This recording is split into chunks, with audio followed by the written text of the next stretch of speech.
Ladies and gentlemen, boys and girls, table tennis fans all around the world, a warm welcome to all of you here for the third ever edition of the ITTF Mixed Team World Cup, coming to you live and direct from Chengdu in China. It is the third day of action here today. It is the final day of stage number 1, with the last round of the group stage matches taking place here in the Sichuan Gymnasium. I'm your commentator, Fraser Riley. Thank you to all of you who've been joining us over the last couple of days. It is going to get better and better over the next week or so of table tennis.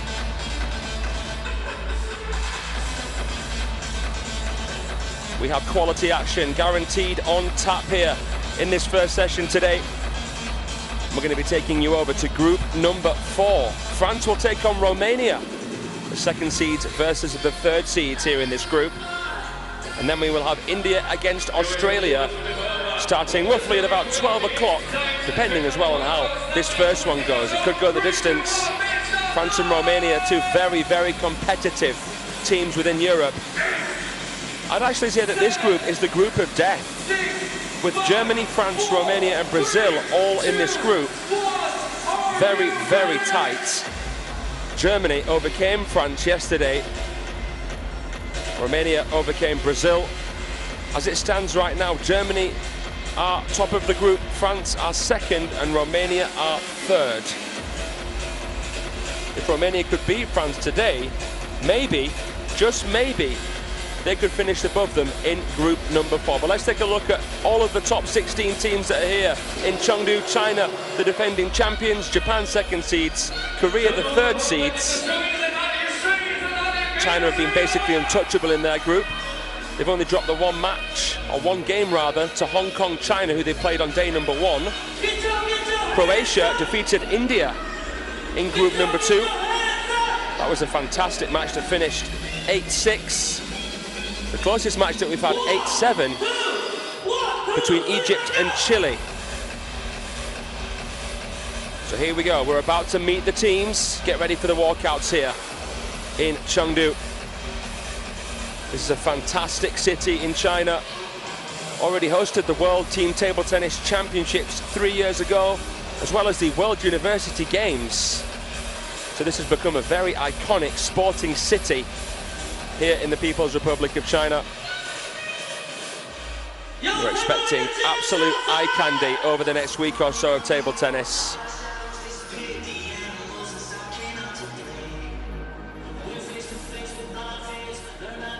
It's a really fantastic event, this one. It's basically brand new, and it will be added to the Olympics.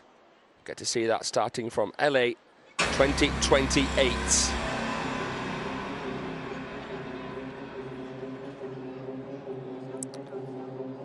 The weight of history hanging in the air here. Final day of stage number 1.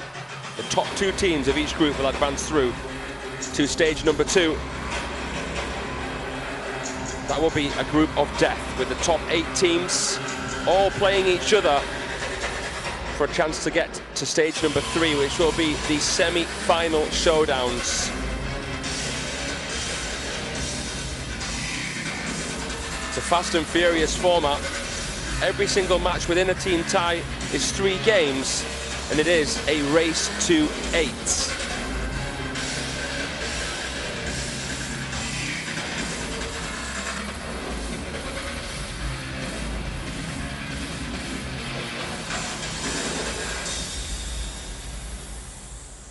Let the action begin.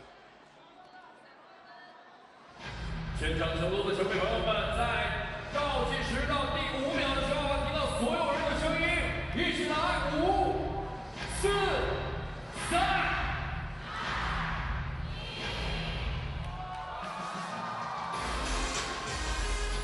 Ladies and gentlemen, the ITTF Mixed Team World Cup Chengdu 2025 presented by China Telecom. Stage 1. 女士们、先生们，由中国内地呈现的2025年成都国际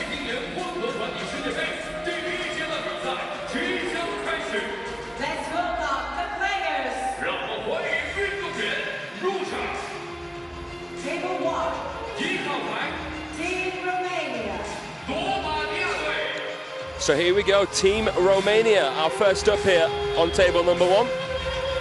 And they're delighted to be here in the homeland of ping pong, as they call it here in China.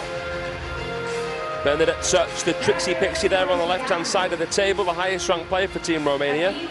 The legend, the 2015 European champion, Elizabeta Samara. The youngster, Edward Ionescu, Andrei Dragoman, a player with a surname fit for a Game of Thrones character. Ovidiu Ionescu, the team captain on the men's side. We've got such a great team, Team Romania, especially on the women's side. The women's team and their men's team reaching the final, or the finals, of the European Team Championships in Croatia this year. But they will have their work cut out here against the French. An absolutely iconic team with Brigitte Pavard, Félix Lebrun, Yuen Janan, Alexis Lebrun, Charlotte Lutz, and the magic man, of course, Simon Gauzy. A real force to be reckoned with, this team. Their men's team are the European Team Champions. Their women's team won a bronze medal at last year's World Championships in Busan. The depth of this squad, simply sublime. And they'll be coming into this as slight favourites, with extra importance on winning this, as they did lose to Germany yesterday. First up, the mixed doubles, Alexis Lebrun and Yuen Janan, who have played together the most at this event so far, will be taken to the table against Bernadette Such and Eddie Ionescu.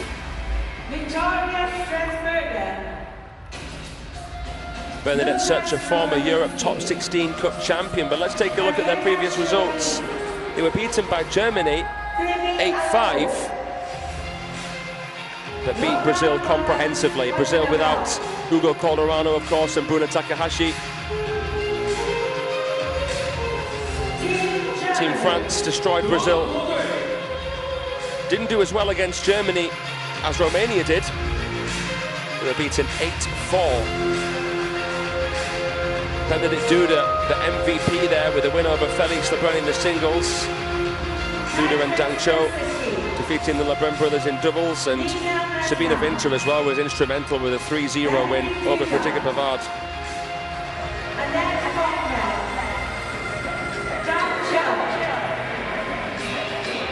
Nathaniel Mollin will be coaching, I believe, Yuen Janan and Alexis Lebrun here. Here the French coach in the dugout, Ludovic Remy.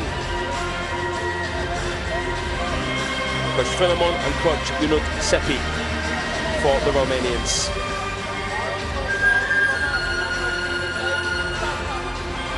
It was an incredible achievement, especially for the Romanian men's team this year at the European Championships. They got to the final for the first time ever, but were beaten by France 3-0.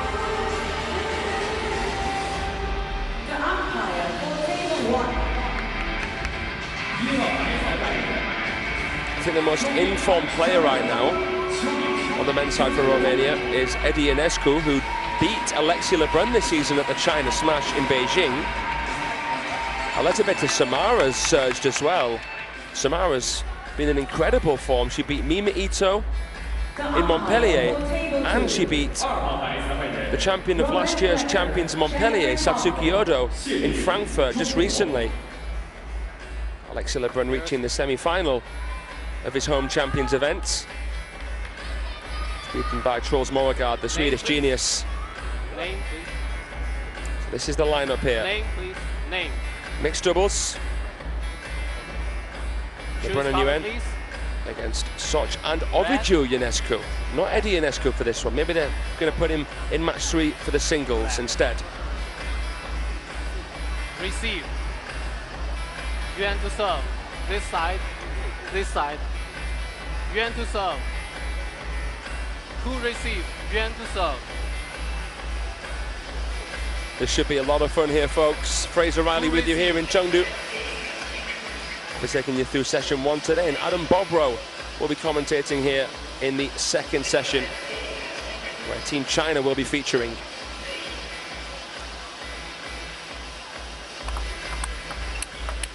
So all the players at the table here are right-handers. All of them textbook modern attackers, but of course Yuan Zhenan with the short pips on the forehand, offering something quite different with the flat hits.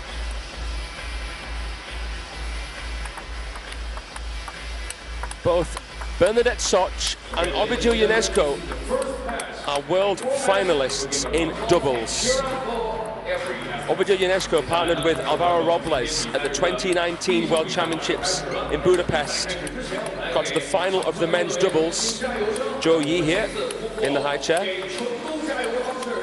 And it was a fantastic, unprecedented achievement for Bernadette Soch, who became a world finalist in women's doubles this year in Doha, alongside Sofia Polkanova of Austria. So even though Alexia Lebrun is the most famous star at the table here, being a world finalist in men's team and an Olympic bronze medalist as well, I feel as though the Romanians have more ways in which they can win a point.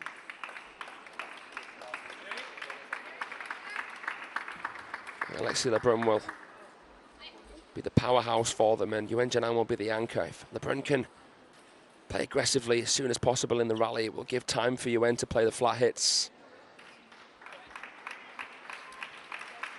Ovidiu Ionescu to say that he's a very experienced player in his 30s. He's very quick around the table.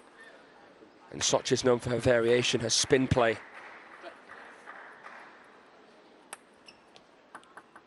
Finals semi-finalist last season, Soch. And of course, we're heading to Hong Kong, China, just after this event for the season ender.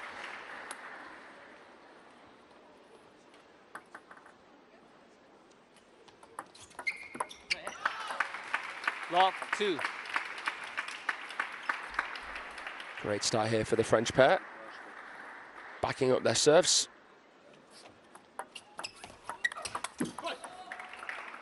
One, two. Romanians, and that was Bernadette Soch and Edward Ionescu defeated Franziska and Kaufmann when Romania took on Team Germany. Franziska and Kaufmann, European Championship medalists last year together.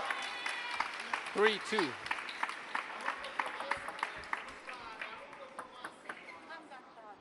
Bernadette Soch at the moment ranked 25 in the world. She was a top 10 player last year, but has dropped a little bit.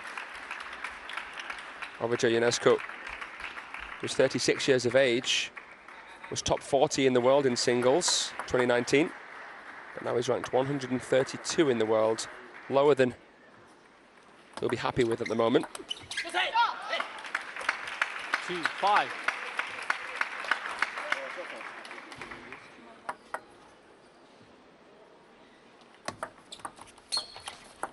Great spin, chop block from Alexi.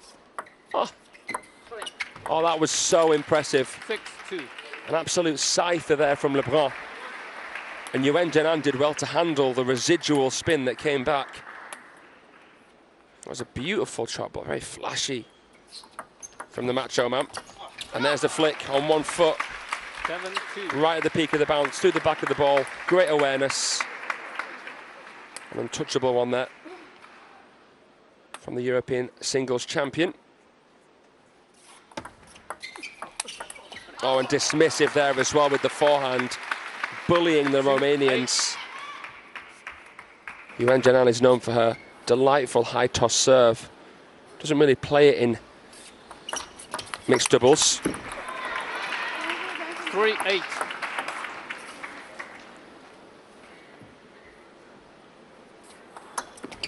That 3-8. Actually, Lebrun ranked 10 in the world at the moment. Highest ranked player at the table. 8-4. Tactically speaking, half long into the Yuen Jianan forehand and heavy spin into Yuen Jianan is a good tactic.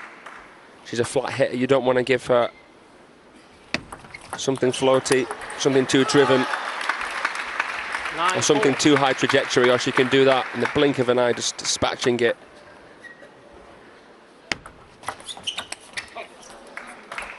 It's a very aggressive push there. Short and sweet rally so far.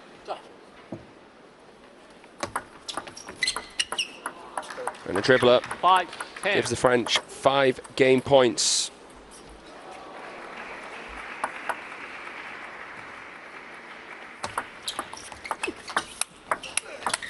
Great block from Yuen Jianan. Stunning coverage. 11-5, game 1. And the game is the French pairs, and that's a great start for them there in this race to 8. They draw first blood. Sometimes when you've got a pairing that are both right-handed or both left-handed, which is of course very, very rare. Robles and Xiao of Spain, the only example I can think of right now. You do sometimes see the players being caught up in the middle and they have to improvise, block, slower, try and control matters. And it was the French who were able to do that a little bit better there in game number 1.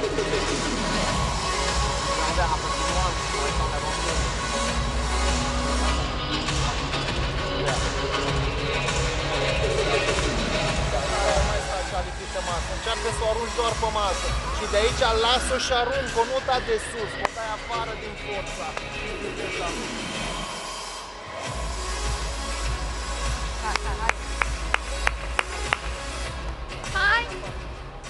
Time.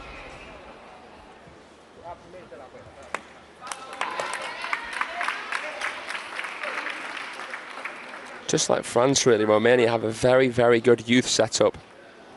Romania and France dominant when it comes to under-19s and under-15s as well. So first. Speaking of under-15s, had an unbelievable result at the ITTF World Youth Championships last week. The Italians defeated the Chinese cadets. Crazy result. But I began talking about the youths because Darius Malevianu especially, an incredible player. 1-0. Darius Malevianu, the under-19 European boys champion last year. But now his focus is at the senior level. Top block again, well handled rather from Soch. 2-1. So good at that, isn't he, Alexei?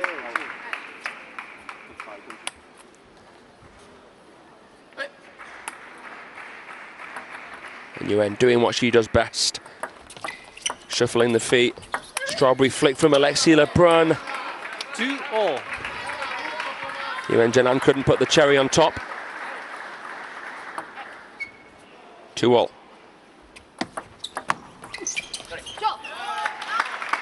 2-3.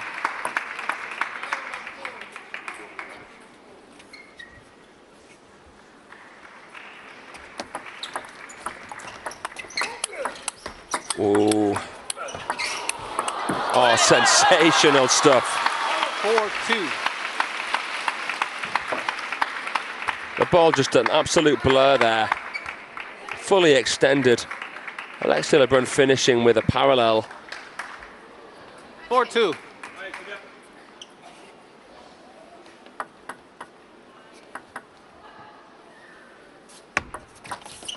Top spin serve. Perfect setup for Yuen Jianan. 5-2. A quick half-long top spin serve that Bernie Soch wasn't able to trap. Romania. That was bread and butter for Yuen Jianan. Soch here is going to have to try and put a lid on those frustrations. 2-5 at this moment in time. Timeout. Ok. Am înțeles. Îți taie lung la rever. Nu trebuie să dai neapărat. Până înapoi dacă te prinde neașezat. E foarte agresivă. De ce dai? J'avais ça comme idée, je n'étais pas sûr à 100%, mais je validais pas. La venir en envers. C'est sûr. Tu viens de faire le lifter, elle va venir en envers. Allez. C'est bien, très très bien. Allez, continue. Hein. Allez. Ia. Acum nu el, serva asta. Ok, dar e un pic față, sus. Nu poți face așa sau spre forehand să-i faci. Over on table 2. Team Germany in action against the Brazilians. Currently 2-0 to Deutschland.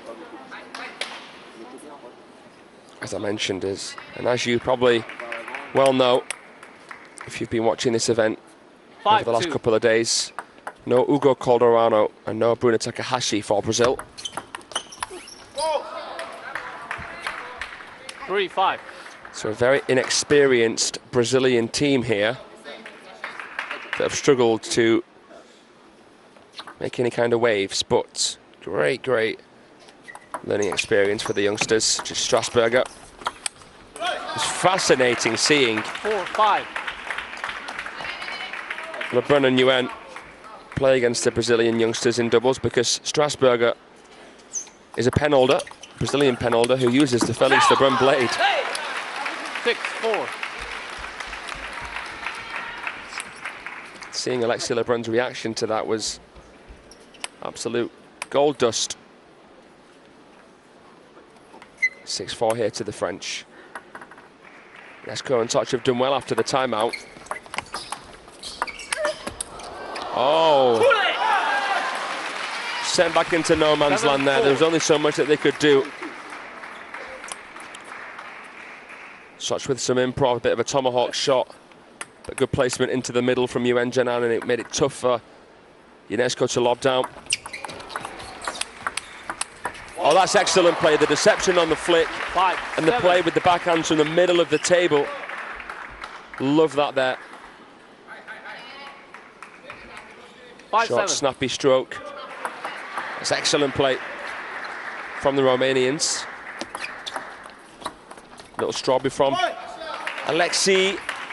They've actually handled the chop blocks and the strawberries quite well here. And now we're going to see a timeout from the French, just a few points after the timeout came from the Romanians.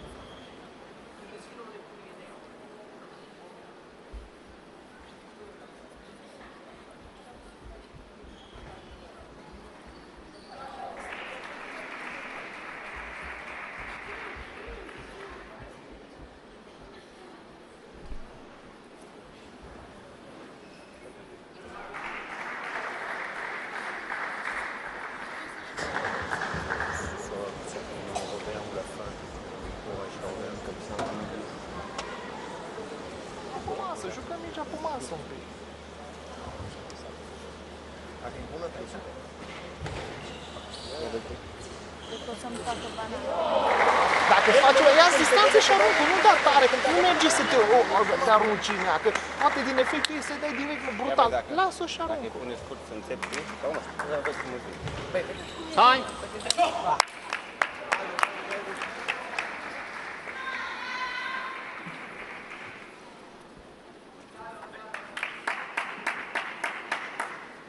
Six, 7. So then, it's in the Romanians' hands, but the French have had the lead for basically the majority of this game. 7-0. The French win this, they've won the match-up. But 3 games to be played. 7-8. It's interesting when you see a player or players who've won the first 2 games then lose the third. It's a bit of a killjoy. You want to finish on a high.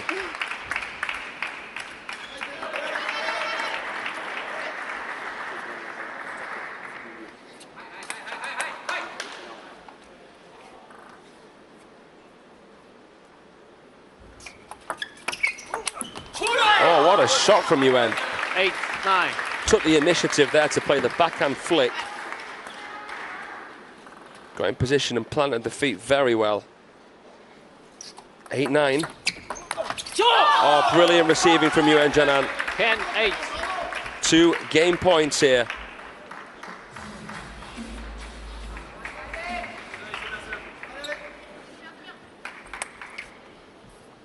Now she'll serve. France's number 1.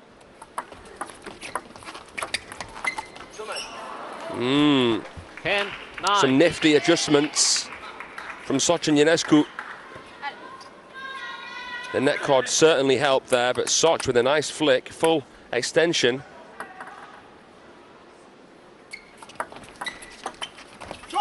Oh, Alexei overcomplicates it.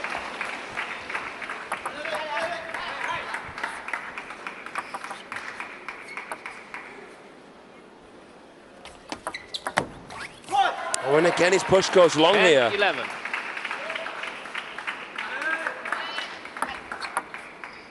Game point to the Romanians. This is massive.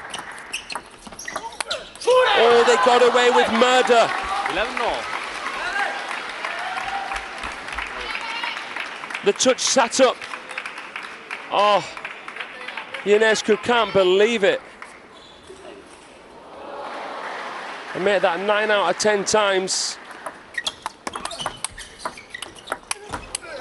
Oh, goodness gracious me. Awesome. 11. Absolutely obliterating these balls. Did so well to return the slap. What a rally. It was lights out table tennis, and it's game point to LeBrun and Yuan. Great brushing, sweeping fade from Ovidiu. Good, great composure actually there, and it was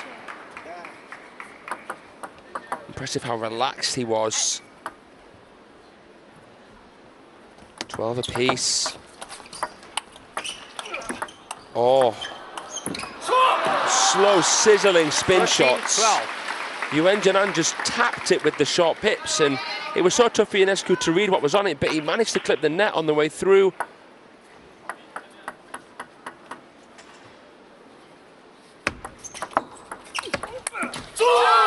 And they take it.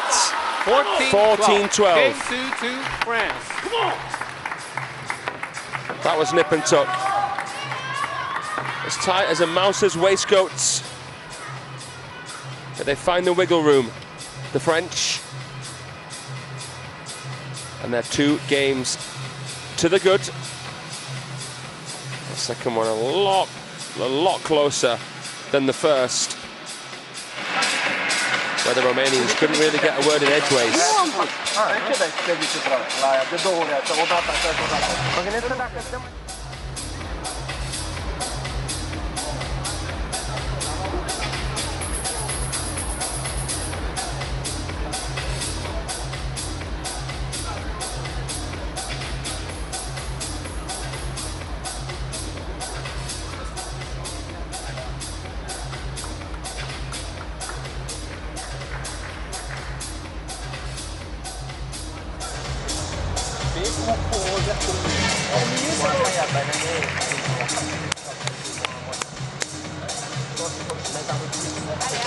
Allez, allez, allez.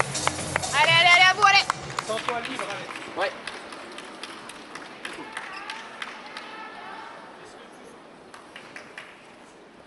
I was talking about this yesterday a little bit. But you've got to give Alexei Lebrun his flowers.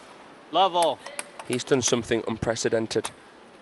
He's won every single available gold medal at continental level this year. The reigning European singles champion, European doubles champion with his brother Felix, Europe Top 16 Cup champion and European team champion. France becoming European champions for the first time in 27 years.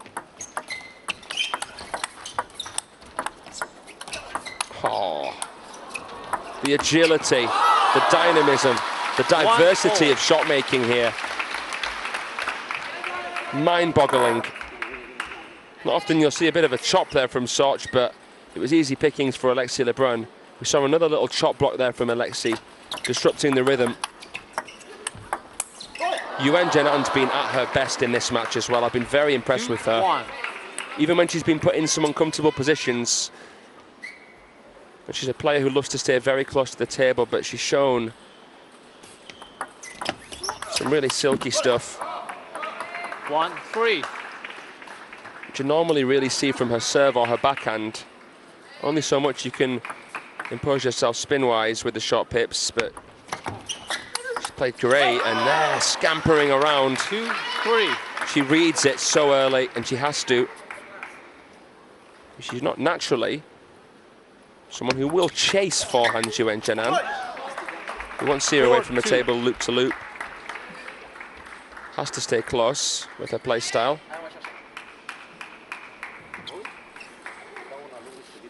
Four, 2.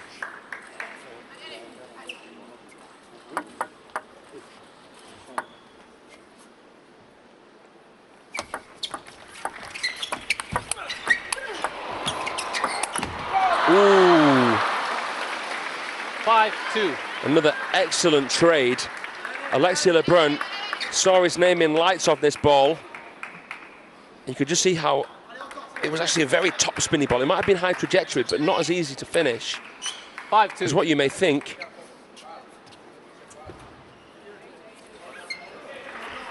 It's interesting seeing Simon Gauzy sat next to Felix Lebrun. Felix Lebrun was the defending champion of the champions Montpellier, but Gauzy beat him for the first time in his career. 3-5.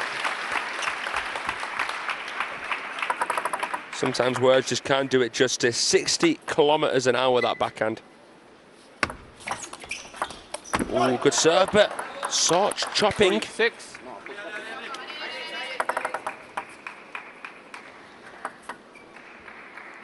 Last game of the match, remember here. Romanians are winning it. 6-4.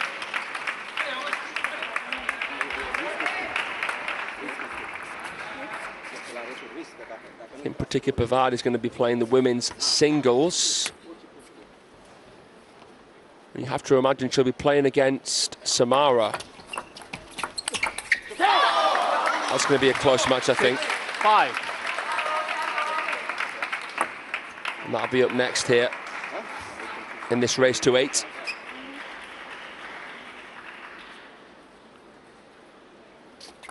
French coming back into it. Oh, gorgeous backhand there. 5-7. Off the angle. Well, Samara sat down. Maybe it's not going to be Samara next. I'm excited to see who it's going to be. 5-7. Could be Soch. In fact, yes, it could be Soch, because I realised yesterday you can actually play singles after the mixed doubles. Oh, both of them manoeuvred out to that left-hand side. Yeah, Alexei couldn't get there in time. Not the right choice there from Yuen, but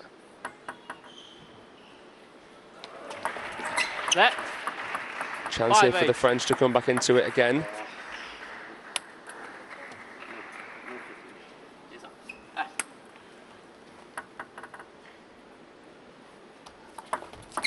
Okay. 8-6.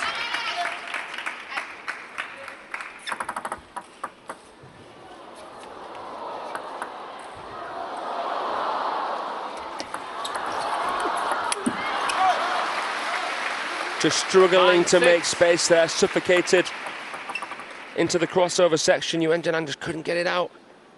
9-6. Soch with the forehand counter. 6-10. 4 game points here for the Romanians. Can they open their account here in this team tie against France?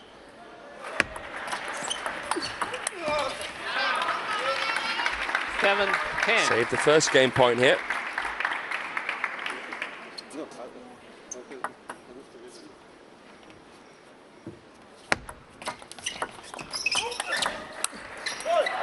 They take the game. 11-7, game 3-2, Romania. Better late than never.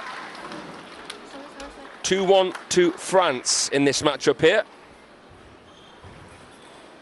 But the Romanians getting the last laugh. We'll be heading next to the women's singles.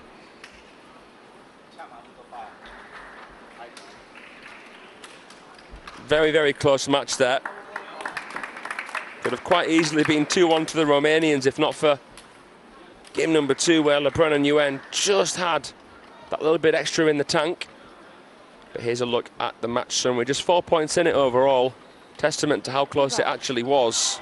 And you can see the points won on serve.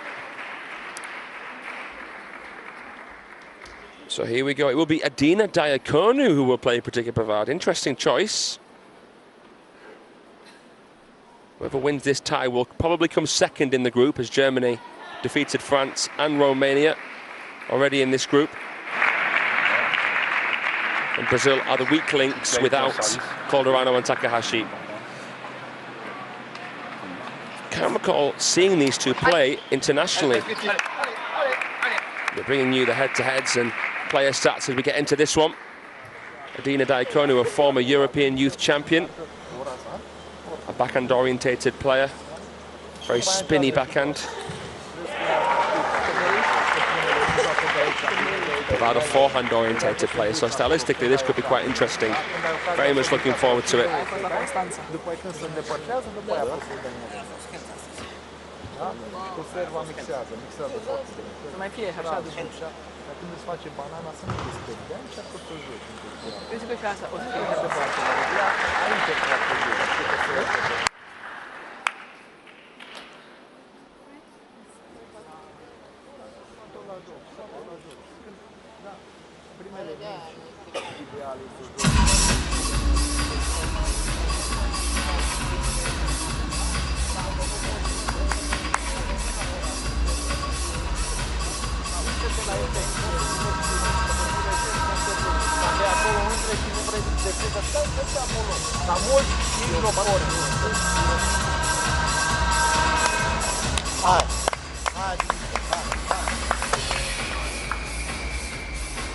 So that match 2 between France and Romania. The battle for second place here in group number 4.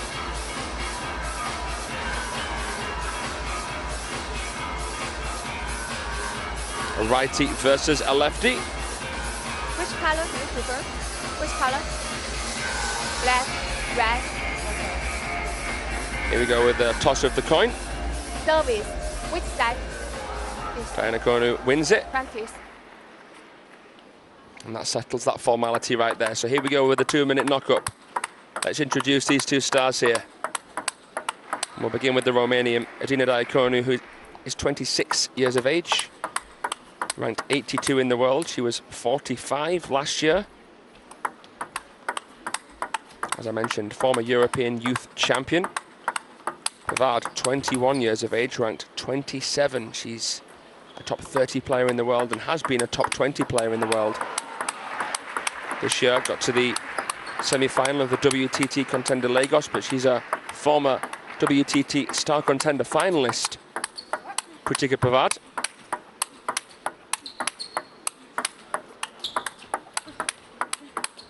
If you're just joining us, France defeated Romania earlier on 2-1 in the mixed doubles. Romania got the last game after dropping games 1 and 2.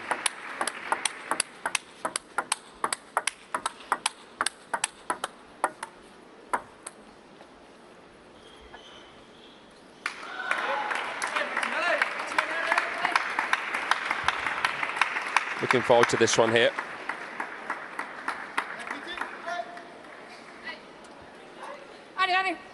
Diaconu, a very spinny player. I think it's the serve-receive where she might have a couple of issues against the left-hander, who will make it a guessing game between the long serves and the short serves to middle and forehand. Starts with the short serve to forehand Pavard. She wants to set up that forehand counter Backhand-wise, I think that Diacono is more balanced. If she can dictate from the middle with the backhand, corner to corner, she could stretch and stitch the 21-year-old.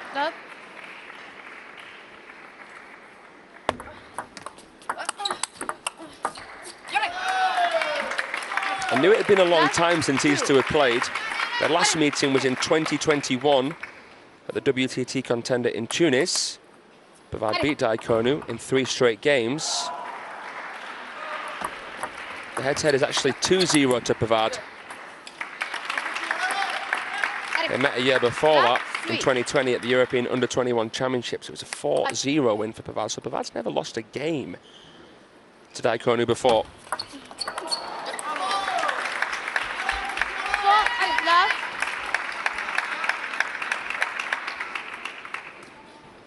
And it's a flawless start here for the world number 27.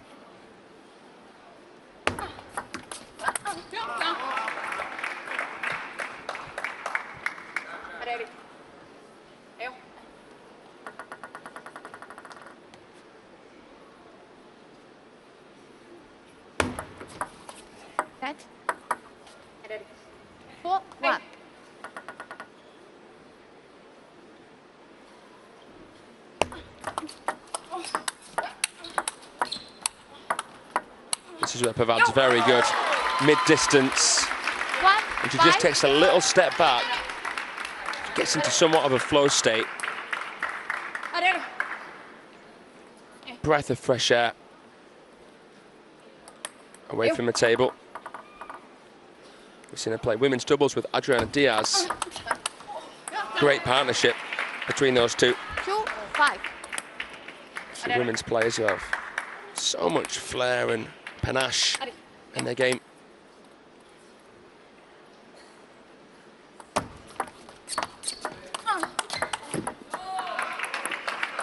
Diacono taking that forehand nice and early. Stance-wise, you've got someone on screen who loves to be quite square, control with the backhand, and Pavard, you'll see, is looking for that forehand. If you can play with different trajectories and spins into the Pavard backhand, you'll get her in a reactive state.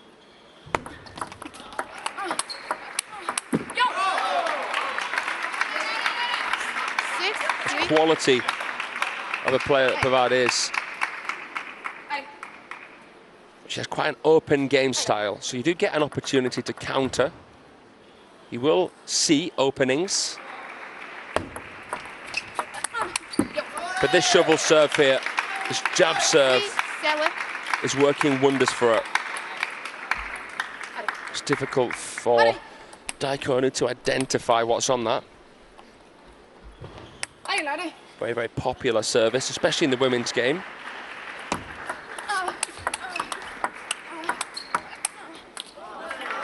She's very relaxed here, particularly Pavard. 4-7. Diacono staying close, trying to control.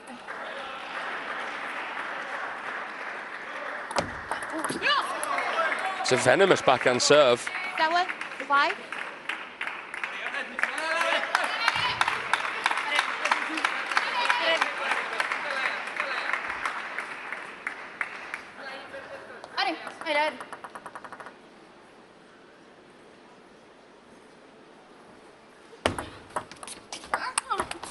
Oh yeah. A third ball speciality. 3 is the lead, and just 3 is the need now for the higher ranked player who's looking to keep France in the lead. Oh, misses the serve. 6-8. And that offers Diacono a bit of a lifeline.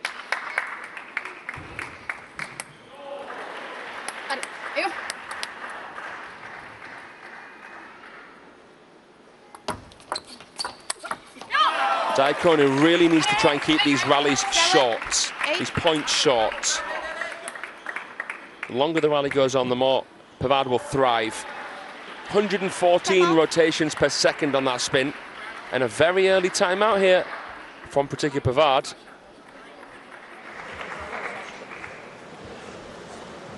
après tu fais gaffe de pas, quand tu fais de sortie comme ça, ne laisse pas trop dans la course. Si tu sors un peu plus les pouces, d'accord, et ton démarrage arrière pas systématique dans le synchro droit à chaque fois. Ouais, tu vas trop tout le temps dans la pleine raquette. Après sur le long, tu paniques pas, recentre un peu sur la première. Quand elle serre long, tu lui remets, soit tu mets le dossier un peu au milieu, soit tu vas un peu au milieu, pas trop loin des angles parce qu'elle essaie de mettre de la vitesse pour que tu fasses, pour te contrer derrière. Okay. Et après, quand tu travailles tes balles à mi-distance, après tu essaies de leur avancer.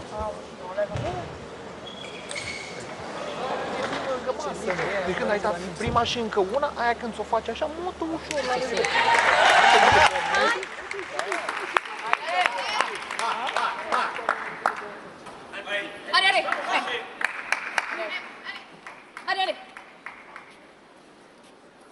They're both struggling with each other's services.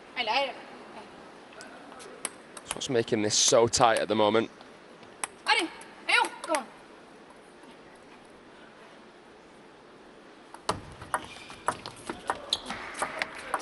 Bit of fortune from Diakonu, but she'll take it.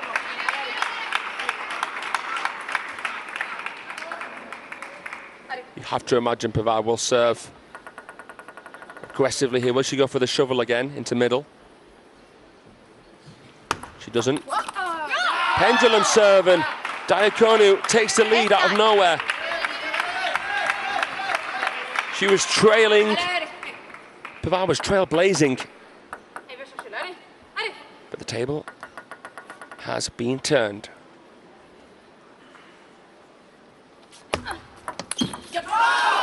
Oh, and an opportunity for Diakonu to attack there.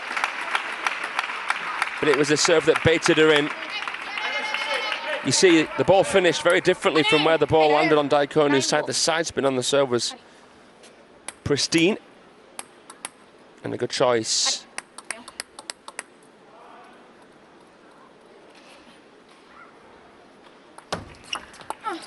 Good length. Pavard just delicately skims the ball.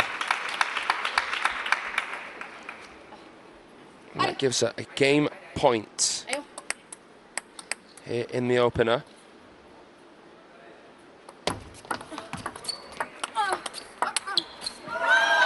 Diakonu just playing very simple table tennis.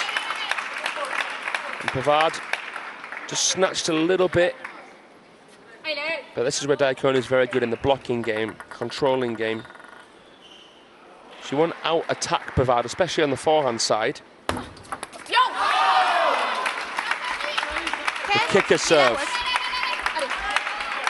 The second bounce just jumps up, ruffles the feathers of Diakonu. Second game point for the 21-year-old. She can't convert. 11-4.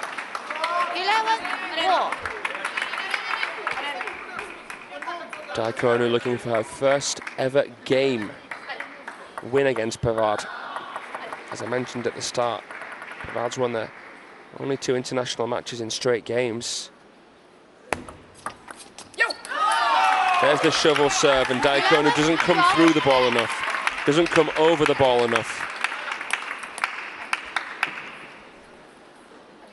Couldn't adjust herself on receive to have enough space between her and the ball. And the miss serve. It finishes anticlimactically. Pavard takes the first game. A little smile there between Gauzy and Lebrun. Pavard just about takes it 13-11. At the third time of asking, but it was gifted to her by the world number 82.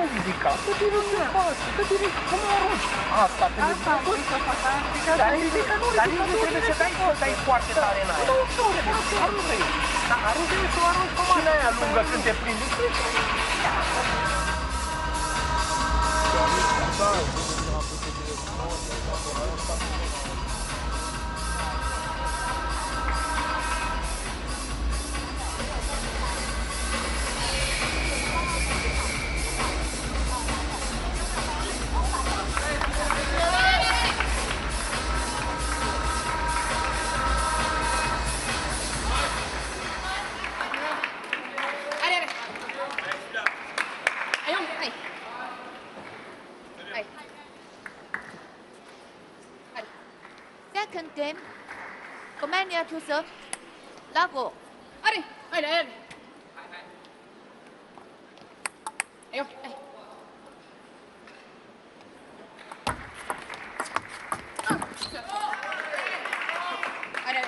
One love. Interesting choice playing Daikonu here, as opposed to, say, Soch or Samara. Of course, it's important to know that the coaches, the teams don't know who their opponents will pick. Some mind games, some predictions, considering all the styles and what potential clashes could happen. But at this event we have seen some interesting experimentation, and we've seen the young players, not necessarily the strongest players, but the young players given an opportunity to shine. And that's important.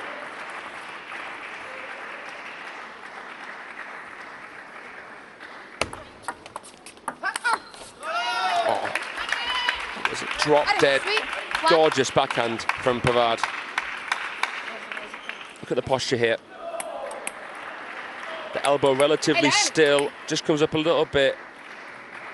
Snaps through at exactly the right moment there. That's so much better from Pavard.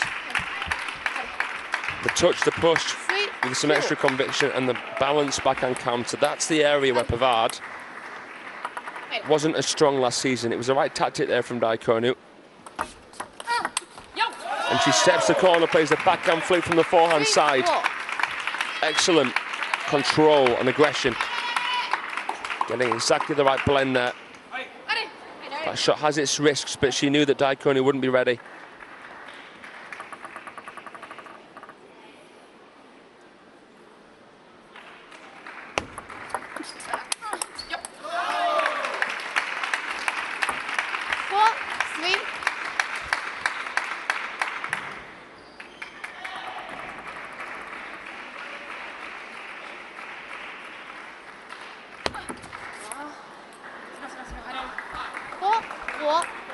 The second service error that Pavard has made, but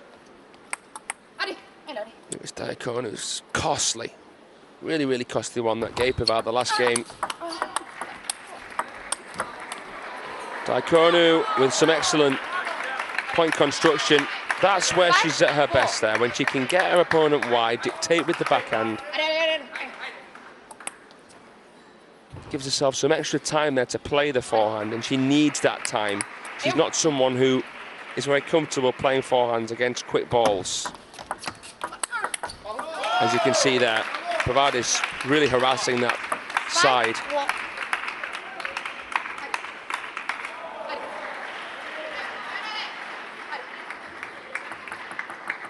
Very stylish stuff there.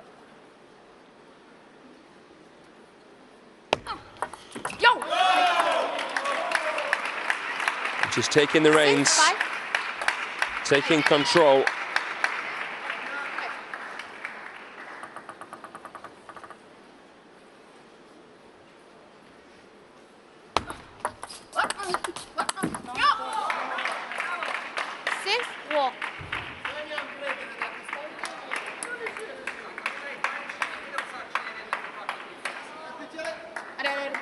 Daikonu has to focus on trying to play short, compact strokes. Oh, well, she must do up. It's the backhand serve. 7-6. One of the first serves, if not the first serve, you're taught when starting off in table tennis. But it is timeless in its effectiveness.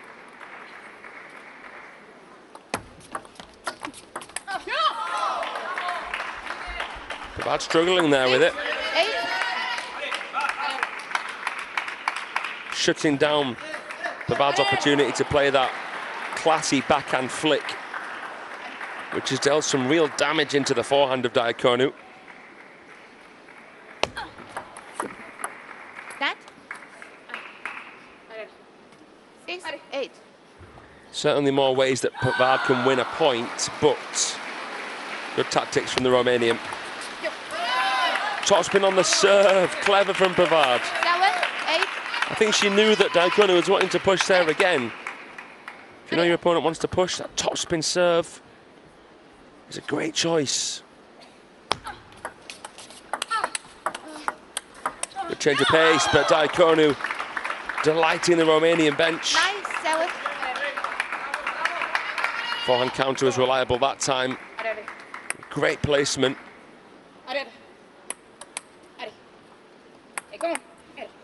Like Pavard was taking control, but now Diacono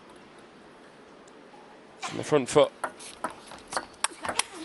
Third ball attack with the forehand. 3 game points to the more experienced player.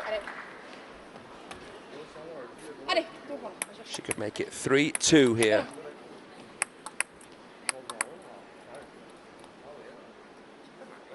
Overall. There we go then. 11, Well, 7. what a streak from Diacono there.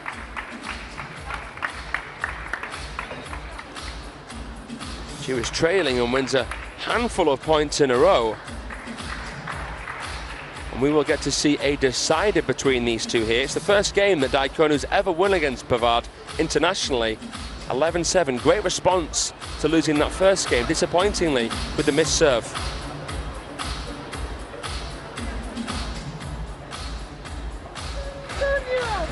Mai gândește-te câteodată, când o vezi că ea, uite-te, ea când te vede cu reverii, e puțin călare cu masă. La începutul meciului ei servi lung, la început, primul set ei servi lung. Ok, nu poți să-i servezi, să zicem lung. Cu toate că e foarte bine dacă îi mai dai și unul. Mă, și aruncă-i una. Nu mai trebuie să bagi în ea. Dă-i așa un pins, înțelegi? Să cadă, dar să-i o dai, nu să-i o dai înaltă. Să-i o dai în pins, să înțelegi că ea cu masă, e așa, o tempă. Ea stă mult aici, și ai văzut când să tot mult, și ai zis, nu mai știu, și ți-a pus.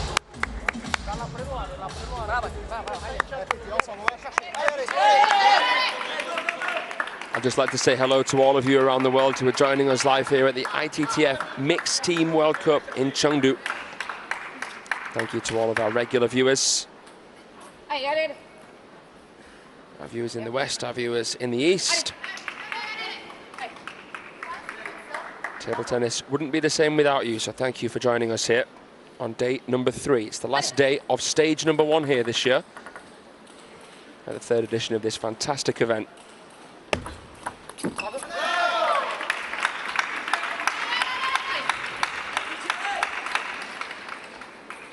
France versus Romania. Whoever wins this team tie will probably come second behind Team Germany, who are very, very close to making it 3 wins out of 3. They're 5-1 up against Brazil over on table 2.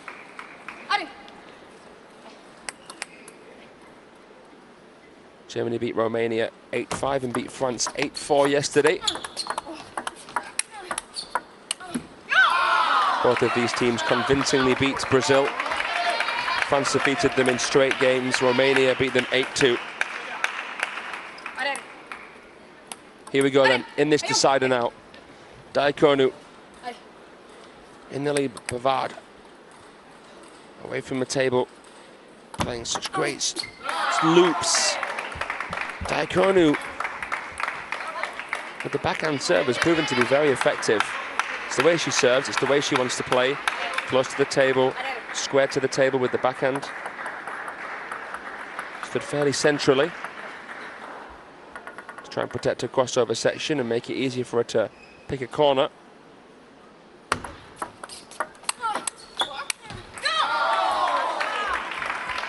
And the long serve has meant that she hasn't had to make as many adjustments for the third ball.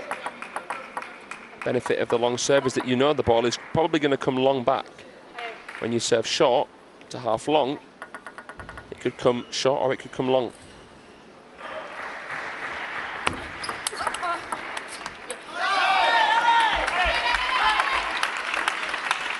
But of course, the long serve is riskier, so swings and roundabouts. Pavard, in a reactive state, they're able to block it back down the line. 4 serving 2 to Diakonu. Long backhand serve again. Pavard adjusting her receive position there, saw it coming.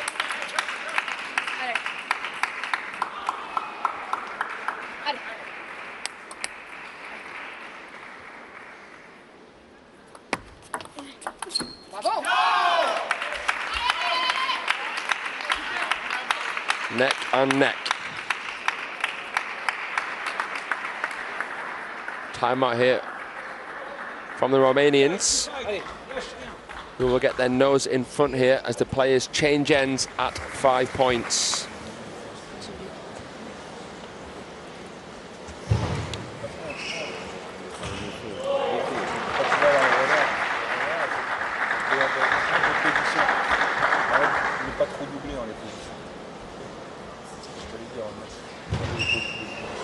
Des fois, tu écartes avec ton revers dans le coup droit, des fois, tu vas en ligne, des fois, tu vas au milieu, mais essaye de changer.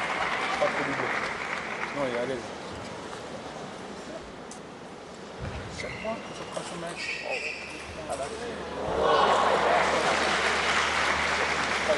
Hi.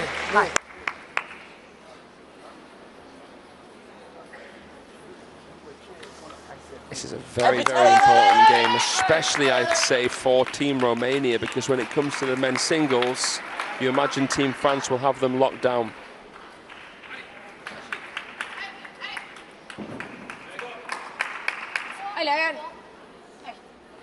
The French men's team is a fair bit stronger than the French women's team. Women's team were 3rd seeds at the European Championships this year, but didn't make it through their group, lost to Spain and the Netherlands.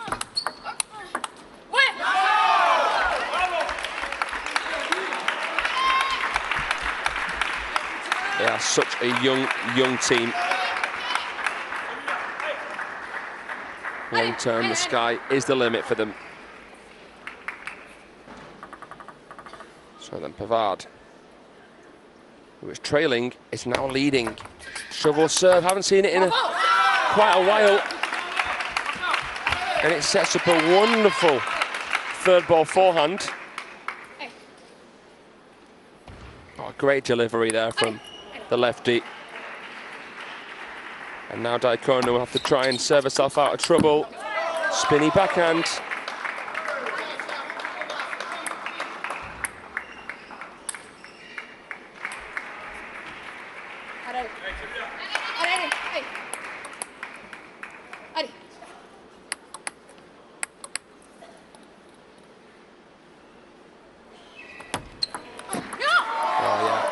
Very heavy serve, dumped into the net. The pro players are playing on such an amazing wavelength. Sometimes they'll actually bait their opponent by playing a backspin serve, but playing it with some extra bounce to make the opponent think that it's flickable. Ooh. 3 in a row from Diakonu, a really turbulent decider here.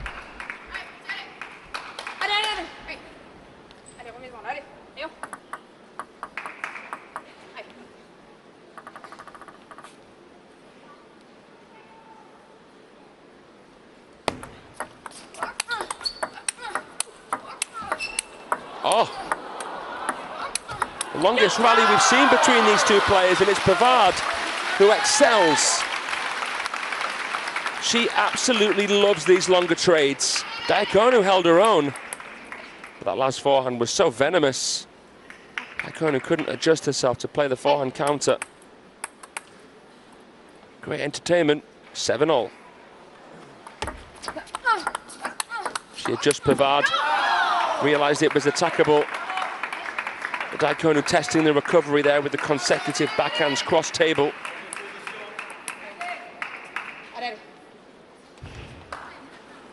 Pavard didn't change the direction of play, and that was probably what cost her there. 8-7.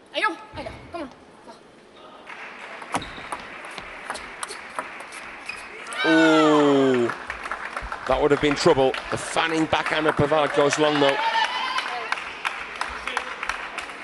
Created such dwell. Diakonu.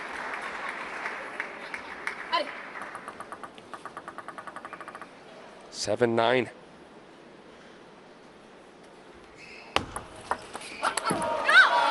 Three game and match points here. Could Diaconu level it for Team Romania? Could she get her first victory over Pavard internationally?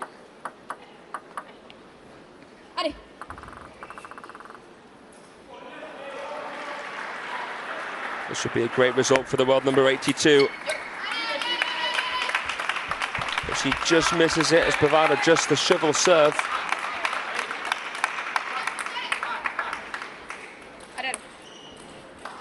A light bit of topspin on it.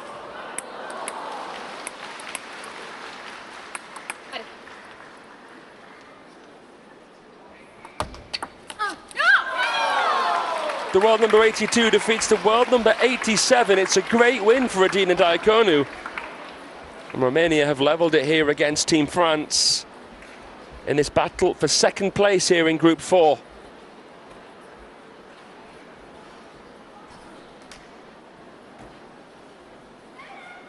Well played from Diaconu, honestly. Pavard came into that one as the favourite, having never even dropped a game against the Romanian before. But the third time the charm here for Diaconu, when she defeats the French star.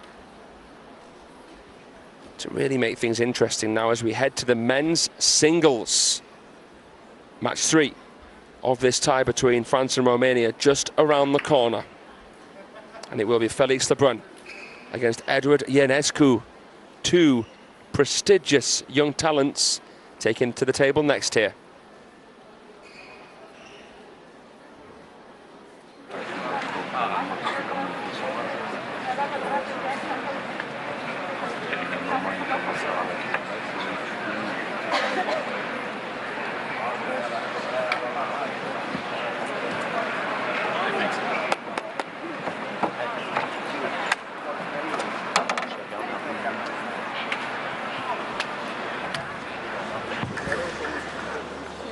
Face economie de mișcare. Du-te la minge, du-te la minge și aia lungă de acolo. Du-te la minge.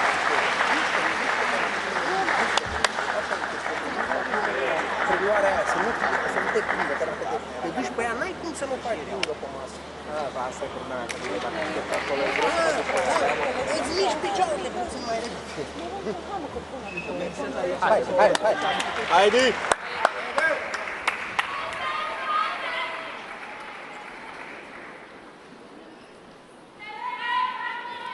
Expect fireworks here in match 3 of this tie as Felix Lebrun takes on Edward Ionescu for the 7th ever time. Felix Lebrun has never lost to the Romanian before. They most recently met in the final of the European Team Championships. This year, Romania made the final for the first time in their history. Felix Lebrun defeated Ionescu 3-1. France defeated Romania in the European Championship final 3-0 to become champions for the first time in 27 years. Over the course of their 6 previous meetings, Ionescu has only taken 4 games overall. The closest that he got to Felix Lebrun was in 2023 at the European Games. Felix Lebrun became the men's champion, defeated Marcos Freitas of Portugal in the final.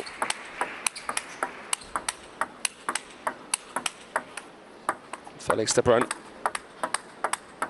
is looking for vengeance. He's looking to get a win here in the men's singles of this team event. He was beaten yesterday by Benedict Duda, 2-1.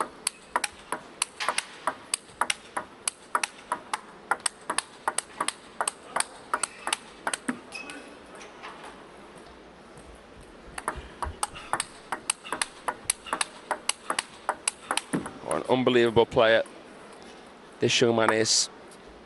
I think that this will be the battle of the backhands in many ways. Eddie Ionescu, really known for his backhand as well. Plays in the same league team as Franziska Jorgic, Fan Zhendong, That is a team of unbelievable backhands there. It's interesting, Felix Lebrun, as a pen holder, is fairly backhand orientated, which is quite unusual.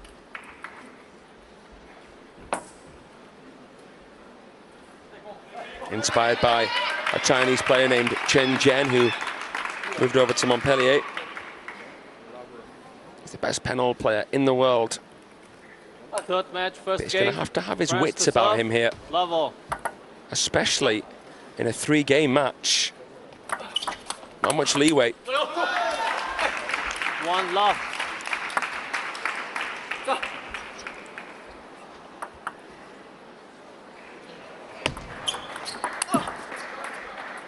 One all. Edward Ionescu defeated Felix Lebrun's big brother at the China Smash in Beijing this year. Great win for the Romanian. But then Felix avenged his frère, defeating him later on. Felix Lebrun made the final of the China Smash.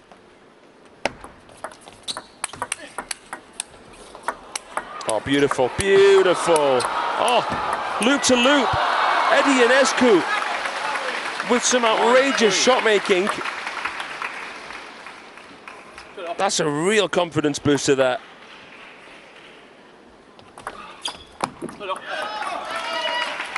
Two, three.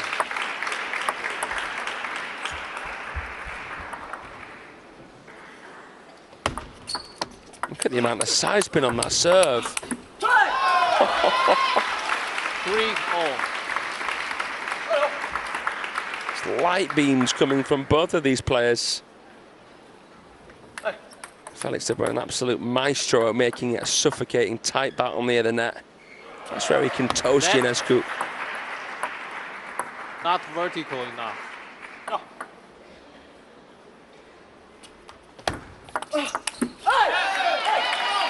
Clever serve there from Ionescu, but couldn't calibrate his forehand. Well placed flick from Lebrun. Takes the lead here, the Frenchman. Ooh, out the crossover section, a bit of a seatbelt shot there. Came across it, clipped the net on the way through.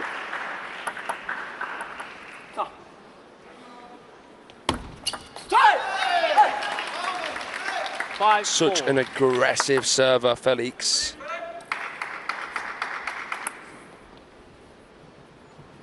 Stamping his foot when he serves to mask the indication of spin. Both of the players here have already been warned for their services. Remember that TTR is in use here. You can challenge the umpire if you feel like they're not right. 5-all. And it's also very useful to determine whether a ball hits the side of the table or the edge of the table. Oh, there's the backhand of Eddie Ionescu. He's a very elusive server, the Romanian.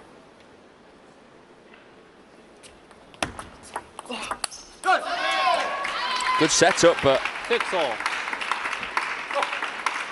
the flick made it tricky. Lebrun contacting the ball near the bottom of the racket to generate additional side spin. Whenever you see your opponent playing a flick with a high elbow, expect that. 7-6.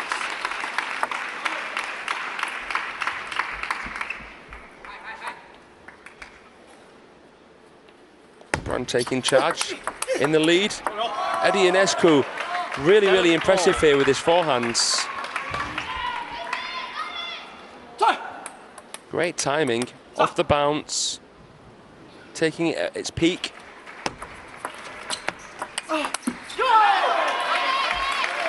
Seven, 8. Who will get their team in front here on table 1?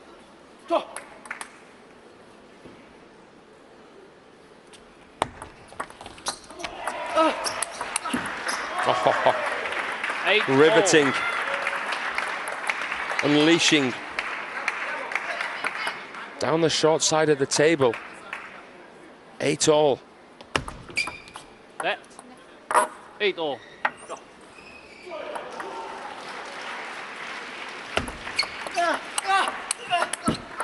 Ooh, bit of fortune. 9. I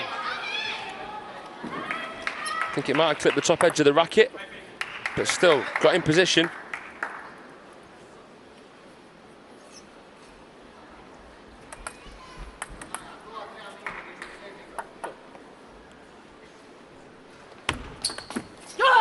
Clever. 9-all. The long dead serve.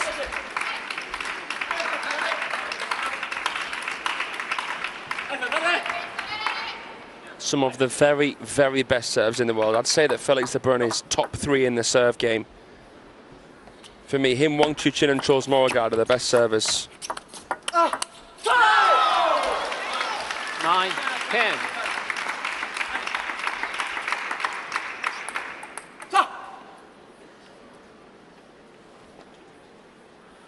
Game point to Lebrun. On receive, takes it. 11-9.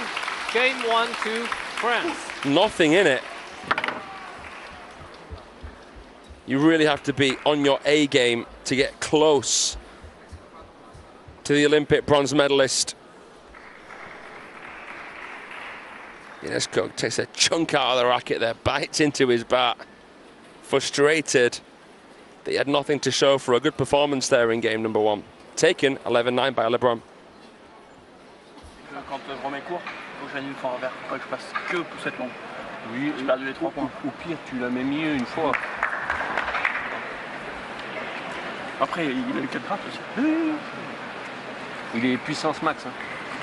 Ouais. Alors, en plus, là, il fait meilleur set sur toi des 6 derniers et il le perd quand même. Donc, continue à lui imposer le truc. C'est juste ça.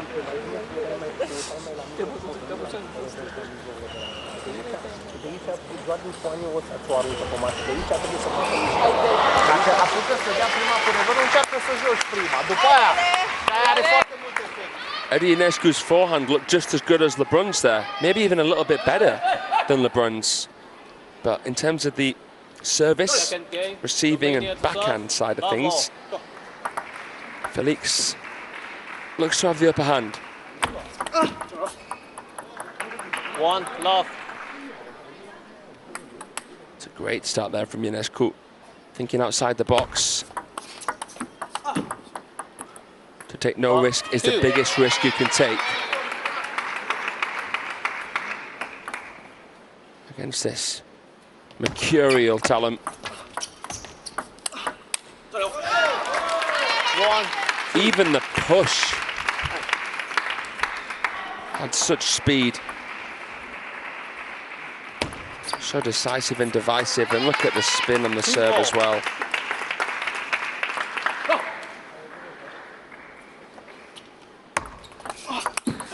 Another long serve from Ionescu, but 2-3. can't calibrate the backhand.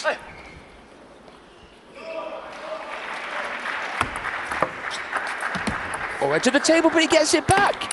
Comes in with the forehand, drop shot. Little snake from an... Oh, man! 4-2. What a point there. Absolutely all sorts going on.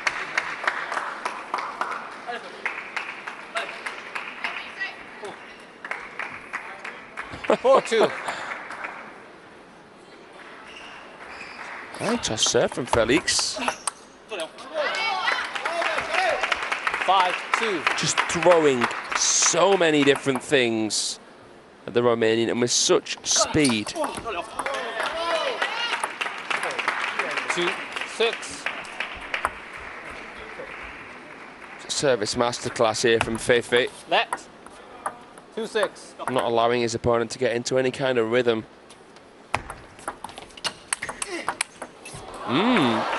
That's tasty. 3-6. That is very tasty.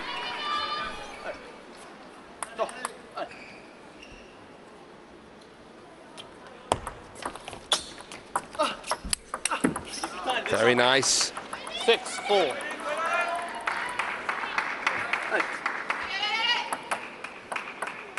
Will we see a topspin serve? Let's see. Yes, we will. Nathaniel Molan gestured it to Felix Lebrun, then he acted upon it.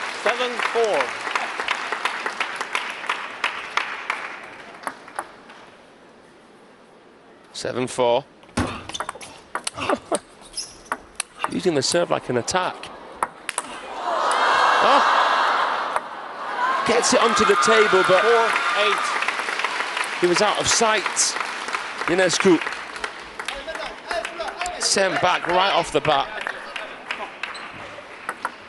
That lob just wasn't deep enough, really, to trouble LeBron. 4-9. 4-9. Edge of the table, salt in the wounds. 10-4. 6 game points. Finishes it with the pivot. 11-4. That's cold from LeBron. 2-0. Looking to keep his unbeaten record against the Romanian intact.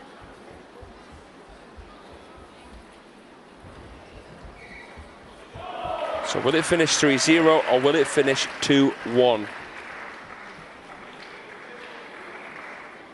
France 5-3 up here against Romania.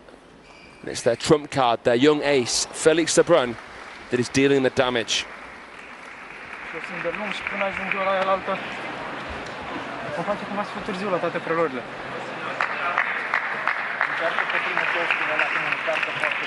Mai ales cu reverul când să o pui și după aia accelerezi. A doua. Da. Aia când o dă prima cu reverul cu fug. Să nu e greu să pun și după aia încerci. The shirt is blocked. No, it's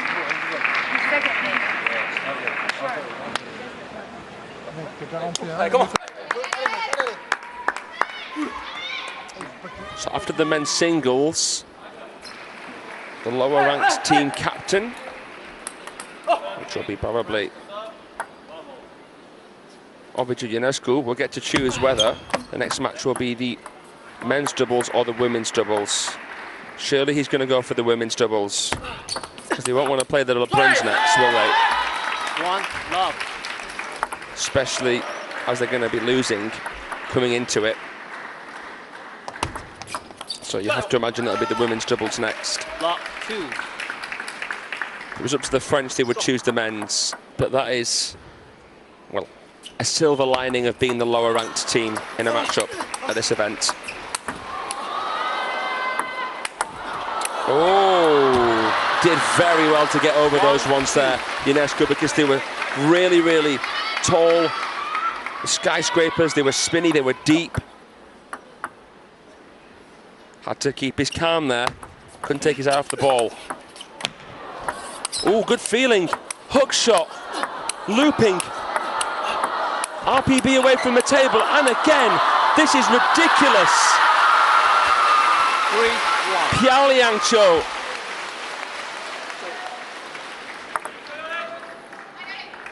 as the Chinese commentators would say, that was beautiful. Wide serve. There. Hit the net there, hit the net. These two. 4-1. Serving up something very special.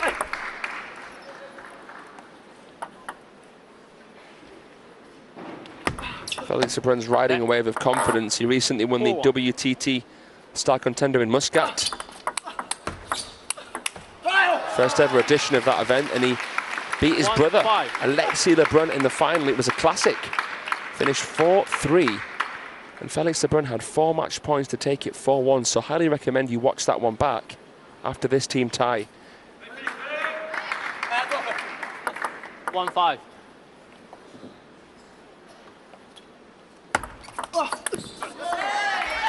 Saw it coming, and it was a crafty service idea there from Ionescu.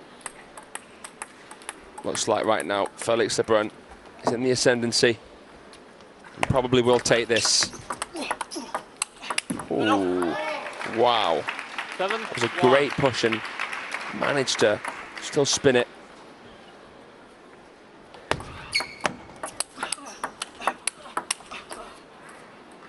Seven, 2.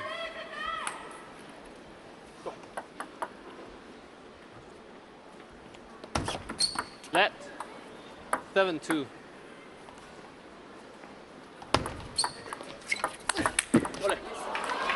There's so much side spin on that. It is, and it's so short and low that LeBrun knows the most likely shot that his opponent will play is a push into forehand. Your options are really so limited, and the demand is so much on Ionescu in each and every single shot. 9-3. He has to play. 9-3. 2 away, LeBron. 10-3. And it is 7 match points here. 4-10. He's already won it. If he could win it with a 3-0, 4-10. he'll definitely be satisfied. Well, he wins it 11-4. Game 3. convincingly. The close game was the first. Ionescu really needed to take it. Good embrace from the pair. LeBron has beaten Ionescu for the 7th time. He still has never been defeated by the Romanian star, but keep your eye out for Ionescu. He could cause problems long term for many, many top players. Romanian has achieved a career high rank this season of 40 in the world. And I think just like Felix Lebrun, he's going to have a fantastic career. But let's look at this event. Let's not get too ahead of ourselves. France are 6-3 up here. And we are going to go to the women's doubles. They need just 2 games. And they'll finish 2nd in this group behind Germany to advance through to stage 2 here at the Mixed Team World Cup in Chengdu. Germany are 7-2 up against Brazil. They just need 1 more game to finish off their group campaign. Just to give you information on the format through this week, top 2 of each group go through to stage 2. 8 teams in a group of death. Everyone plays everyone, but you will not play the team who you faced in the group stage. Then the top 4 teams in stage number 2 will advance through to stage 3, which will be the final 4 semis. The number 1 team will play the number 4 team, and the number 2 team will play number 3.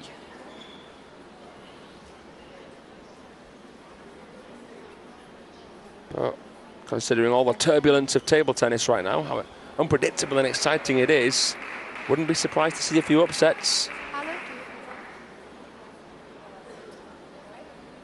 Red, red, black. Soch and Samara. Receive. They're 2 top players taking on France's top 2 players here in the women's doubles.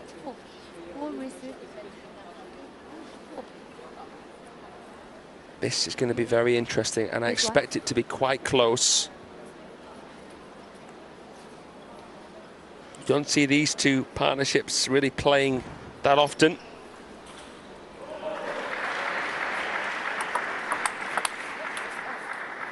If I was a betting man, I would be leaning more towards Soch and Samara here. And they're going to need to really, really put up something special if they are to help the chances of their country's survival here. They could level it, but they'd have to win 3-0. Soch and Samara. Samara's been in great form recently. She defeated Mima Ito at the champions Montpellier, and she defeated Satsuki Odo at the champions Frankfurt. So she's actually been in better form than Soch recently. And that's saying something, because Soch has been even a huge threat to Team China in her career, having beaten Chen Meng twice, having beaten Chen Xintong twice as well.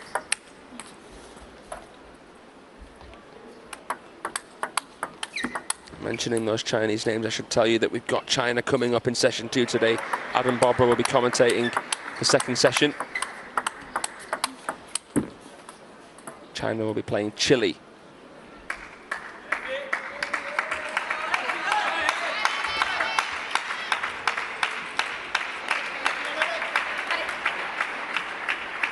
France versus Romania. First again, France to serve level. Could France finish this fixture here in the women's doubles? It's going to be tough against Samara and Soch. Net. Level.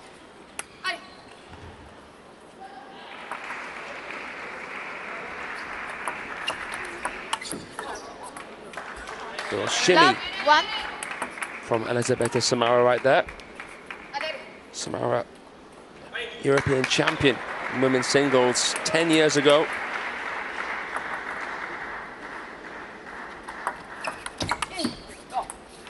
It's the final of the Europe Top 16 Cup this year as well, so she's still got it. Still playing at the very, very top level. 2-1.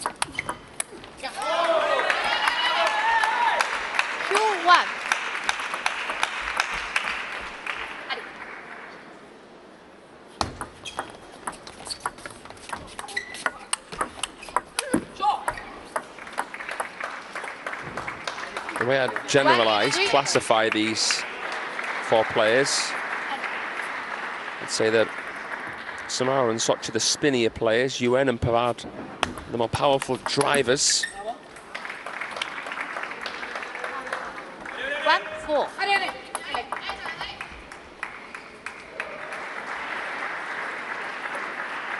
I think that they'll be thinking more about how to diffuse Yuen's ability to flat hit, Yuen's ability to spin, more than they'll actually be thinking about how to prevent Pavard from getting into her flow state.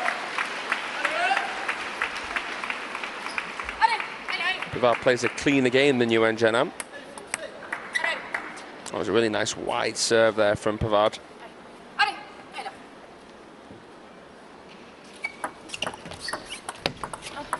Chop block. Flat hits. That's dangerous.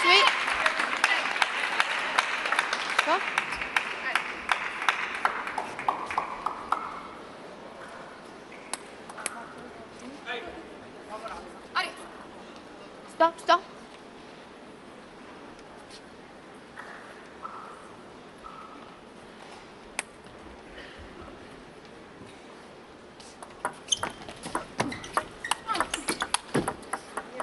Bit of fortune, but they'll take it.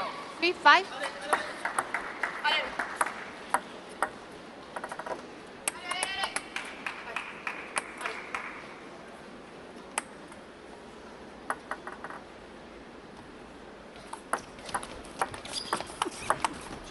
Oh, great shot from the Trixie Pixie. 3-6. A quick push from Pavard, but Soch adjusted and played the fine line. Threaded it for the win.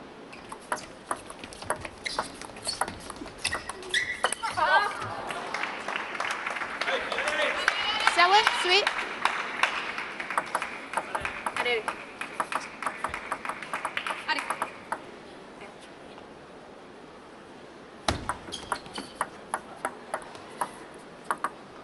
Eight, 3. Net.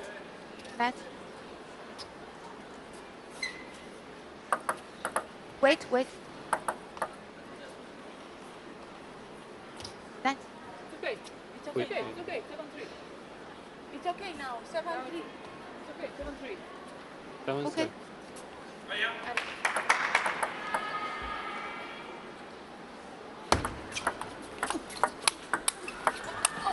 Oh, Pavard with a very incredible shot out the crossover on the lean.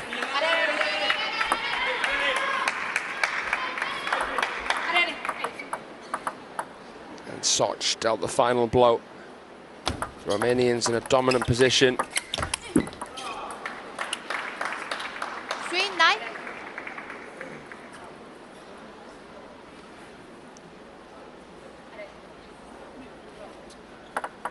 So good in doubles, these two, even though they don't play so much internationally together. I told you about Sochi's success at the World Championships this year, winning a silver medal alongside Sofia Polkanova. Those two are European champions together.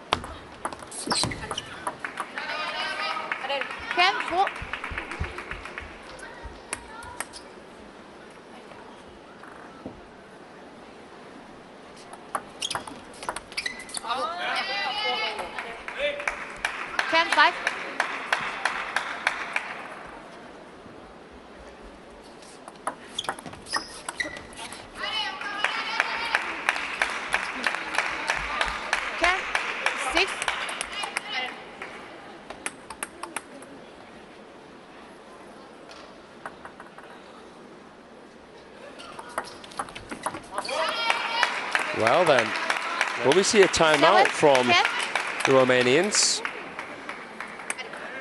Can they save face? I'm gonna have to call it now. Good push from Samara. Soch gets so low. Awesome finish from the Romanian number one. This was brilliantly done. Look how low she got there, swept her legs from beneath herself. Finishes in style. And style is Bernadette Soch's middle name. Well, the applause that you're hearing right now here in the Sichuan Gymnasium is because Team Germany have just beaten Team Brazil. Those two teams also featuring in this group. That finished 8-2. So Germany have won the group. Whoever wins this match between France and Romania will come second and advance through to stage number 2.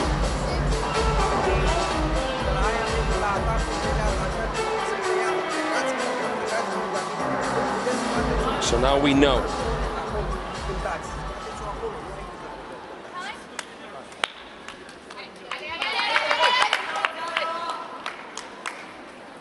I just feel like in terms of the styles, you know, Yuen Jianan does not like playing very spinny players. She wants that constant pace. She wants to face drives, and she's not going to get so much of that here with the intelligence of Soch and Samara. With what's going on here? Okay. I don't understand what's going on. Second, then Romania to serve level.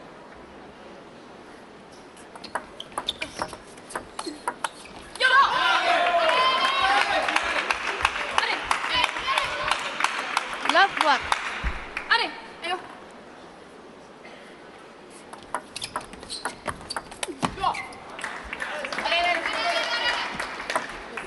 One, four.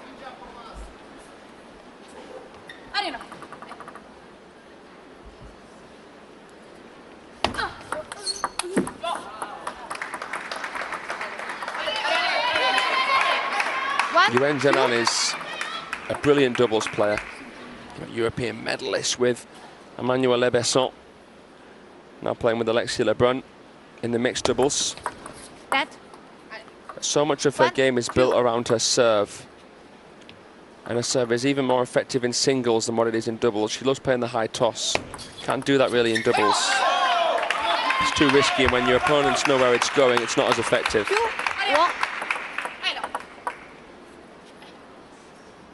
So it's more about what they're doing in the receive game and the third ball attack. 3-2. And because the Romanians right now seem to be a little bit stronger and divisive in that area, they have the upper hand. 2-4.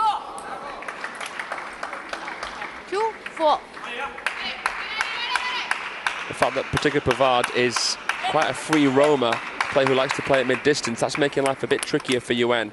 So this isn't the ideal partnership for Team France to have here.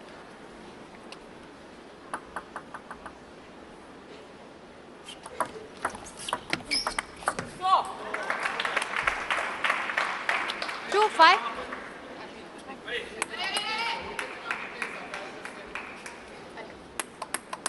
As I said before, the lower ranked team captain can choose whether match 4 is men's doubles or women's doubles. So the next match will be the men's doubles. And you have to imagine that it'll be the LeBron brothers who will be playing. It's going to take, well, a Houdini-like escape here from Romania.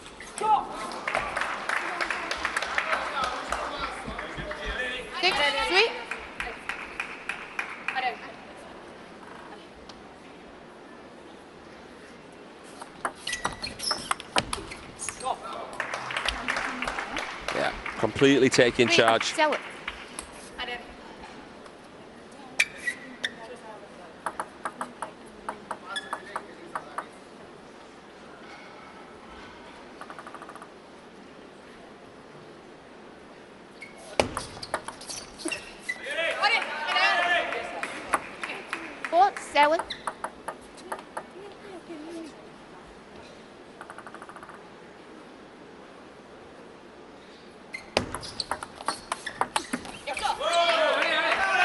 Read the serve better there, Samara, but 7, 5. Overall the shovel working well for the French.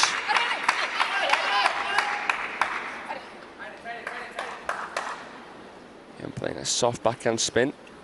Good choice against the receiver of Samara. Didn't quite have the depth.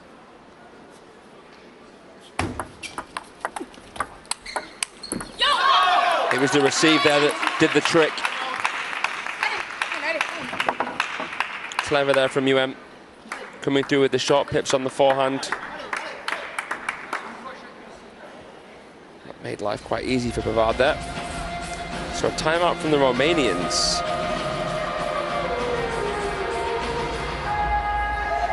And this is basically an essential game for them to take.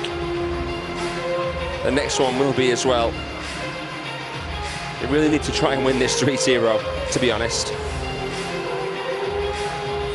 And that right now is under threat.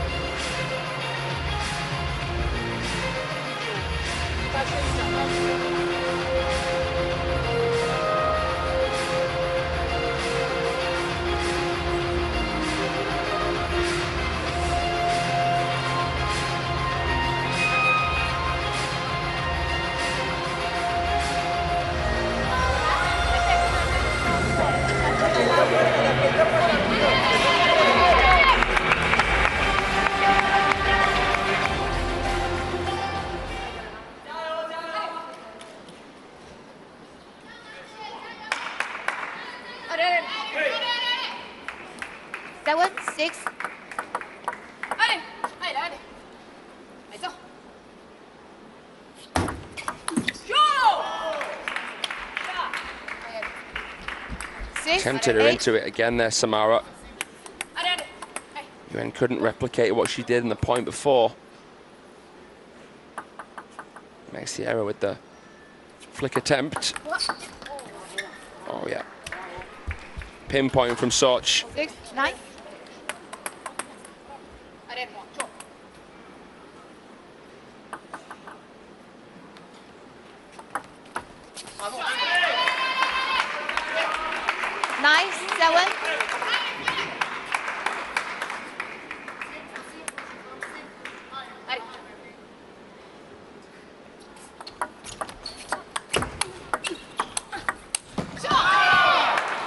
The bat high, and that was essential there from Pavard because it was such a spinny ball coming away.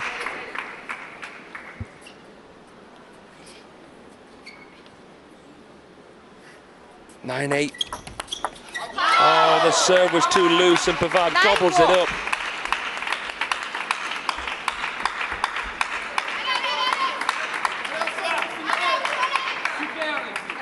Soch was trying to play a half-long serve, but put too much force through it. And the first bounce wasn't close enough to the net.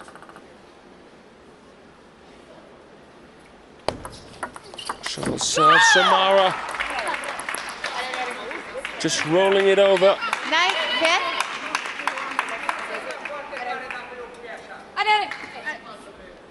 This game has been a lot closer than what it looked like it was going to be.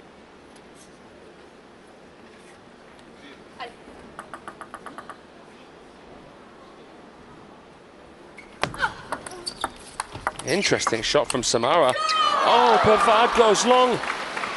What on earth was that shot there from the former European champion? She's just showing us a bit of action again there, shadowing it. It was a really lovely side spinny, top spinny shot, very flamboyant.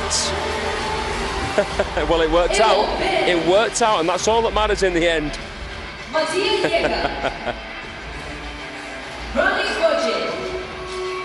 And that is massive. They called the timeout at what, 8-7? Or 7-6, can't quite remember now, but it paid off for them. In the end, 11-9 in the second game.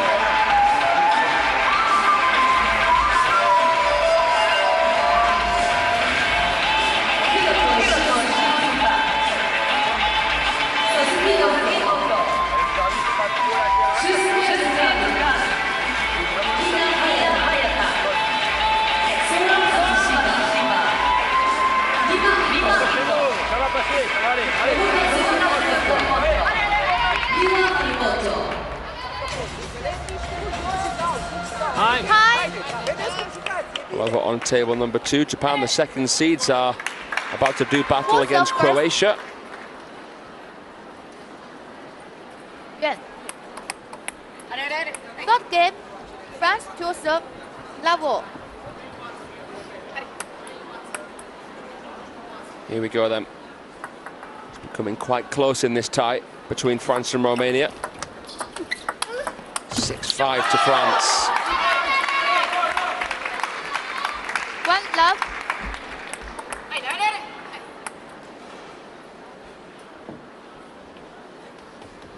Team Germany have already won this group. Whoever wins this tie will come second. 1-4.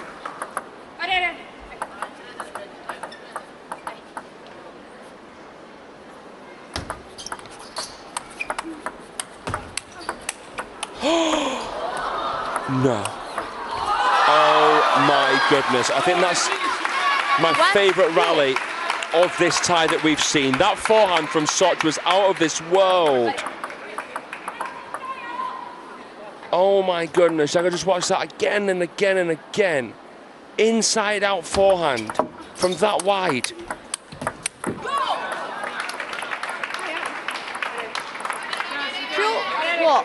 That was a beautiful stroke. And the way it finished as well with Pavard, excellent.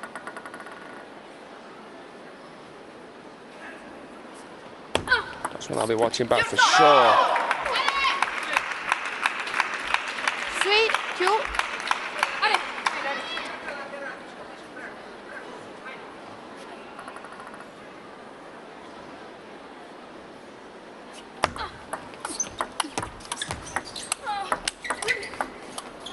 Ooh. Oh, there's still table there. Samara! Jaw dropping.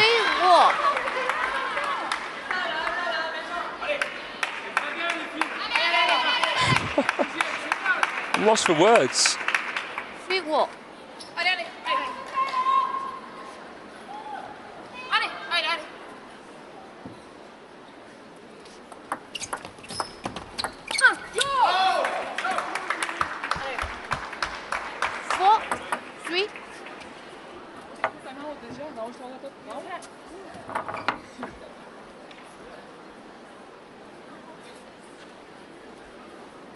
When you're thinking about it that much, then best take it. Timeout from the French. The umpire for table 2, They should absolutely take this timeout. Poland. Prevention is better than cure. You don't want to be going into the men's doubles at 6 apiece. I mean, no matter what happens, the Lebrun brothers will surely be okay. I think it will be them who's playing next.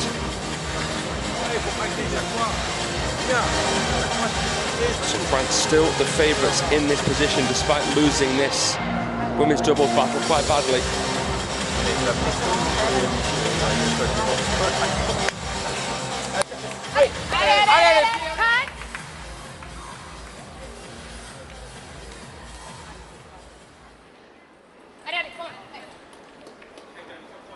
And a reminder that next here on table number 1, India will be taking on Australia in group number 2.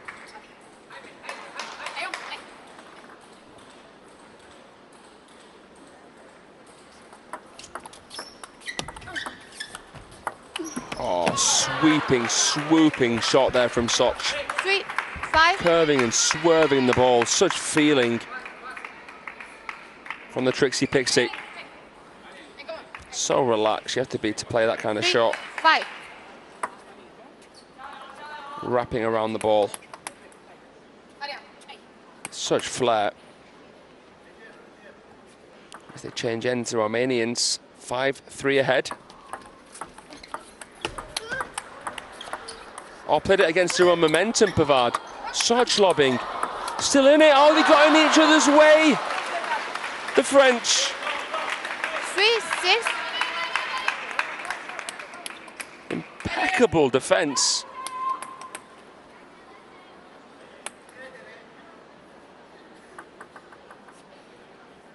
I'd say aggression from the Romanians far back. 6, 4.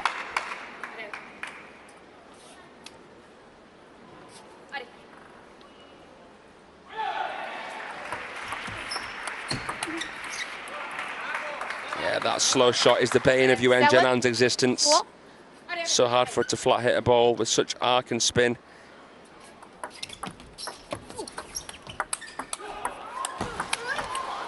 Oh my goodness me, this for me is the best women's doubles battle I've commentated so far. 5, 7. At the Mixed Team World Cup, we've seen some great points, extended rallies. Clever from Yuan to use the peripheral, saw where Soch was moving to, went against the grain.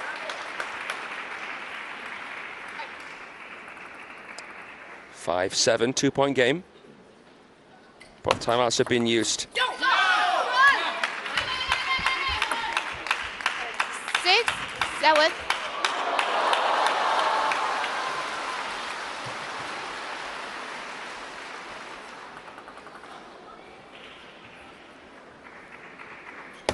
Shovel serve again. That was wonderful from Pavard.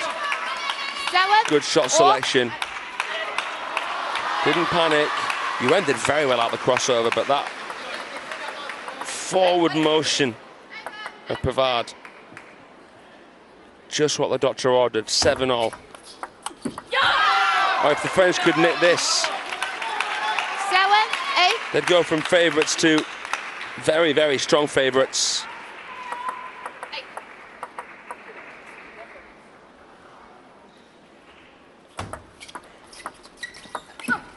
Oh, got away with it. Not a very good play there from the Romanians, but 8, 4. they'll take it. I think they're nervous a little bit. They know the importance of winning this game, and they knew that they were ahead. Continue. Just bottled it up a little bit. Could they finish? The French serve, Yuan Jianan.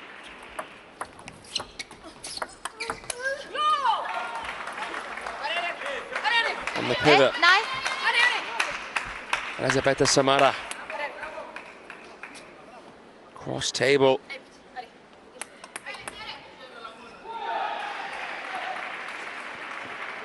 This is still anybody's. 9. You are talking millimeters. Goodness me, the margins in this sport are so fine.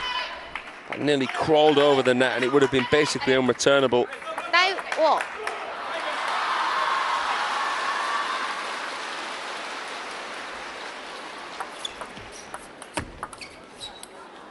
Oh, it touched the net and it is 10-9. 10, 9.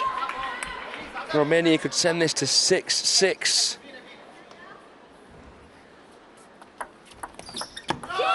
Oh, and they do as well. 9, game to Romania.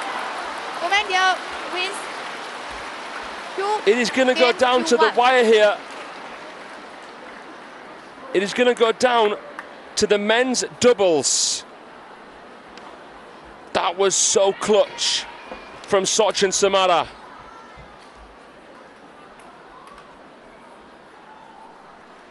It would be a big, big shock if France do not get through this group. I told you this was the group of death, with Germany, Romania and France, the creme de la creme in Europe, all battling here in group number 4. Wow. It will be the Lebrun brothers. And I think it's going to be Edi Ionescu and Darius Molivianu who they will be playing, who will advance through as second here in Group 4 behind Germany. France or Romania. There's only one place to find out, and it's right here.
Red, black, red. Receive. Who serve first? Felix serve. Felix serve. And you name? Name.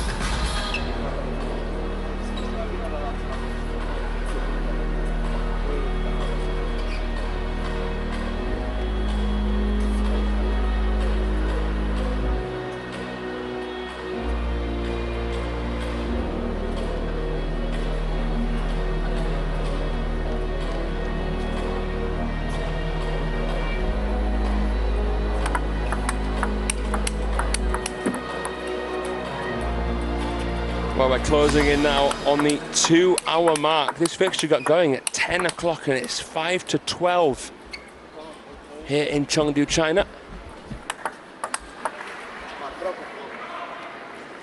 You're watching the final day of the first stage here at the ITTF Mixed Team World Cup in Chengdu 2025. And France are taking on Romania for a place in stage number 2. Whoever wins this will finish second behind Team Germany. Germany have already defeated these two teams and have just won 3 for 3, taking out Brazil as well today. It's going to be a tough ask for the Romanians, but look, there's more pressure you feel on the Lebrun brothers.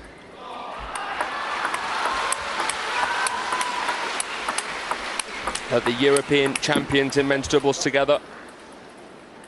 They won the title in Linz, Austria last year, where Alexis Lebrun defeated Benedikt Duda to also win the men's singles gold medal.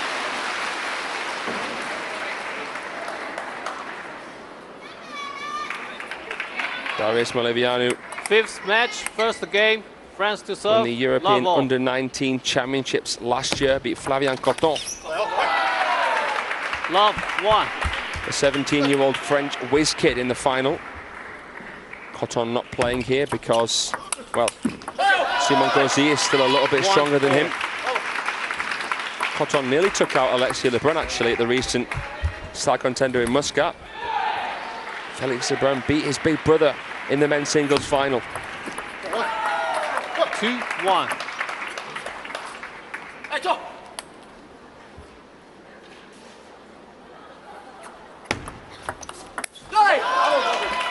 Felix Lebrun defeated Eddie Ionescu in the men's singles 3-0. But it's completely different picture in doubles.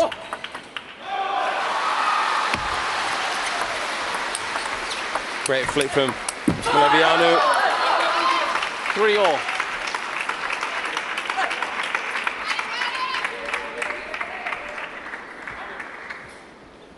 Felix Lebrun reverse penalty backhand there, just pristine. He level at the French. 3-4.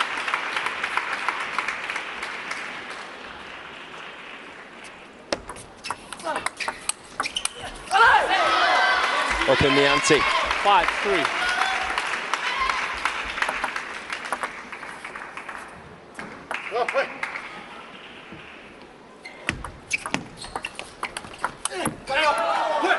Great contact. 5-4.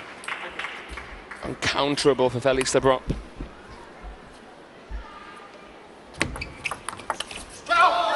And very clever there from Darius. Good deception with that forehand flick. There's actually many Chinese characteristics to Darius Malevianu's game. 5, Where he plays a full-stroke forehand. His stance, very aggressive left-handed player, more forehand-orientated than Eddie Ionescu, but Eddie Ionescu's forehand's been great in this fixture so far. Oh, case in point, the strawberry flick returned with real venom. That is jaw-dropping. An eyebrow-raising receive, full extension, and the backhand. 6-all. Absolutely nuts. 7-6.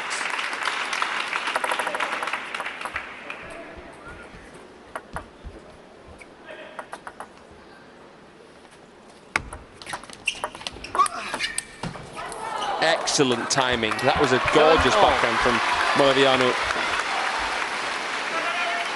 Of course, Team France defeated Team Romania in the final of the European Team Championships this year. France won it for the first time in 27 years. Romania have never made the final before. So it's been a historic year for both teams. Oh, what an angle! 8-7. That is just so good.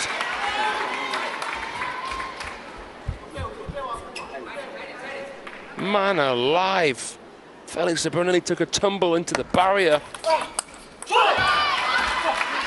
8-all. And now we're seeing the real team spirit. The team's up in arms every single point. Getting on their feet, showing for their players. 9-8.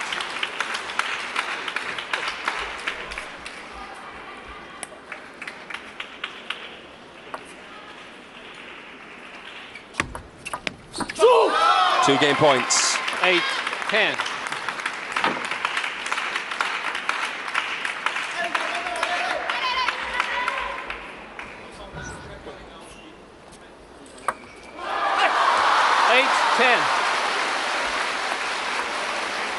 Serving for survival here in the opener. That 8-10.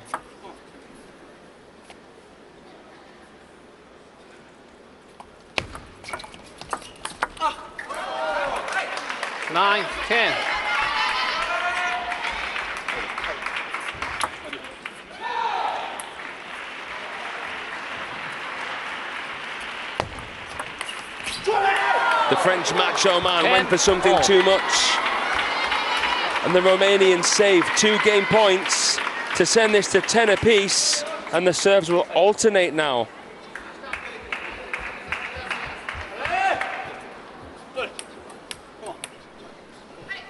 Oh, this is tight. As tight as can be.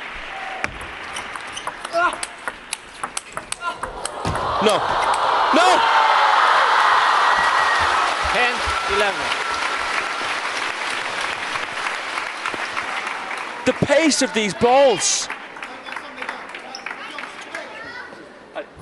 Can't complain if you're the Romanians. These 2 youngsters are giving it their all against the LeBrun brothers. And they've saved a 3rd game point.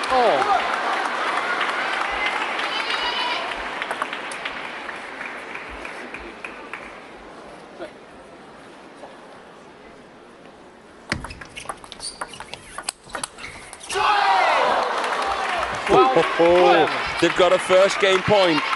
This is edge of your seat stuff.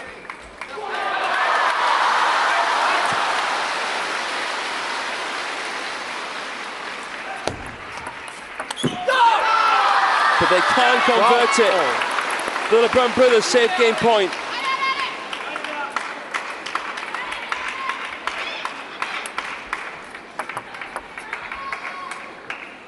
All. Will it be a float serve? I think that's what that means. And no spin. His backhand, Darius Molevianu's backhand has been absolutely top draw.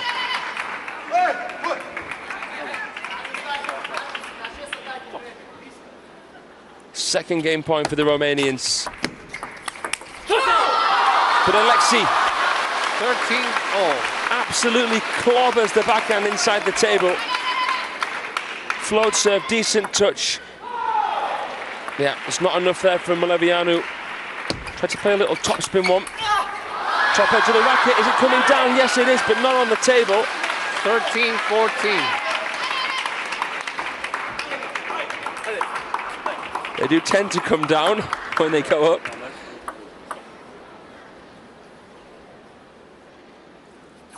There he does it, Alexei. 15-13. There it is. Game 1 to France. Gotta love this chemistry. I'm surprised he can crack a smile, to be fair, because this is neck and neck. This is so tense. 好的，提醒一下现场各位观众，注意闪光灯的使用啊，注意关闭闪光灯，同时呢，详细关闭一下灯主灯。感谢各位配合。Absolutely possessed by ambition. He even admits that he's a little bit crazy himself. So he is aware. The European champions in men's doubles take it, but only just. And they're a game away from clinching this.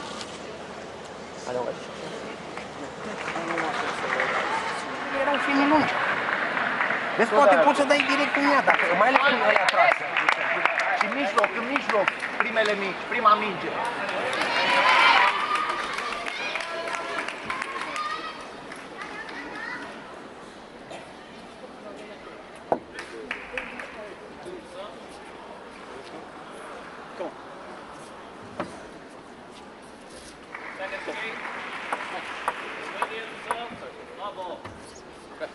Right then, one love to the LeBrun brothers. They just need one more game.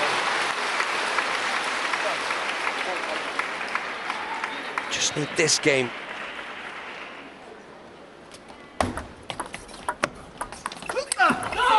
Will the Romanians be able to reset after this touching distance of making it a must-win game for the LeBruns, but now it's a must-win game for them.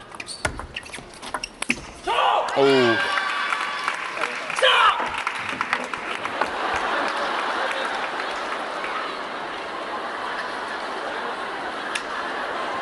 I think that was a Cho that was there to try and get in the head of the Romanians.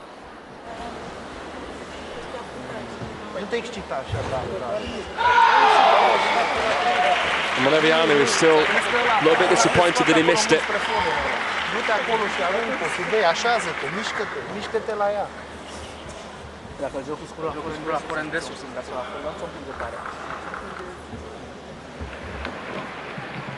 Uite ăla și ia distanță, trebuie să vă uitați unde dați în ăla al doilea. Deci ăsta face, când face preluarea ăla, uite așa se. Și dă cam mult în ele. Vă uitați un pic să-l jucați mai la mijloc, mai să miște, că oricum dă-l. Să miște un pic, să dați miște, mai gata, așa, Allez, allez!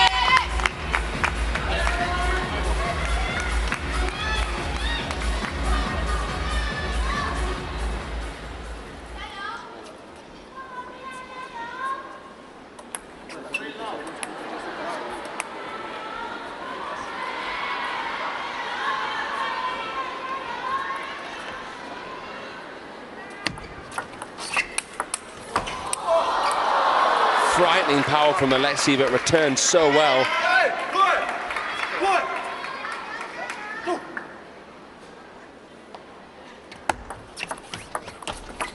Great touch.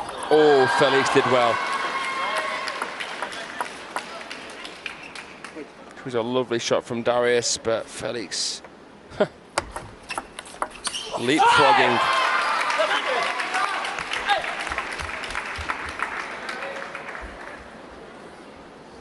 The LeBrun brothers, by the way, former world #1s in men's doubles. They won the finals in Fukuoka last year. As we're heading to the finals right after this Mixed Team World Cup.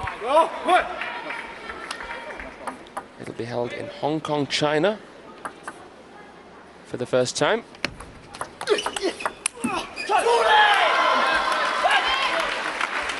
Closing in on the win, the LeBrun brothers, and you can expect a big celebration if they do get the job done.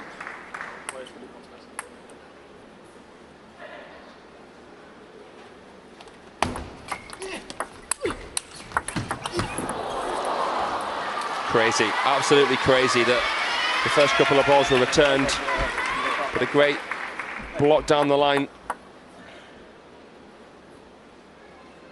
3-6.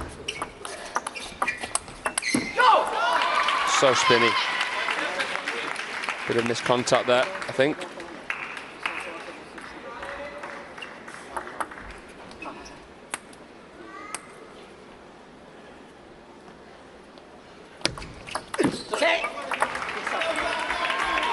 And now it's spiraling, slipping through the fingers of the Romanians. And the LeBrun brothers closing in. And they're just 2 points away now. Settling any nerves that were festering, bubbling as a result of how well Romania have done in this fixture.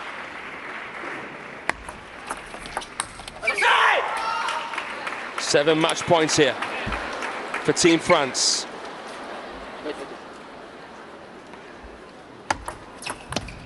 Strawberry, and that's it.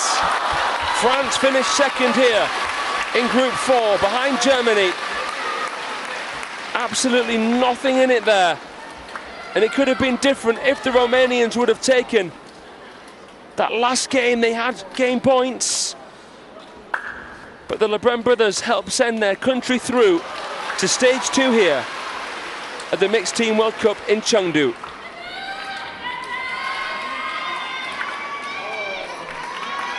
This was the European group of death, with Brazil in there as well. Brazil without Hugo Calderano, the World Cup champion, and Bruno Takahashi.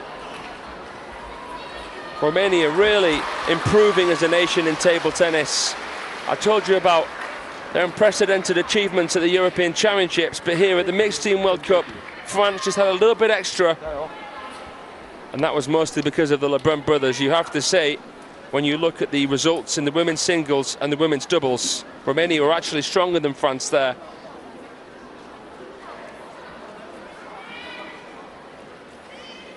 So that is it.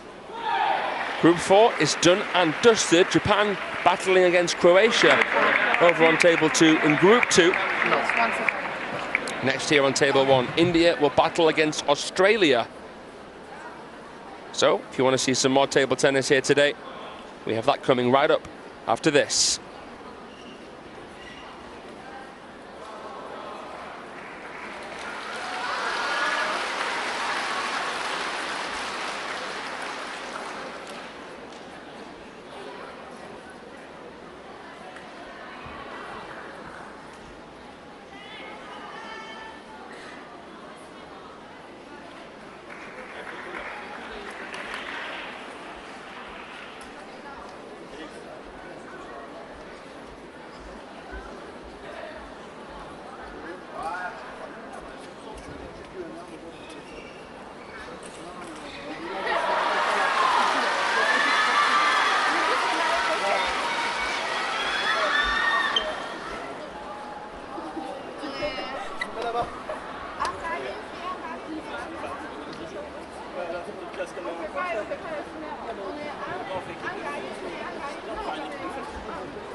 And ladies and gentlemen, thanks to Team France and Team Romania.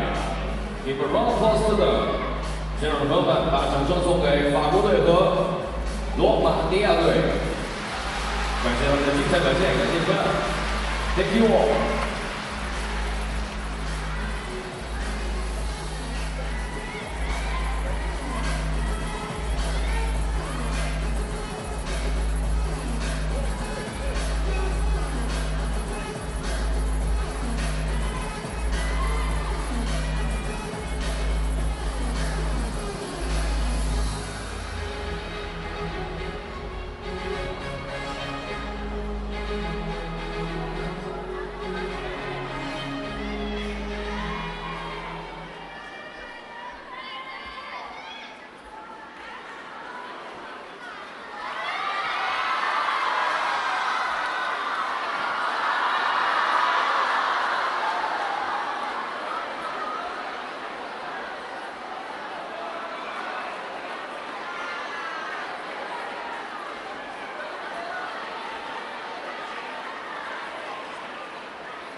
and gentlemen, let's welcome the players for Table 1. 女士们、先生们，让我们欢迎1号牌运动员入场。 Team Australia. 澳大利亚队。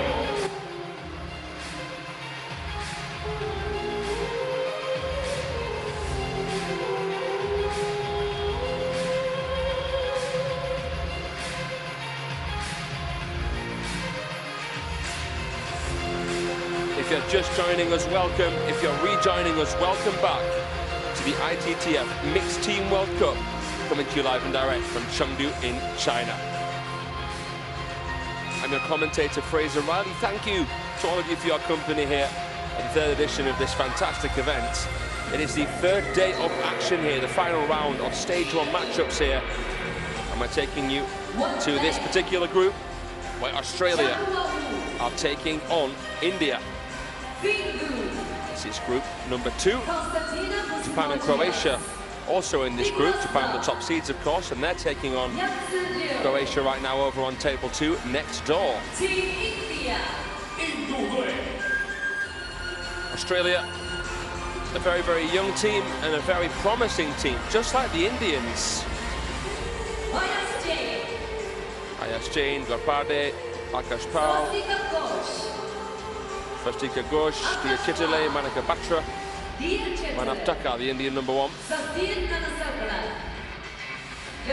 Batra, the Indian number 1 on the women's side as well. The women's players quite fiddly, twiddly, long pips, no sponge, a very disruptive style. All of the Indian men's players with more of a clean game.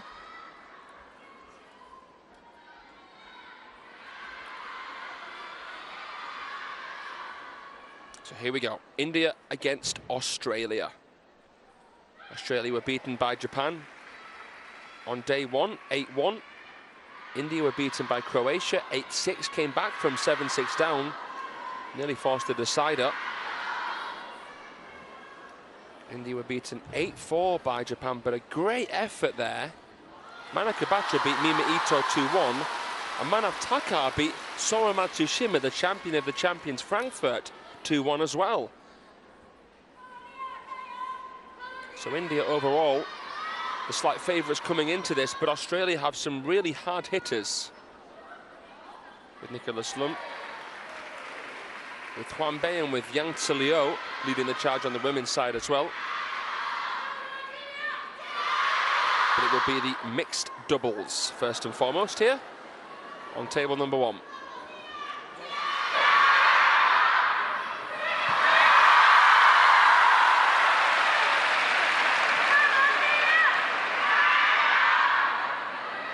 They're playing for pride here. I don't think either one of these two teams will advance through to stage 2. Only the top 2 teams of each group can. No. It will be either Japan or Croatia who win this group. Don't try to overdo anything. That's very important. And I don't know, we'll play our game. We know that she's stable playing far from the table, close to the table, that's not a problem for us. And we just got to find our safe, the right place to get this. Set by set, let's try to win this one. Okay? Coach Oliveira in the corner for the Australians. Svastika Ghosh and Manav Takar are featuring here. For India. It's Ben and Christina. For Australia, it's going to be Rosa. Huan Bei Okay. and Wu Jiamua. House, please. Blue or red? Red for Australia, blue for India. Blue, win the toss. See? Oh, forgive me, it's Which side? Konstantina Fizogios, who's alongside Huan Bei for this one. Serve. Reserve.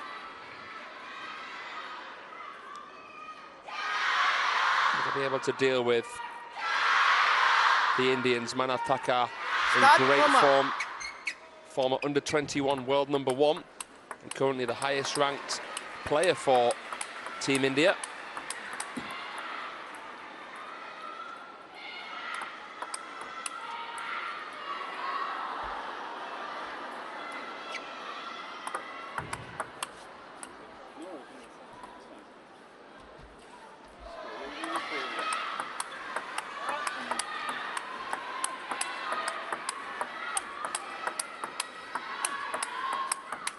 Li Lin taking care of business here in the high chair. You might have just seen that on the tablet, but table tennis review system is in effect here at the ITTF Mixed Team World Cup. We've seen it used very well, actually, by the Indians. Satyen Dinashekaren used it to save match points against Croatia in the doubles. As I mentioned, Croatia beat the Indians 8-6.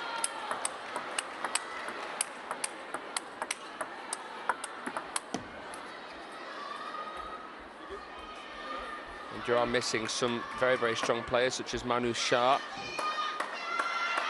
and Srija Akula. So it isn't their strongest team here.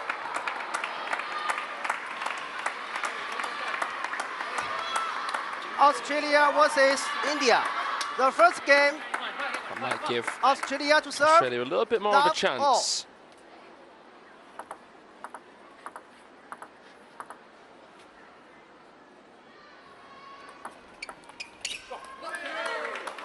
Interesting tomahawk serve there.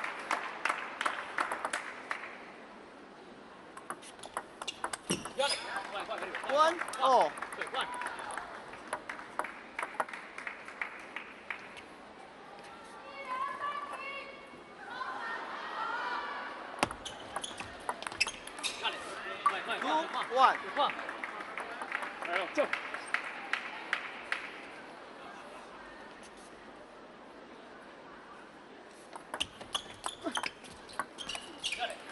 1-3. Good start from the Indian pair. The format here, mixed doubles, then women's singles, men's singles, and then men and women's doubles. So 3 doubles fixtures each fixture, and 2 singles matchups. 2-3.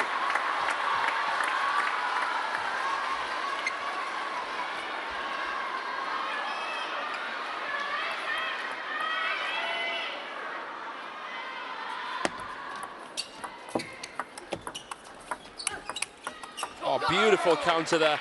3-all. From Vizogios. That forehand right into the corner. Beautiful timing. 3-all.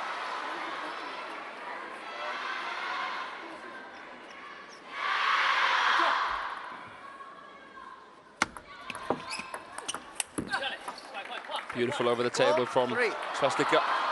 Just like Dear Chitale, very aggressive, compact, powerful, with a build and style.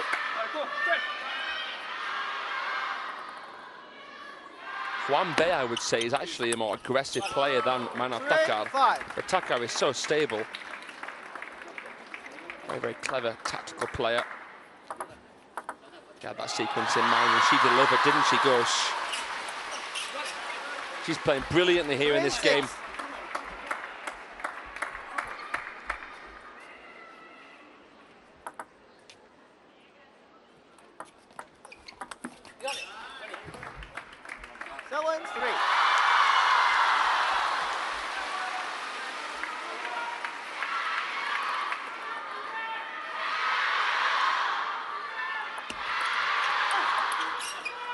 Takar, twinkle-toed, nice pivot, fires in the forehand.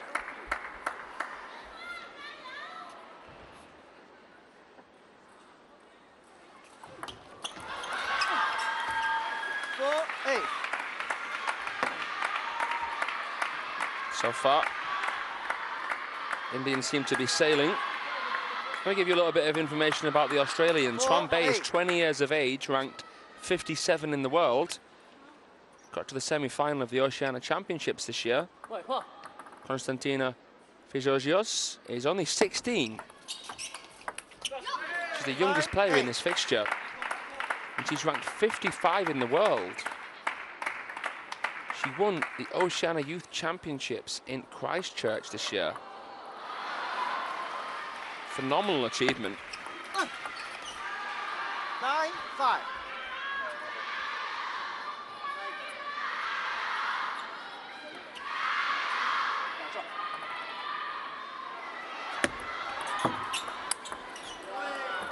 Just dispatched there, dismissive. Picked the spot, visualized it, and made it come true. 6-10. Good shot there from the Aussie, the 16-year-old. There's been some wonderful shots in this opening game. Not many long rallies. Oh, Taka with a little bit of a chop block there. Jumped into the bottom of the net. That was loaded. Watch this. Had acres of space, loads of time there. But very difficult to play. Such a heavy ball.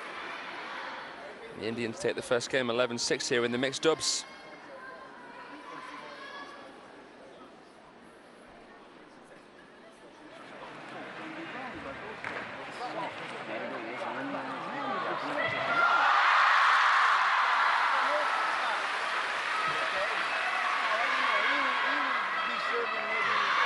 Manav Takar is 25 years of age and ranked 35 in the world. He's the highest ranked Indian male. And this is the highest ranking that he's ever been, so currently at the peak of his powers. Swastika Ghosh is 22 years of age and she's ranked 130 in the world.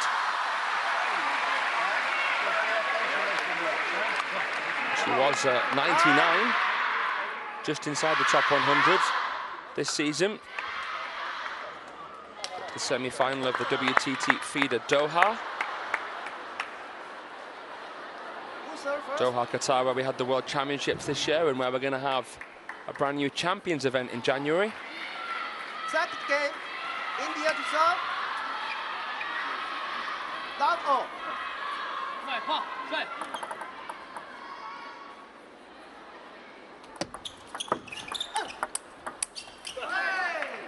Love one.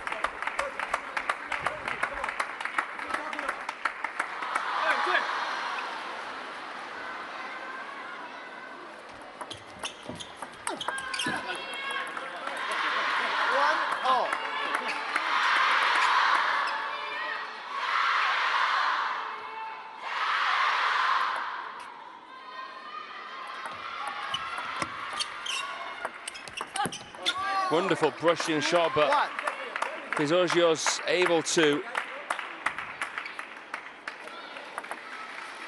see there, just quite a sporadic, jagged forehand block. 1-3. Moving with real fluidity here, the Aussies.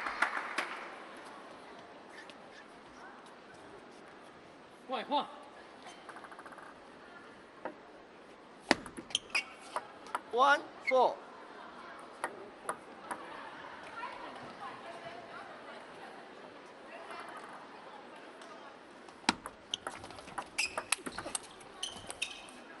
One. She's a flat hitter, the 16-year-old. You can see the way she contacts right through the back, and Hwan Bei with a style influenced by the top Asian players.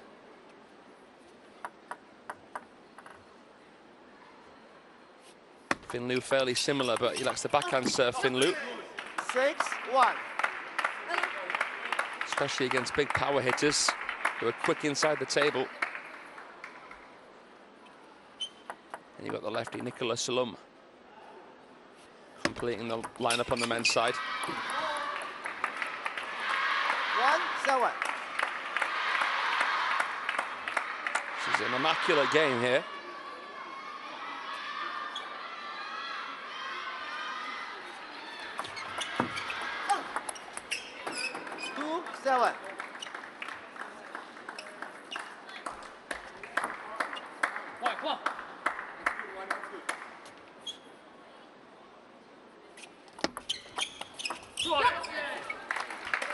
Sneak it past them.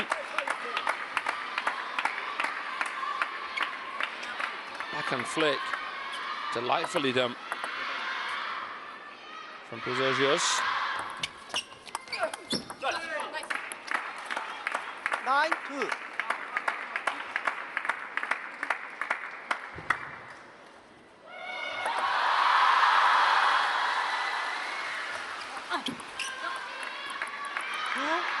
These tomahawk serves are giving me a few flashbacks to William Hensel. Some of you may remember him. He had a great match against Wang Lichin at the Olympics. Check that out on YouTube. 11-2. Game to Or wherever Australia. you like to watch your long form videos.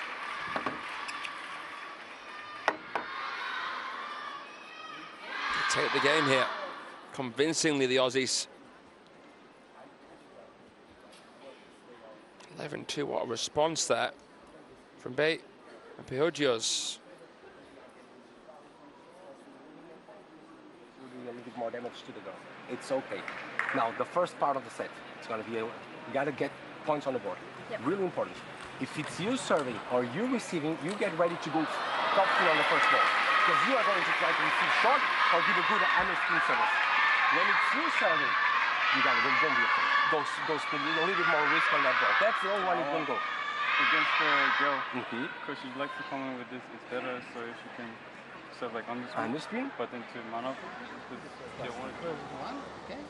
we go. You can serve half long, we can start.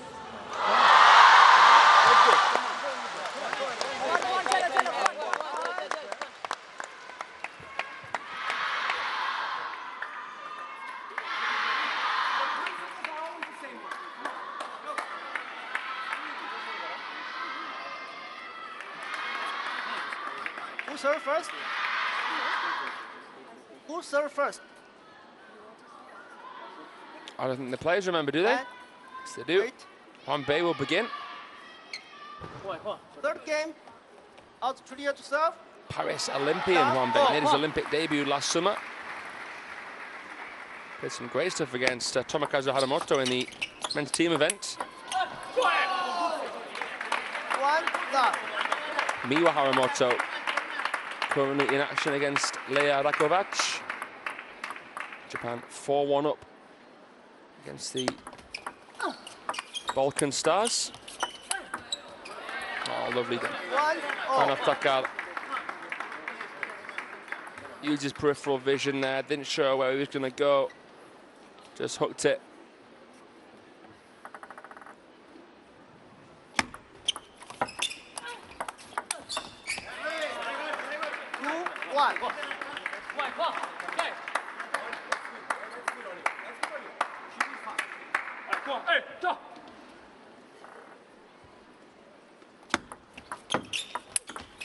Oh, the power there from Svastika Ghosh.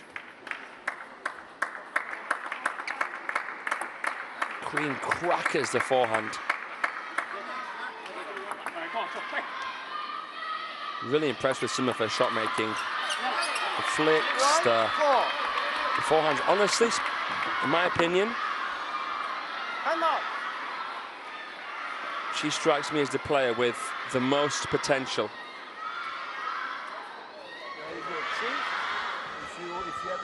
Really smooth, powerful, great fundamentals.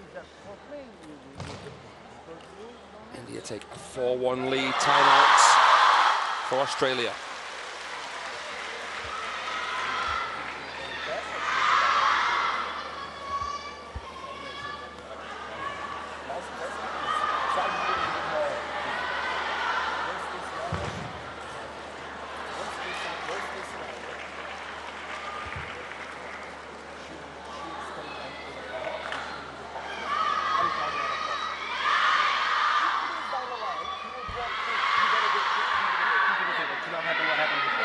Second part of the match, very important to keep. Try to receive short, relax your arm. If they do it with no spin and you cannot receive, you go with one banana like you did in the last one. And everything else, take care of the first boss. Let's go, come on. One or 2 points in this first part is very good, come on.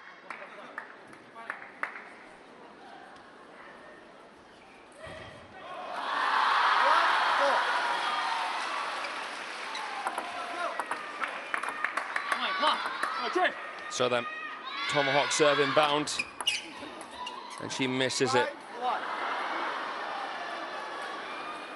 Well, that is the last thing that Coach Oliveira would have been instructing. 5-1.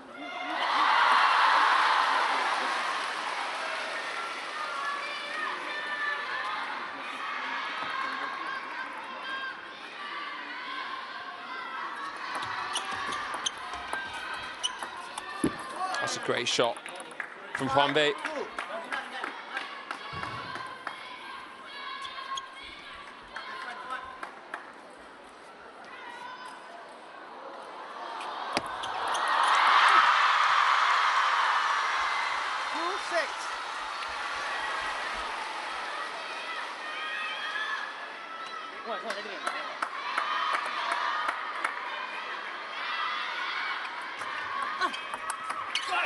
And again.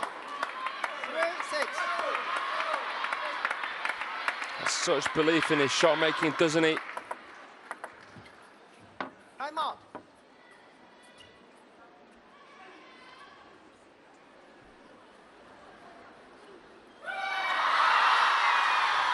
Timeout here. Match one of this tie. We'll be going to the women's singles next. Now, Monica Batra could well be playing. She had a great win over Mima Ito yesterday. You know what? Australia will be happy that they've been able to take a game in this mixed doubles.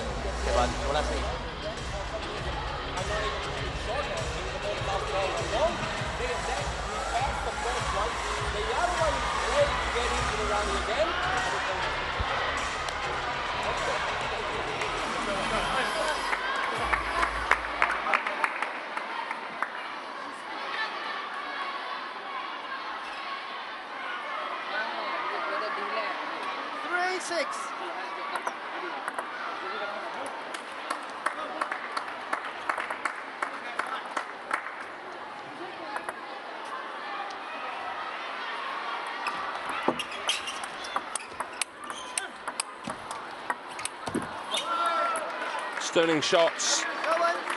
The Indians come out on top here.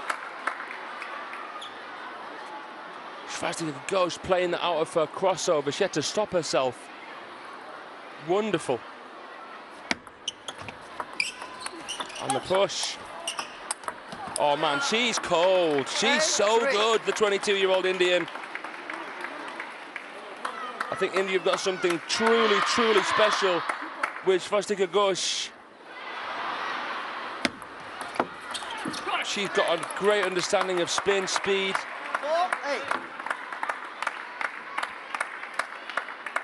130 in the world right now, but I tell you what, she's playing some top 30 table tennis at times here. 4-8.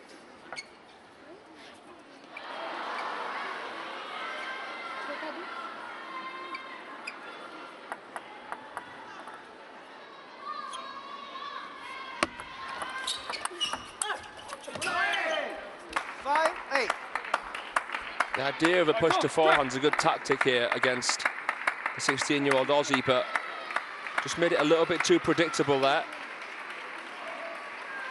Ghosh.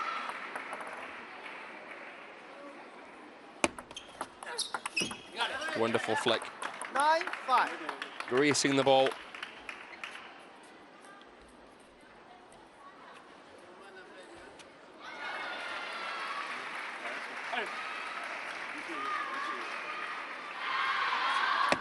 Short serve. Heavy push. 9-6.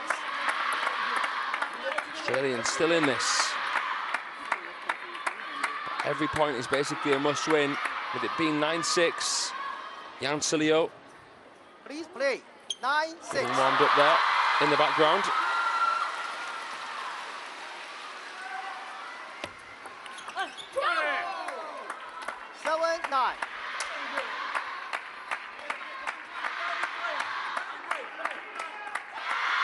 An explosive flick there. Come on.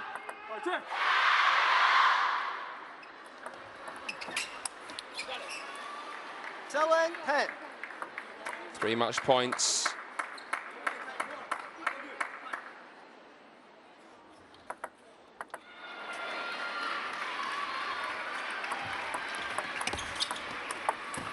Down the line, so fine, sublime. Game and match to India. The Indians win 2-1 for me. The player of the match, Svastika Ghosh. I've been waxing lyrical about her. An opportunity for her to showcase her skills. And boy, she delivered alongside Manav Dakar. Well played to the Aussies for taking a game there. Bombay alongside the 16-year-old star. Ojos, but just didn't quite have enough there. After winning that last game 11-2, I thought the win was in their sails. The Indians went back to the drawing board and came back locked and loaded. So they get off to winning ways here on table number 1. Consolation match here between Australia and India.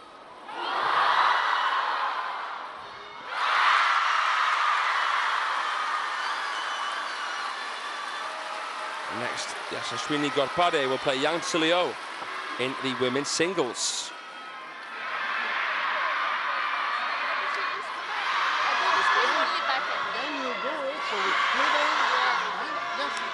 Play free and play aggressive, okay? And use your footwork, okay? Get the ball, seize the opportunity. Go freely and put pressure on them. Yeah, good service, good receive. Yeah, it was just winning the rally. Not much. So after because we go straight into rally after the first one, and I block, and then you got to come back for the next one. Yeah, on this side, on the forehand side. Yeah. So like after I play one, then you can come around. Then we just play one again. Go on, Lindsay.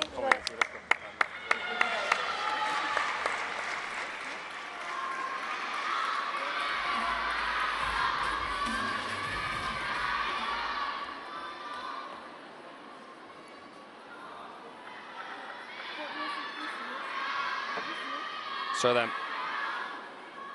the second international meeting between Yang Tsuleo and Yashaswini Ghorpade about to take place here as India take on Australia. The last time that these two played was in 2021. And it was Yang Tsuleo who defeated Ghorpade 3-1.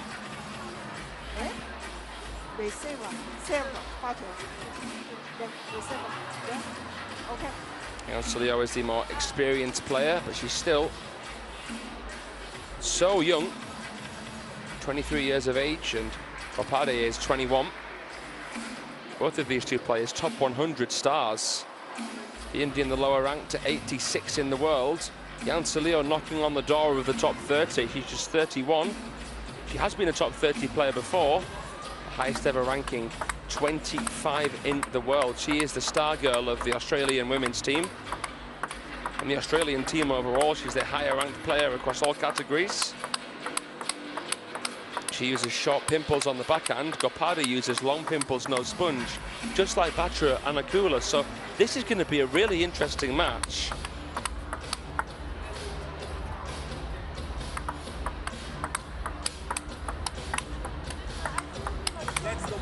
Yang Tsuleo became the first ever Australian woman to win all 4 gold medals at the Oceania Championship. She won the singles, doubles, team and mixed doubles.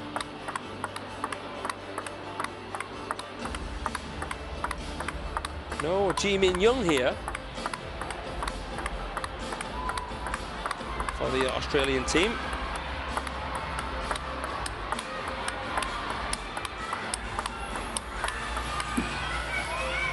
And no Aditya Serene either. Serene playing the World Youth Championships in Romania. So it's not the strongest Australian team, it's not the strongest Indian team. Australia versus India. India missing Manu Shah Australia 2-7. Double. and Srija Akula. And of course, the legendary player Achanta Kamal, retired this year. We bid him farewell at the WTT Star Contender in Chennai. Snehit Survajula defeating him in the men's singles in a passing of the baton moment.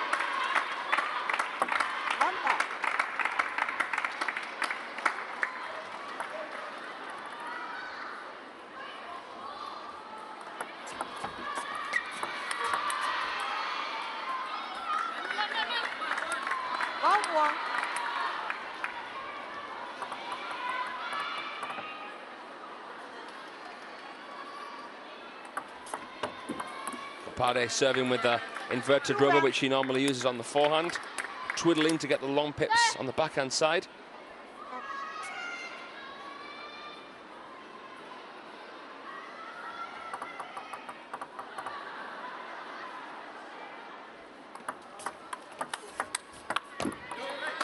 Because Chancelier doesn't generate much topspin with her backhand, if she plays into the backhand of Gopade, she'll get a relatively floaty ball back. She doesn't want to play with too much topspin into that backhand side, Chancelier. She doesn't want to have to lift too many balls. I think she'll be quite happy to go push-push.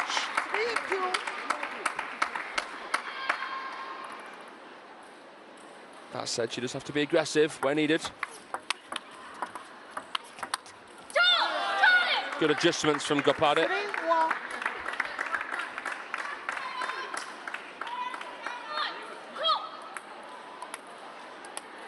Punching a little bit through the ball there. She can do that.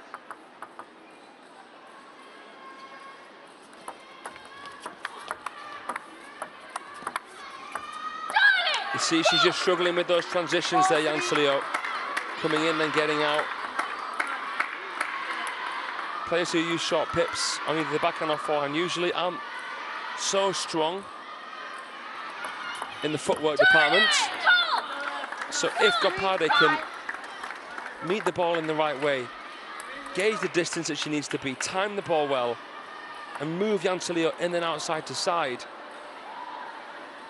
should have a good chance here.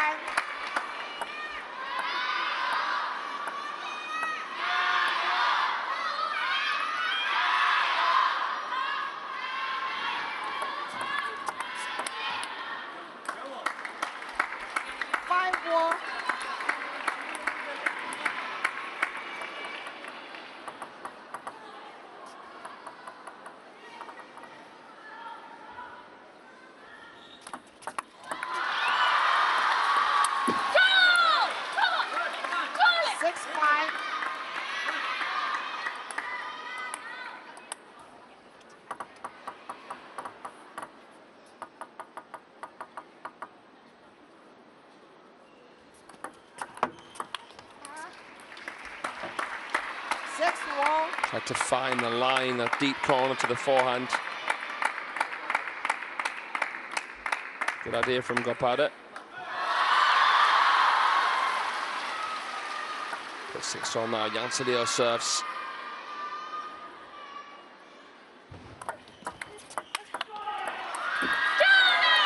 Very good shot from Chancelier, the punch, but Gopade just sending it back, feathering it. The more topspin she gets, the more backspin she gives with the long pips. Twiddling, well played. 7-all. Chancelier just taking notes of the combinations that are working out for us so far in this opener.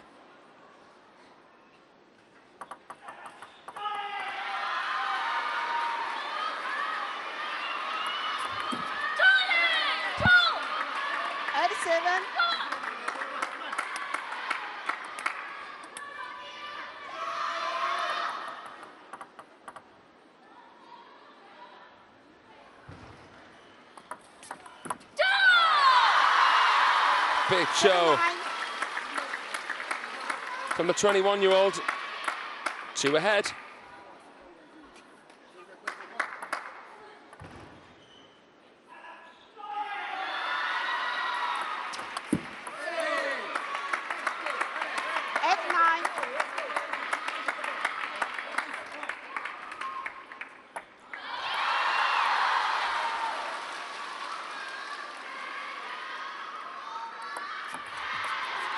Great touch, great backhand. But Chancelier is able to lunge, react, and fend the ball back. Good position there. Gopade caught in two minds, having to play a backhand from the forehand side is never going to be comfortable. 9-all.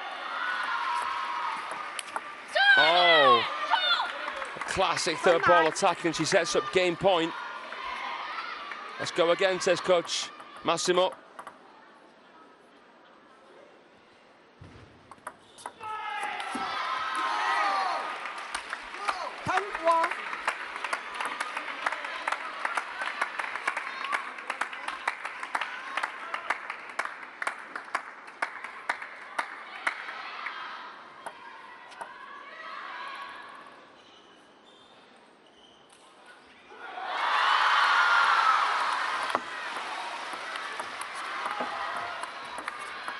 Perfect play from both. Oh, it was so patient, it was so controlled. They were just oozing quality, but buttery on the backhand and fiery on the forehand. She melts through off the angle and sets up another game point here, the Indian. Well, that was well played.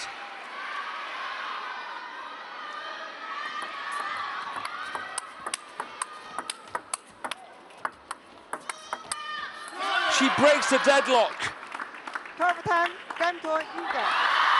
Cracks the code and takes the first game.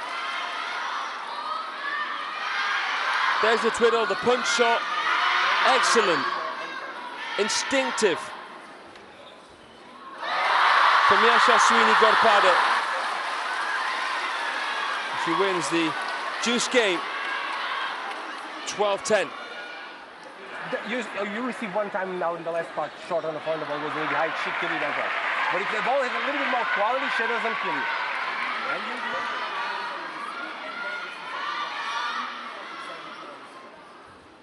you. Yancelio, a player who was very close to defeating Sun Ying Shah at the United States Smash in Vegas this year.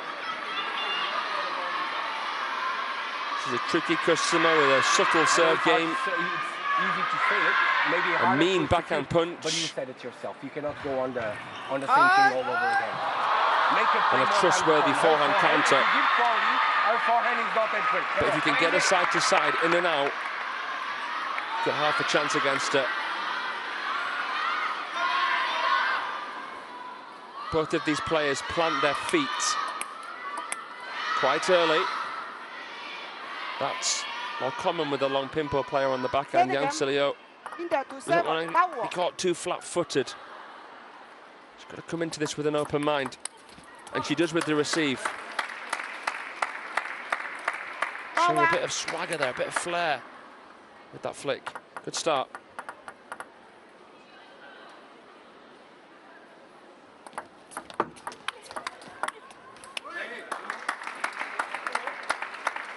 It's about keeping the quality on the ball.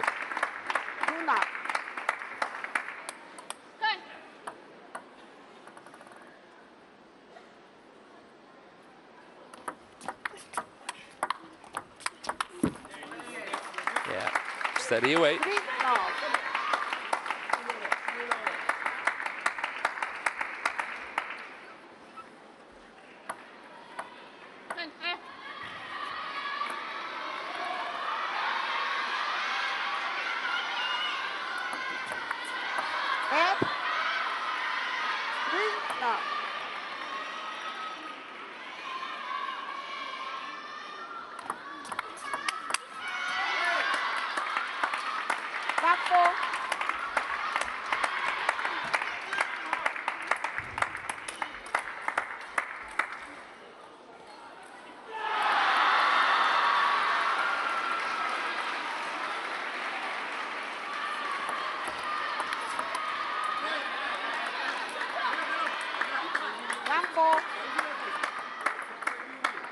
That's something that I feel like I always have to mention when the Indian women take to the table. But let's not forget what they were able to do at last year's World Championships in Busan. They took Team China the distance. They were beaten 3-2. It was Shija Akura that got a win over Wang Yidi. And it was Ikar Mukherjee who caused an absolute tsunami by beating Sun Ying Shah.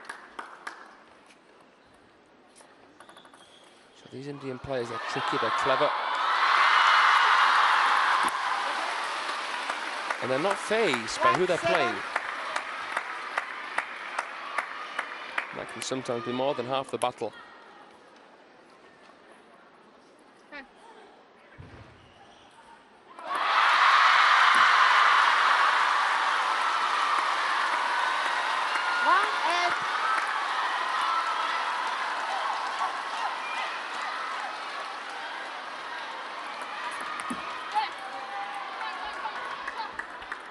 It's been the perfect game here, basically, from Jan Silio. She doesn't want to lose her weight.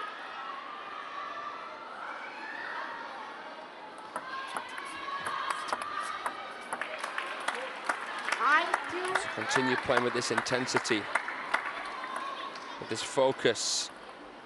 Nice fade there. That's the right one. Textbook forehand flick.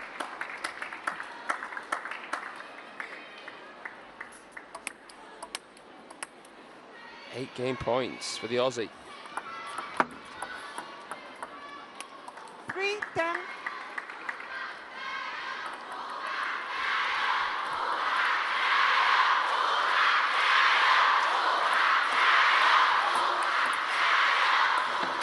He takes it. Never in doubt, Jan Silio. Another fade, that time into the middle. Poker faced. She levels it. And now, in terms of the aggregate, the points won and lost, she is the favourite coming into this deciding game. India 3, Australia 2. Could Jan Silio level it for her country here?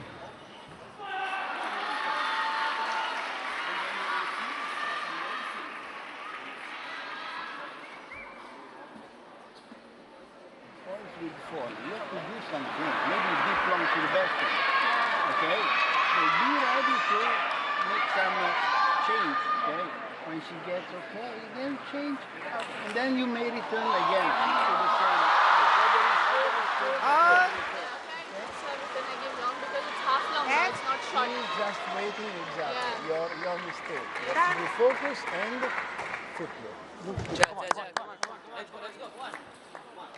Focus and footwork. Says Coach Massimo.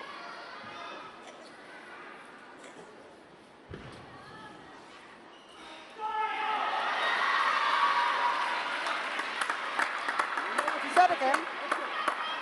Australia to serve number 1.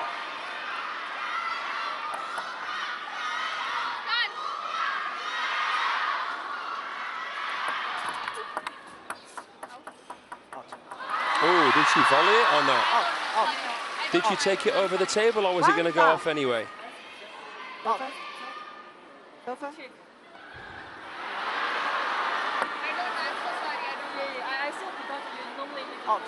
But you can check, you can challenge. Out. Out? Yeah. You win the point. Out. No. I'm not sure about this. I think, could we see a TTR review? Does it come? Okay, I don't think I've ever seen a table tennis review where the discussion has been, did a player take it over the table too early? Was it going to land or not? This is interesting. Never seen this before. Let's have a lookie in the bookie.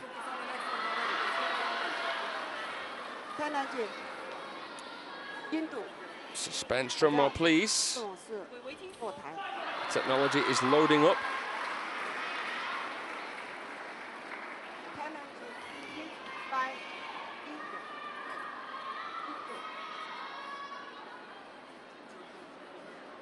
So TTR is usually about the service legality, about whether it hit the side of the table or the edge. But this for me is a first. Was the ball going to hit the table or not?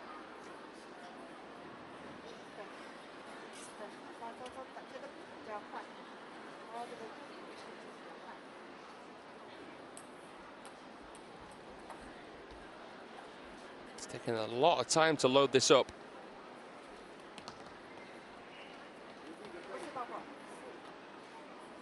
We have a TTR room outside of the Sichuan Gymnasium here. Pretty cool walking around the arena, getting to see everything, what goes on behind the scenes.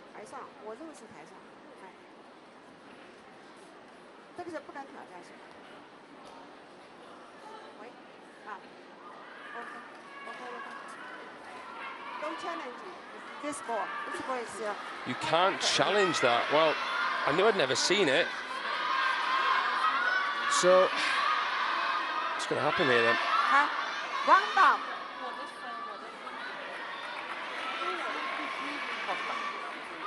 Yes, sir. No challenge. Low challenge. This ball no challenge. Because this. No challenge. This. Umpire. What's happening? What? 得分嘛？是吧？我得分还是？是吧？Yes. Round. Yes. 发球。派的。不是。积分，刘洋子得分。是刘洋得分啊？这个我是另外一个，哦，对。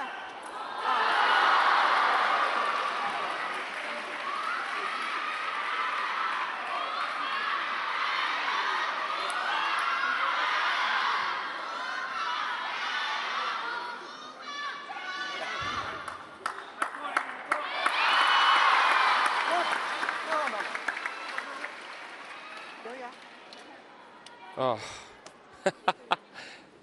This is taking so long to sort out. Thought technology was meant to make the world an easier place. I don't think the umpire knew what happened, to be honest. I don't think they were with it. I don't think she fully gets what is happening with regards to the ball taking over the table and the fact that the ball may have hit if not for that move. But anyway, it's been sorted out finally, and play resumes.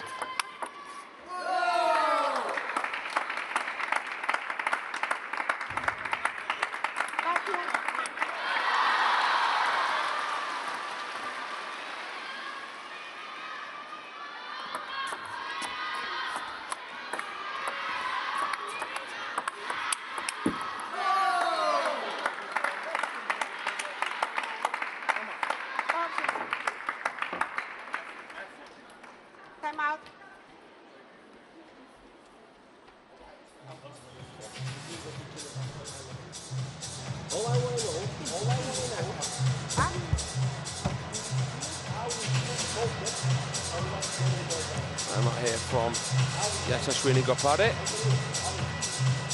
India 3, Australia 2. She's looking to level it for her country.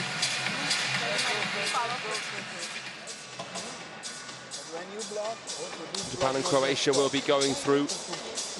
That match is happening right now over on table 2, and Japan are currently leading, but Tomokazu Haramoto is in a decider against Tomislav Puca.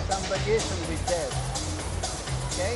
Or maybe you can block to the far and then she play cross and then you go. Okay? Try to put more pressure.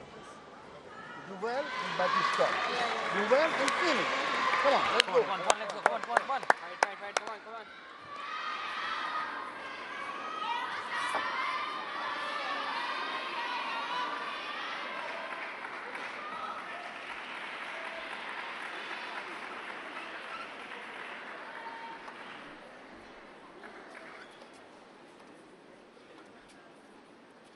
Top 3.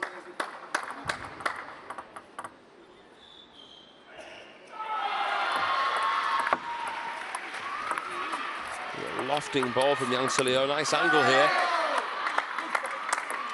Something different to see the arc on the ball.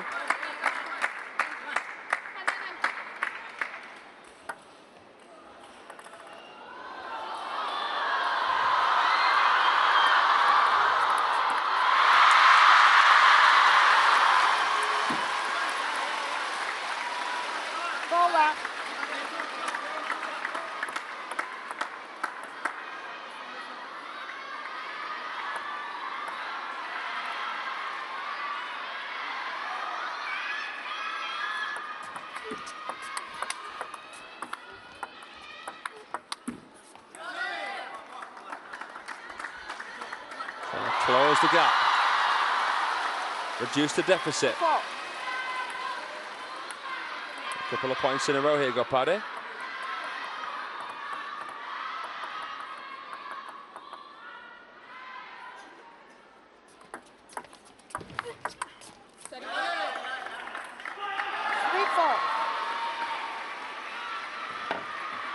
Now a timeout from Yang Liu. Timeout. A little bit passive here. To world number 31. Back to basics, perhaps.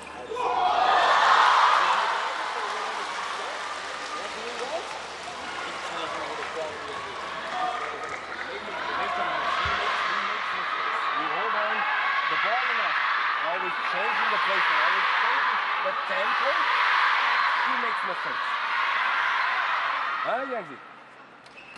This was just barely to relax. Take your breath, take the time to breathe, and you know what to do. You know better than anyone what to do. Okay? Are we fine with that? Let's go. Okay.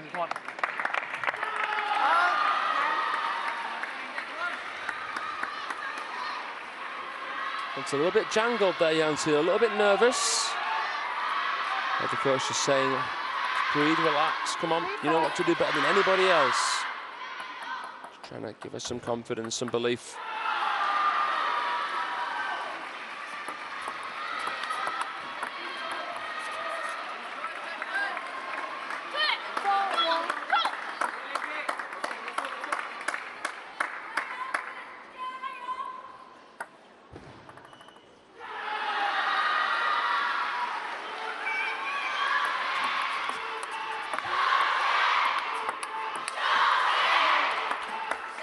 Right idea there.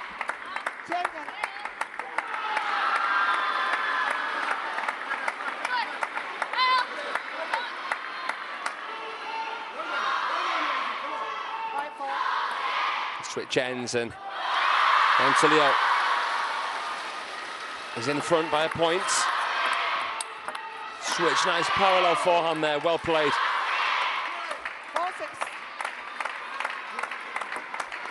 We're going to the men's singles next. I'm not sure who it's going to be. Could be Finlo, could be Juan Bayer, could be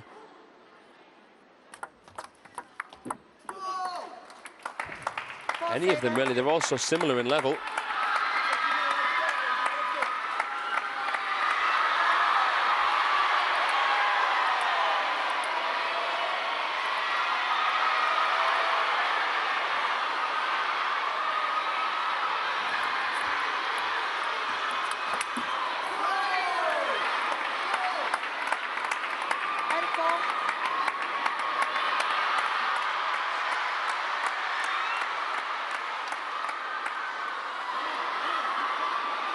Oh, there's some spice over on table number 2. Crowd are going berserk.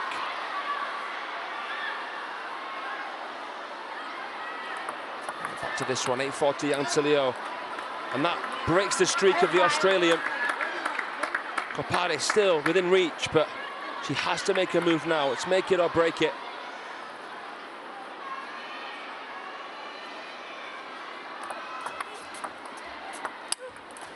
Edge of the table. Pointed it out straight away. The Australian. Fair play.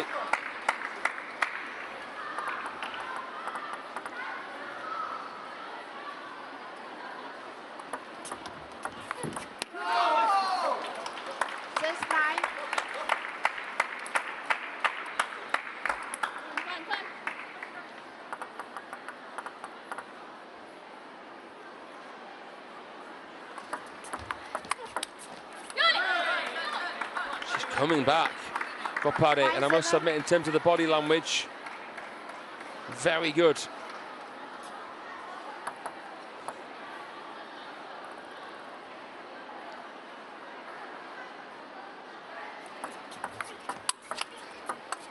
Oh my goodness, she returned it with the long pips on the forehand and gets them back after the twiddle. What a play.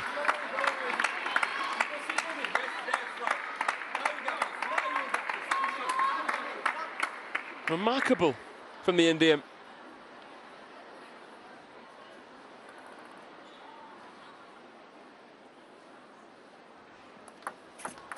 Wide serve, good change from Yancelia. That was really clever. 2 match points to level this for Australia.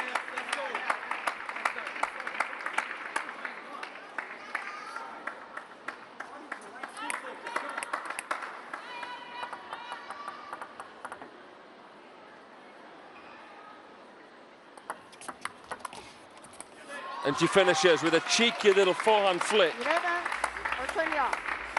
The tension was brewing, but she did so well to handle that, Yancelia.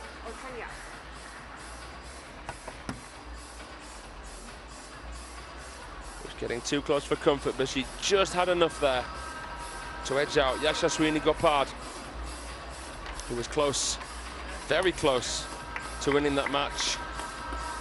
Coming back from a losing position there in the decider. So then she wins 9 more points overall, Yancelia.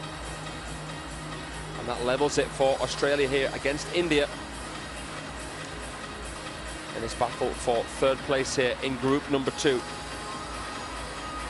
It will be Finn Liu against Satyan Neneshekaran next year. So we head to the men's singles in match 3.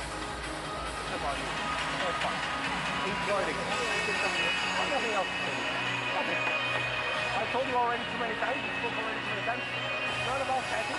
You know what you want out of the game. I love it. We have an identity. We'll seek that identity. At the end of the day, it's about playing the right stuff at the right time and making the right judgment about it. You will only be able to do that with calmness if you're having fun. Let's go. Let's go.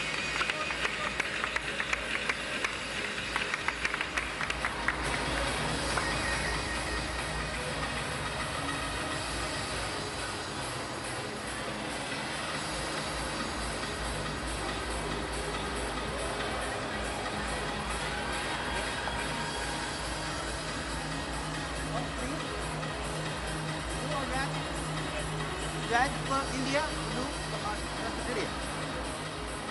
Red for your toss, what do you want? Receive. Which side?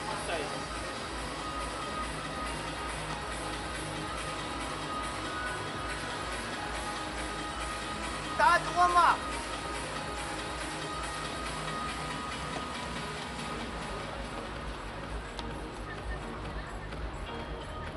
Start warm up.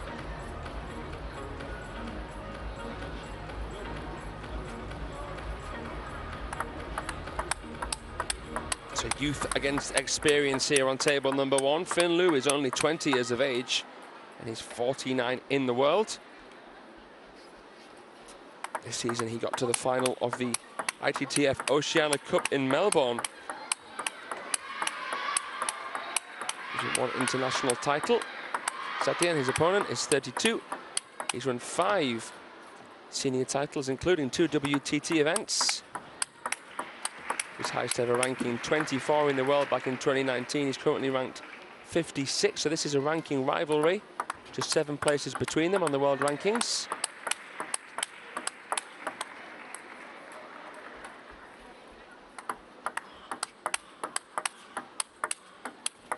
This will be the last singles match that we will get to see between Australia and India before we go to the doubles. Australia will be able to determine whether it will be the men's or women's doubles, as they are the lower ranked team. And then whichever doubles hasn't been played will be played in the last match of the tie. Couldn't be any closer right here. We're guaranteed that last match.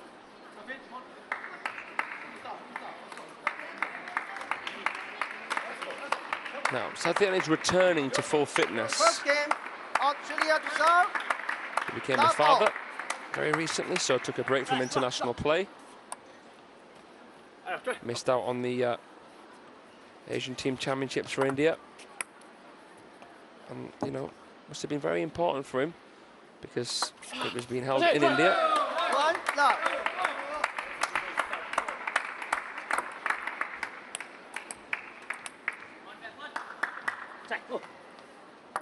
He's been a key cog in the wheel for the Indian national team over the years. And he shows why there and how with that beautiful flick.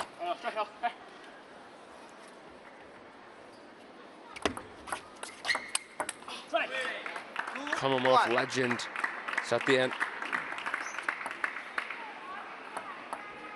But Finn Lu's been racking up some really priceless experience, featuring in a couple of Champions events.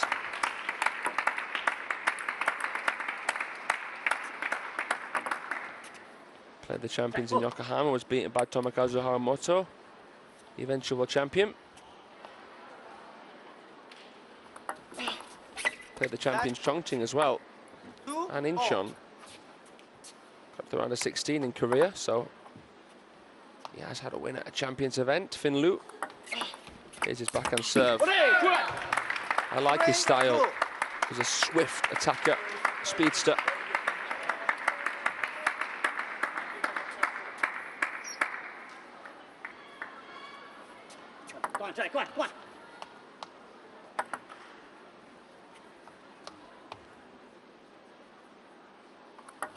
That's 3-2.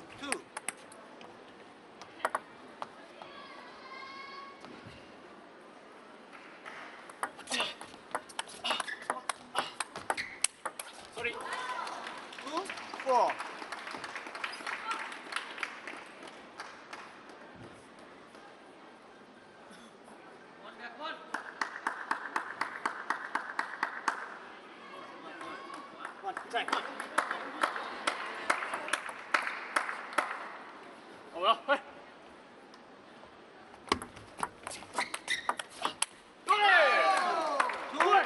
Acceleration from Finn Lu here.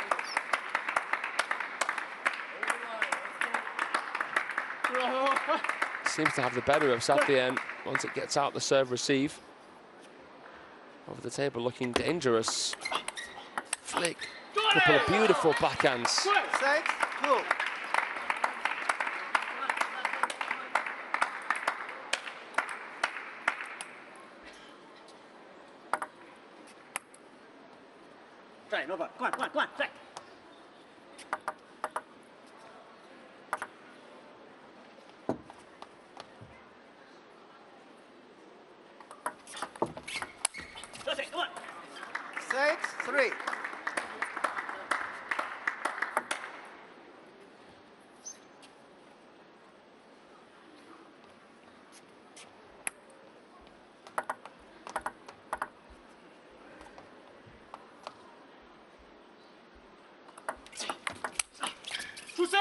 Oh, Satyen had just played the receive. And the ball was already coming back to him.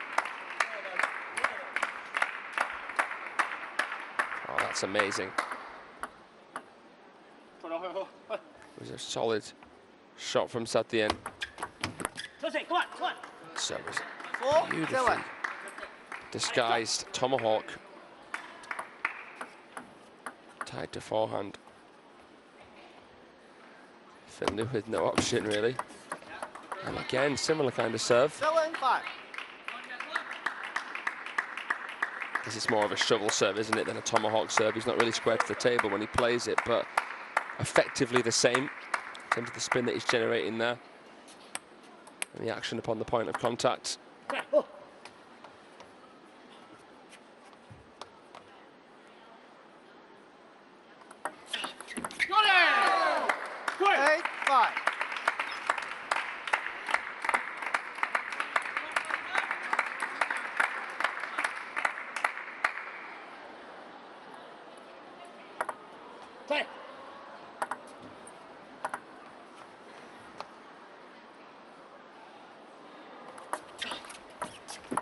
Come on. 6-8.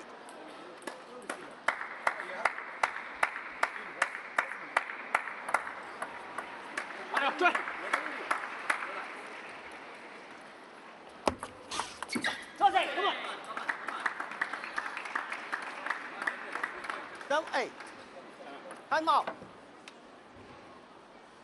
Well, his experience is speaking volumes here. Finn Lu This is in his hands. He's been in the lead for basically the entirety of the game. All of a sudden, whittled down to a 1-point game. Good, but it's timing. In smash, he was pushing half long and he couldn't find the time. When you do too much speed, your serve goes forward and force him to return with forward. Goes back and you always take. I will mess with you one time fast.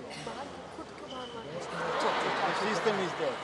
On open rally, don't rush if you want to finish. It's about to go out. Just go. You will do. And we can go. Then we can have the chance. The first chance is the chance. Now you're getting better confidence. But she took it before it came in. Easy अच्छा था, backhand से भी जा सकते हो. One back, one. Let's go. Hi.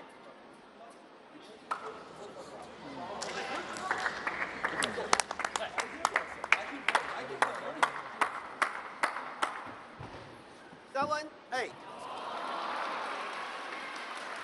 Satyan has sharpened his tools.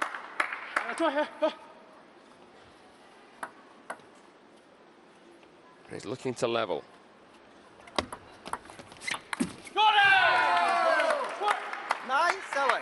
Finley got a decent receive on the serve. The shovel serves worked well for the Indian, but Finley saw that one coming, and from his mistakes previously. Go on.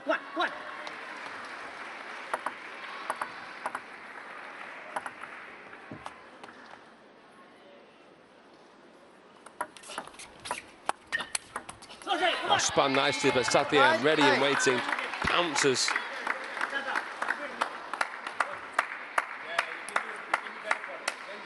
A great brush up by Finley off the half long.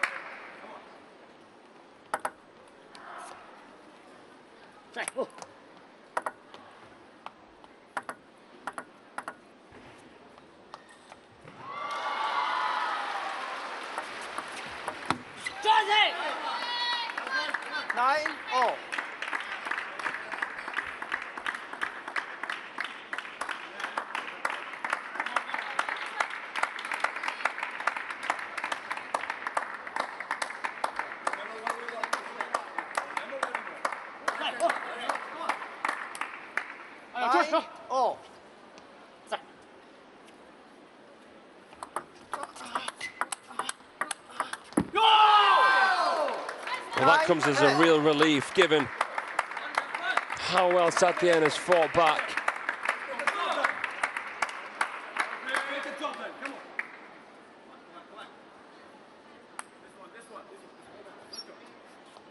Nine, 10.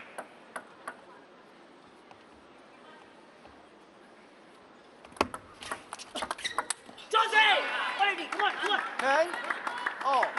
Geeing himself up. Got the bat high, wasted no time.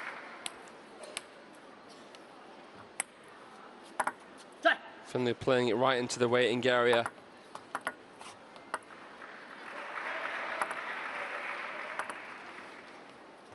Doesn't look confident on receive against that shovel serve. That 10, all. He's surgical with his backhand serve. Both struggling with each other, and now as the serves alternate, this could go on and on and on. As they're both serving so well. It's a strong wraparound. Vein popping play from the lean mean machine of Australia. And he takes the game. Better receive against the shovel serve.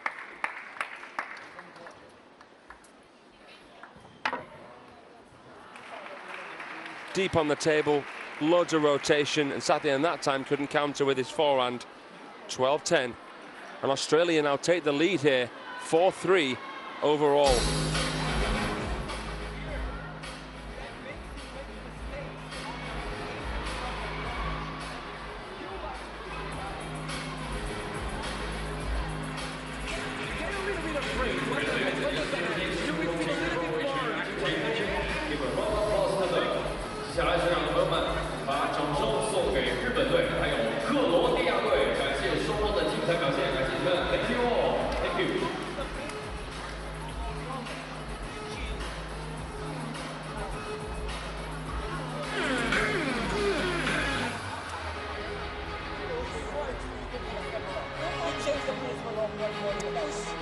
especially when I was with people because I don't know what's been one.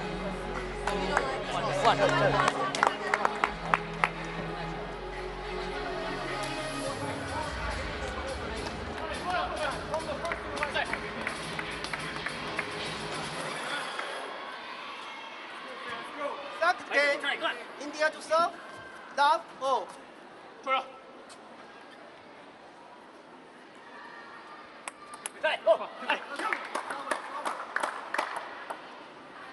So then the second game underway now. Love, one. Finlu wants to get to the next level in his career. He's got to take this. He's up against Satyen, one of the Indian legends in the modern era of table tennis. A man who isn't at the peak of his powers anymore. And Finlu's looking strong. He's in a great position here. He's got to back himself. He's got to go for it. Satyen wants to try and shut down the Australian. I think the way to do that is with the spin. And I know that sounds a little bit generic, bit obvious, but Finlu's driving very well. Satyen, with his versatility in the serve game, can cause problems. That, 2-1. I think Satyen, like many Indian players, has really fine motor skills, very good touch play. 2-4.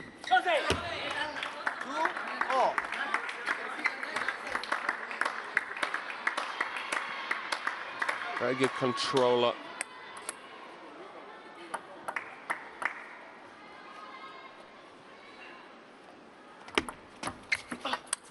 Reverse pendulum serve. 3-2. Something different there again.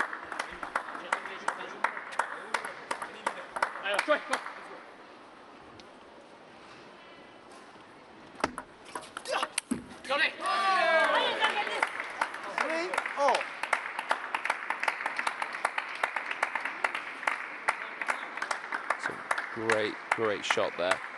Not easy to receive a heavy reverse pendulum serve. Finlu was composed, poised before he struck. Met the ball in the right place. I love that there. Bit of fortune, but a nice empty service. Fade into the middle. Timeout now from the Indian. Finlu on a roll.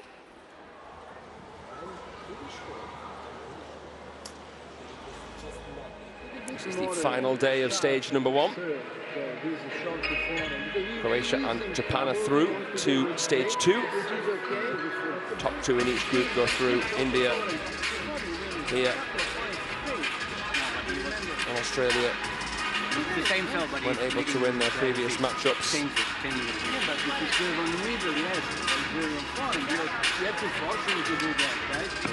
beaten by Croatia 8-6. Australia were beaten by Japan 8-1. And beat India 8-4. And Croatia beat Australia 8-3. Japan have just finished against Croatia. Decent effort from the Balkan stars. Tomokazu and Miwa Haramoto winning their singles. Good effort from Putsar. Took a game off the world number 4. 4-3. Really excited now for the second stage. All of the top 8 teams will play against each other in a round-robin format.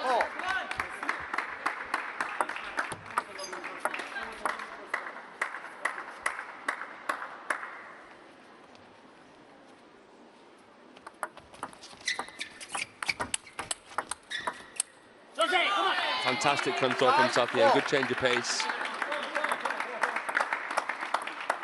Blitzing the ball, and then just sponged up the speed and spin. Took it right off of Finlu to disrupt the rhythm. And Finlu was away from a table, couldn't come in on it. 5-4. all.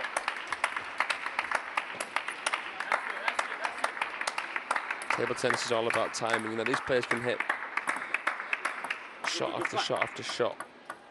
Hundreds of balls on the table. But in a match, it's irregular.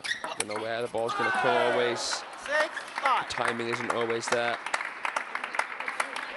Look at Finn Liu here. This was Wang Chuxin-esque. The step around and blast down the line, slamming it. Transferring his weight wonderfully from his right leg through to his left leg. Engaged with his core.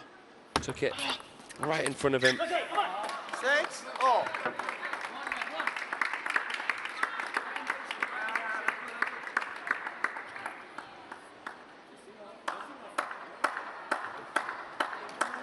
A chance with the flick there, the Aussie.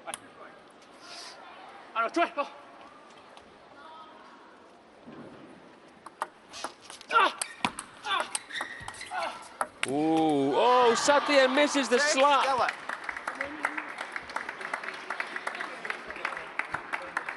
Corner to corner, a fish from Finn. But the net in the way for Satya.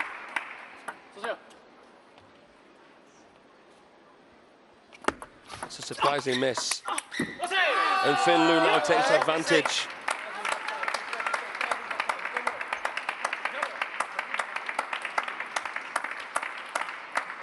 The last two editions of this event, India have come bottom in their groups. They don't want that happening again here. I know they don't have their best team out with Akula and Shah missing, but still. They're a team who win bronze medals at the Asian Championships. So this will come as a bit of a surprise if Australia can do it.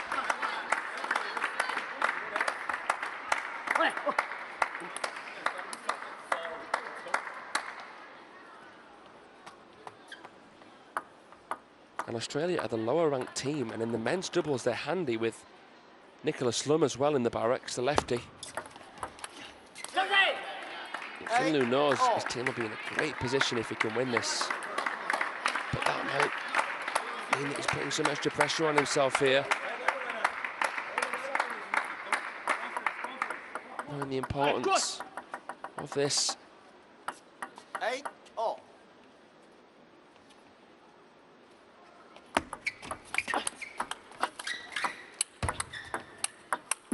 Oh, the dynamism.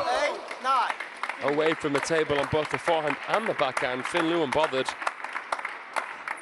Some haymakers. A quick 1-2.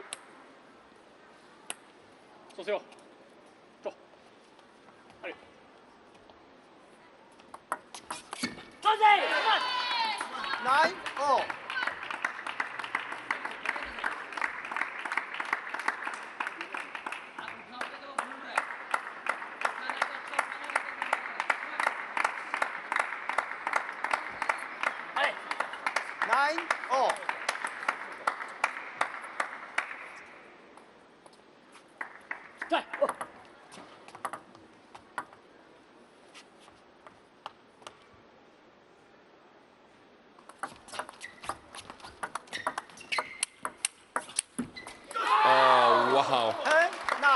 Barely had any room to maneuver, but still he found the deep forehand of the Indian star. That's excellent play from Finn Liu. And look at that poker face reaction there. He's all about the business. Can he finish it with his backhand serve? 10-9. His trademark, really.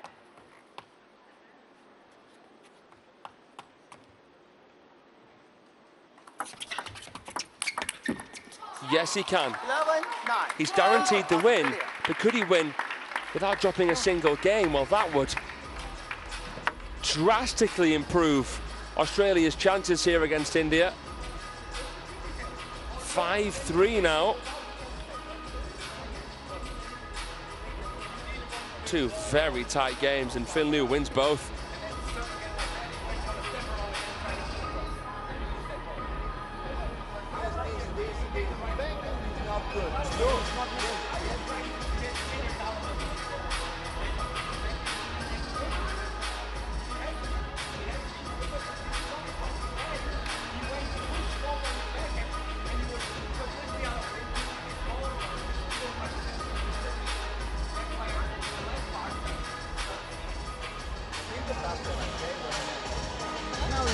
third is okay, better. That time when he went down the line, I knew it was coming there. But I don't know exactly where it's coming. You just got to be careful. You just got to be careful for that point not to ruin the rest of the 3, 4, 5 points afterwards. Yeah. That's all I'm asking. Okay? Other than that, points. What it's all about. We're loving it. We're loving it. We are seeing Finn Lu playing. Come on.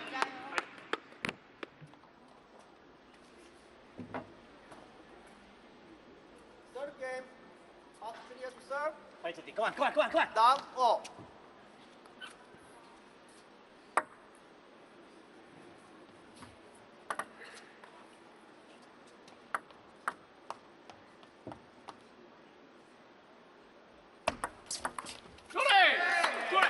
One, down.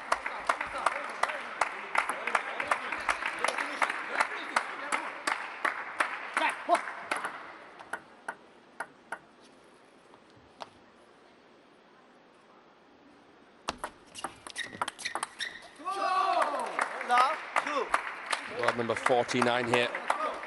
Finn Lu.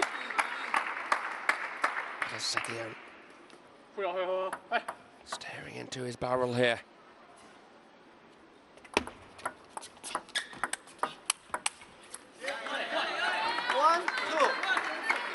Finn Lu is the higher ranked player at this moment in time. He's playing against a man who has been a top 30 player, who has won 2 WTT senior titles before. This is huge for Finn.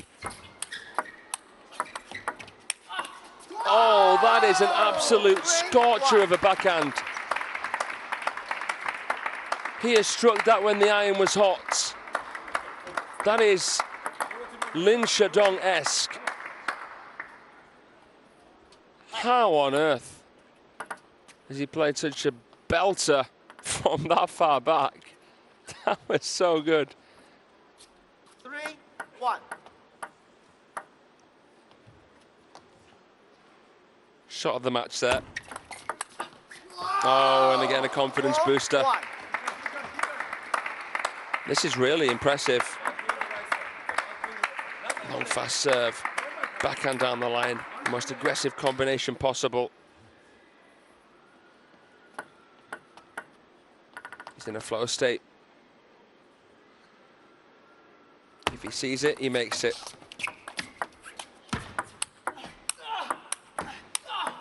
Not again. Oh. 2-4.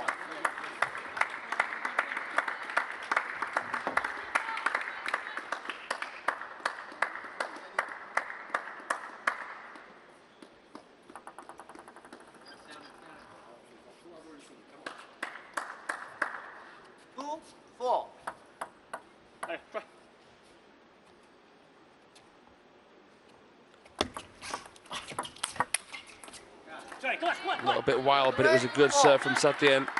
The shovel serve, the one to the forehand, isn't proven to be as effective as what it was, but still there with the variation of the topspin. Able to get a loose receive out of Finn Lu. Making him step in for a flick and then sending it out to backhand side. Finn Lu couldn't recover. Gritting his teeth into this third game now, the Indian.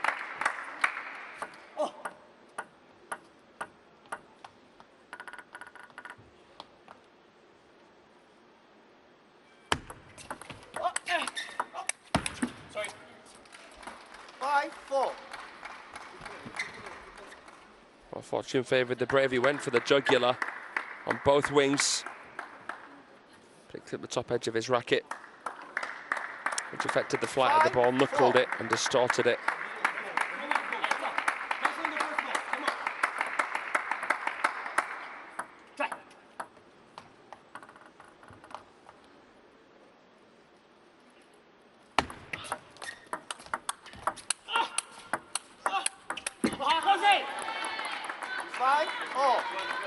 Fought back from what, 4-1 down to 5-all here at the end.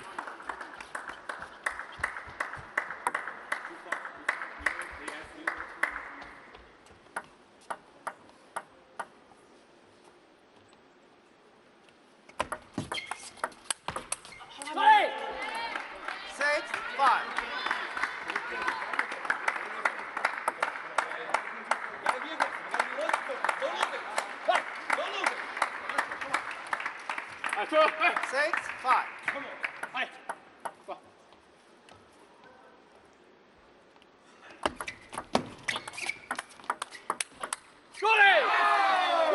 6-all.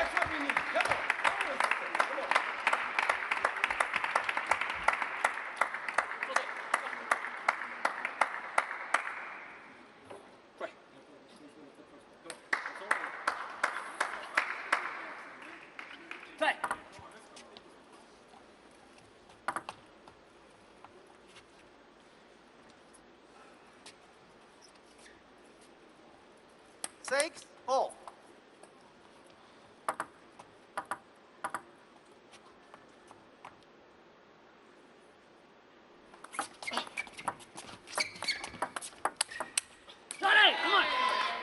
Indian Wiz here. The grizzled vets, Satyen Ninashekaran. Looking to take this last game to bring India within a point of Australia. The last singles match of this team tie. Oh, he nearly sent him flying there. Finlu, imagine if he would have aced him with a backhand serve that wide. That's a great delivery. And then the hook as well.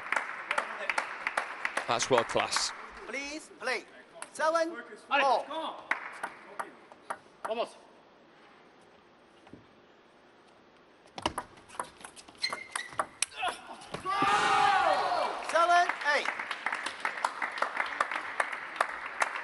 Stand and deliver. Smokes it past Satyen. Lap of victory. I think we're going to see the women's doubles next.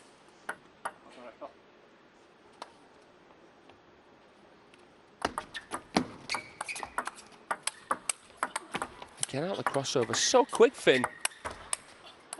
Satyen was brave. He stepped the corner. He got the forehand in. But before that, was able to return these really good shots for Finlu.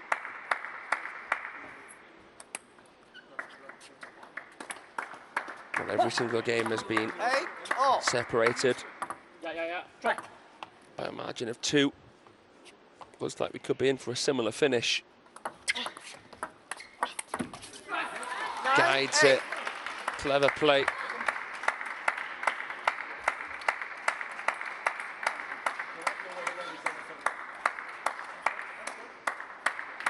Playing the line with the serve and the opener.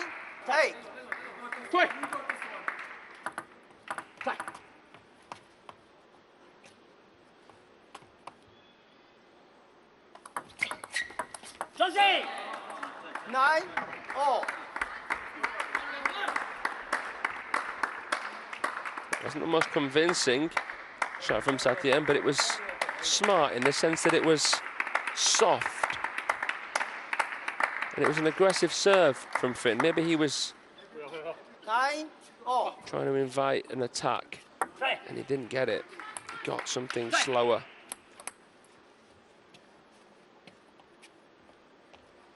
So didn't quite have the surprise factor required. And it's game point now to Satyen Ninashekaran.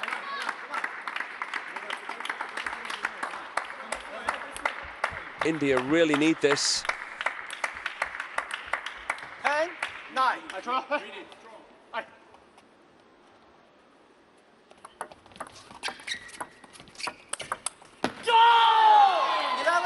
He takes the game and they'll treat it like a win, Satyen.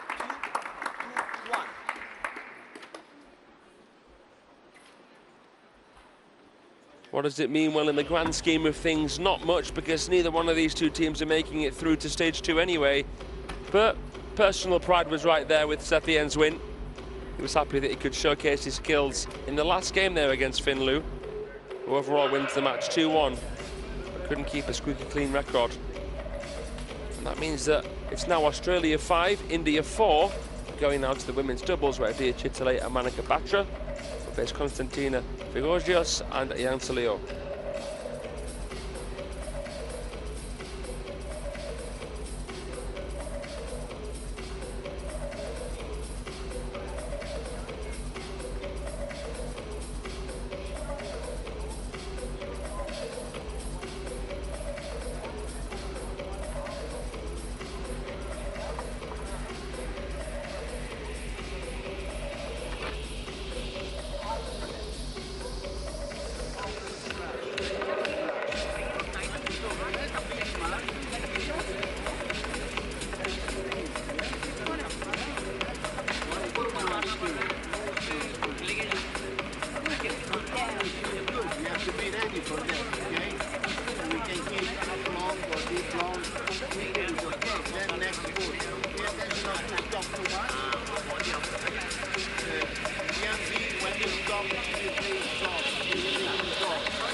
Set.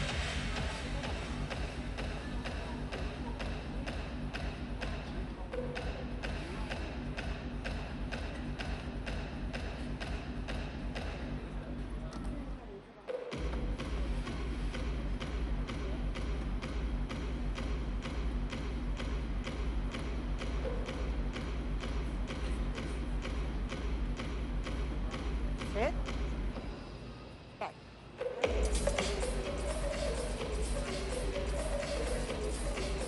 Okay. Receive. Chia pha chừng. Receive. Receive.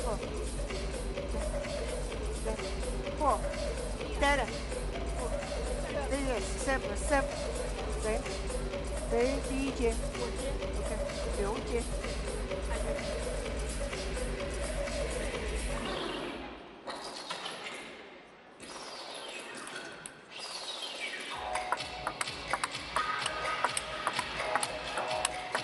So then the second to last match of this tie.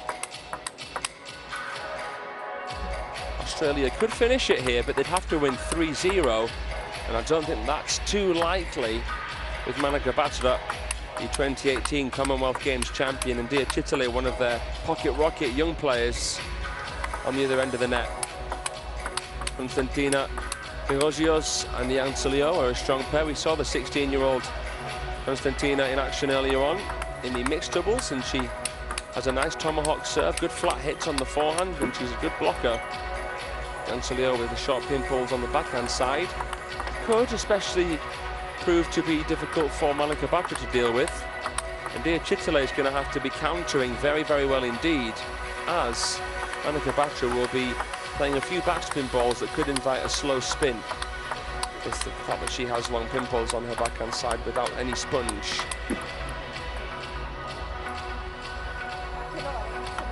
So you won't see as much out-and-out aggression in this match as, say, what you would with 4 players with inverted rubber.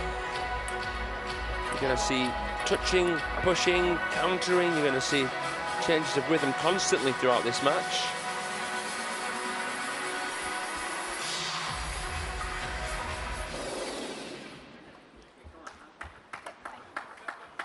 You're going to see it in quite a drastic way.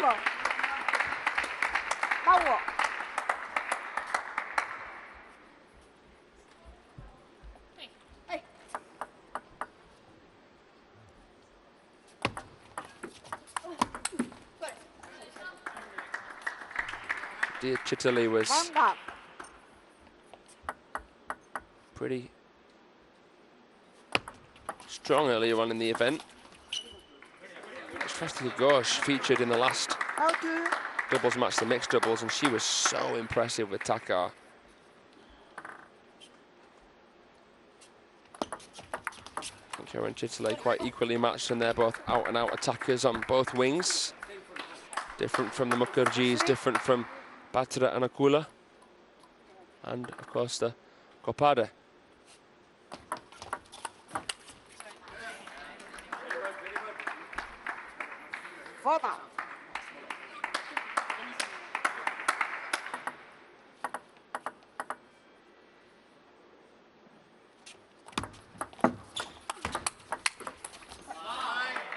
That was uncontainable. That slap right there.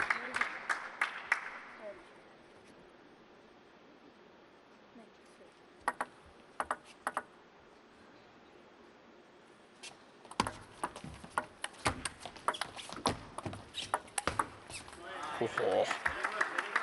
Yeah, beautiful. Backspin shot of Batra there, probing, and then Chitale on the pivot, glancing it off the angle, gelling so well together already here. 6-0, 0-6 is the tomahawk serve.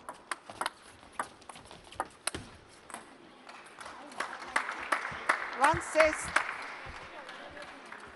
I think when Batra plays with, say, someone else who uses pimples, can run into trouble, but Chitale is a great choice. Oh, he heard the whoa of the Indian bench there, that was great.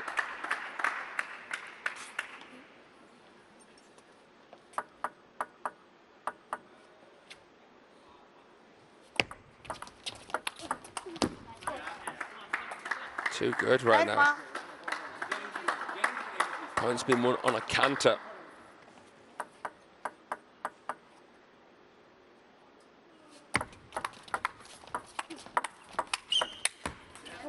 Ooh, Batra goes well along there. 2-8.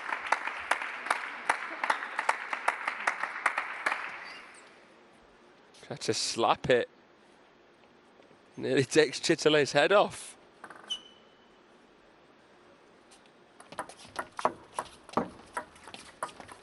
Wonderful touch. Batra went for a kill shot, but tough to do that without inverted.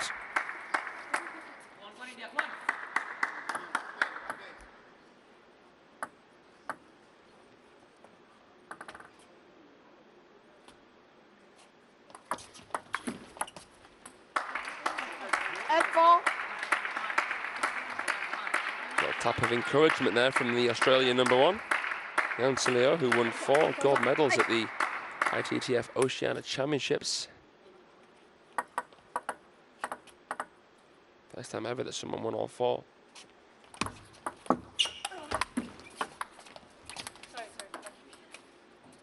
At 5. Creeping back in.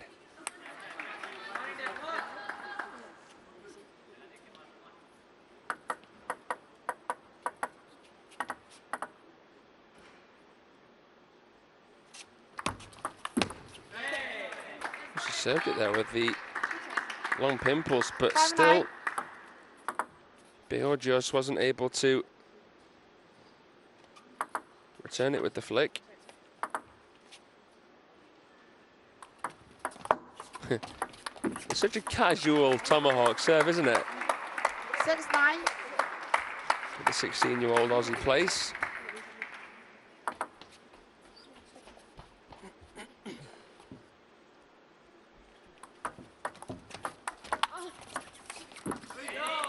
Upright when she plays it. 9-6.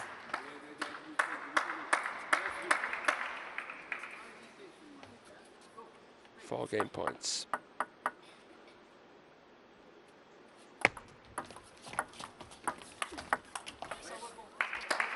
So nice 7. spin shot there.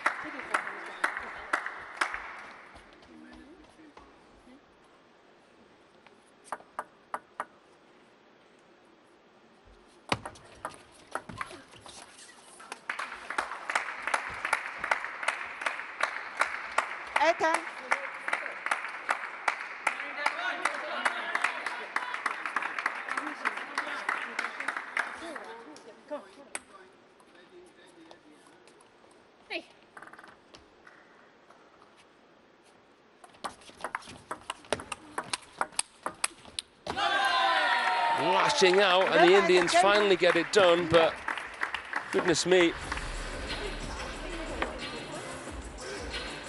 Made a mountain out of a molehill. Batra pulling up her socks there. Making a couple of errors with the long pips on receive, but there, they wrap it up 11-8 and take the first game.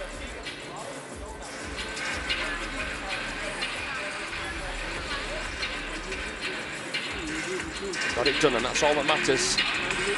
India have levelled here against Australia. It's 5-all.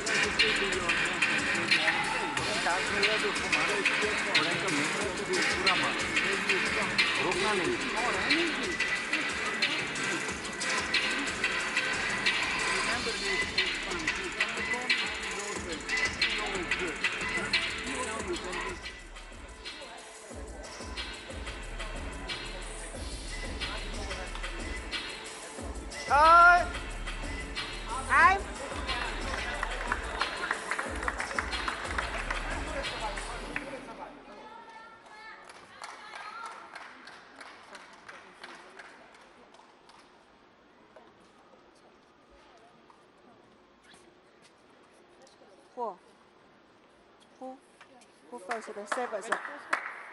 Who? Liu. Hey? Liu. Okay. Second game. Australia to serve number. Okay, so second game getting underway here. Honda.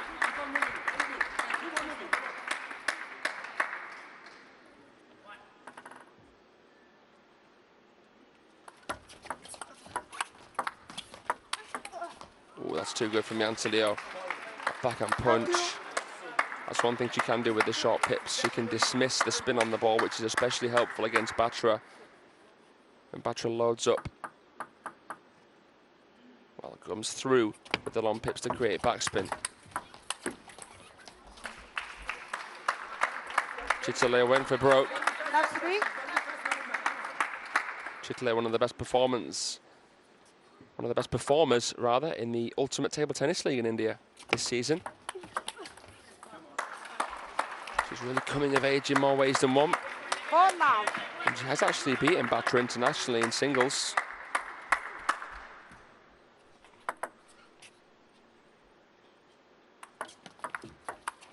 Even though Batra is the most famous player in India with over 1 million followers on Instagram, she's not as clearly the best player as what she was around 2018, 2019. And that's a good thing for the team. So many fantastic prospects ready and waiting. No spin on that serve at all. Came in with the open racket. Fizojos. Edge of the table. No TTR needed there. You could just see it come up after it hit the edge. Didn't go down at all. The Indians knew it.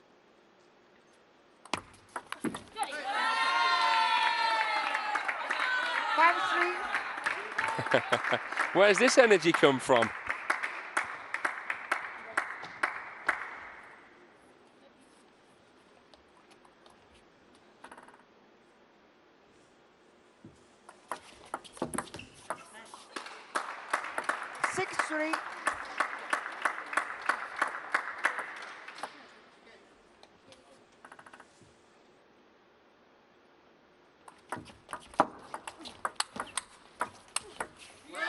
Dispatch, well played, Chitale. 4-6.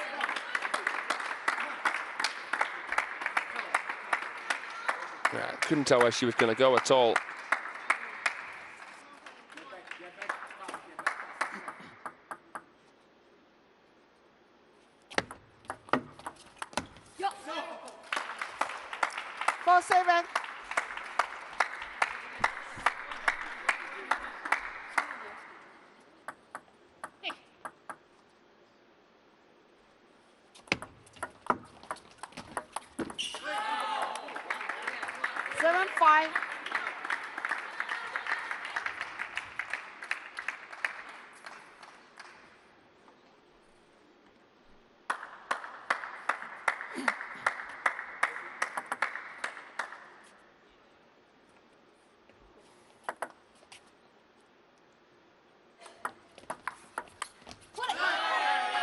Good receive.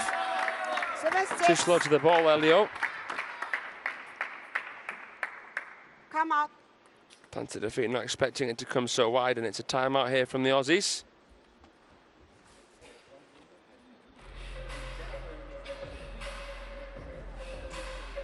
Last match of the session here.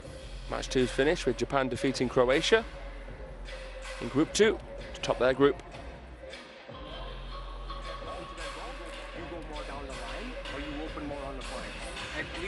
It's the quietest you'll probably hear the Sichuan Gymnasium at this event. Team China are in action against Chile later on this evening. That'll be the final match of session 2 tonight. But before that, it'll be Chinese Taipei against Sweden in group number 3. Sweden missing Troels Morregard, the Europe Smash champion. Chinese Taipei have their best lineup with the likes of Lin Wenru and Gao Zhongrui. Be ready. If she goes... Zheng Yijing.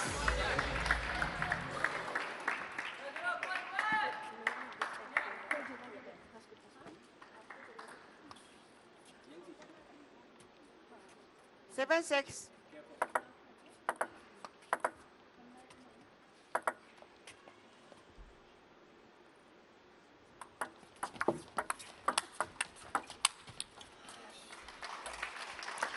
Six, 8.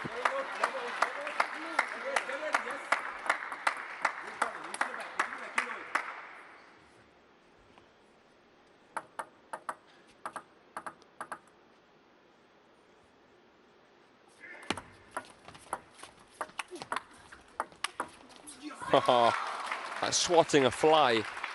6, 9. Get out of my house. Zhang Sileo, what a shot. No chance for Chitale.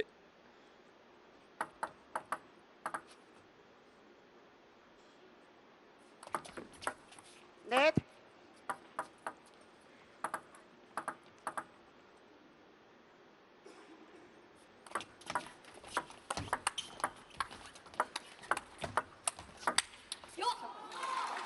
Good control from Punch Chitale. 6. Batra had enough, tried to punch. 4 game points.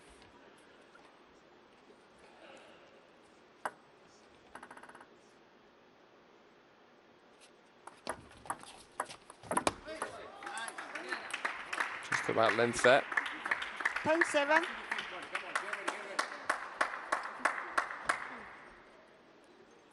The later you take a touch, the harder it is to keep it tight over the net. 11, They take a 7. game here. Australia. Well, credit here. Let's give a special mention to Constantina because she's 16 years old. Took a game in the mixed doubles. She's taken a game here in the women's doubles. She's holding her own against Team India. One all here. Australia 6, India 5. In this battle for 3rd place. You can help her every time you can do those punches. Well, I imagine next year, and especially the year after, you will see every single country participating here at this event bring their very, very best available team. Because this event will be in the Olympics, starting from LA 2028. You get away with it now, having your weaker team, experimenting a bit, using your younger players, but you won't be able to get away with it when it gets closer to 2028. They'll have to be locked and loaded with their best lineups.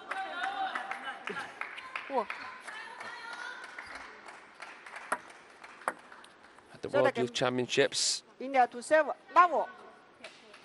which finished just yesterday, wasn't it? Now our attention's turned fully to this event. One down.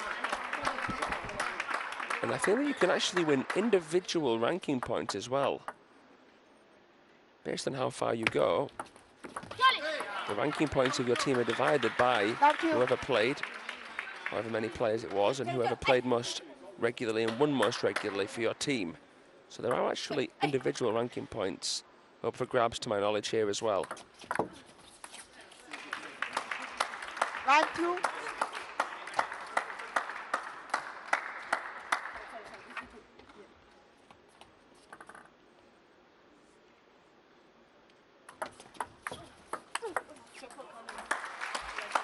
War.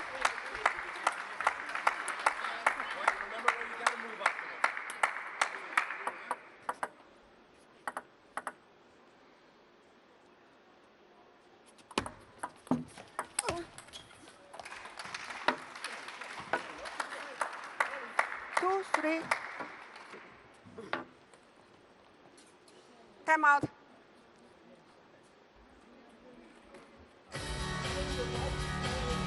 Time out here from Team India. Trailing 3-2. A little bit of fatigue is setting in here. holding the ball, not control. Feel the ball. Yes? You more control with this spin. You have a chance, but you hit too hard. It's easy ball, but then becomes mistake. You get on the field with determination, jump, shout, okay? Positive and confident. Come on.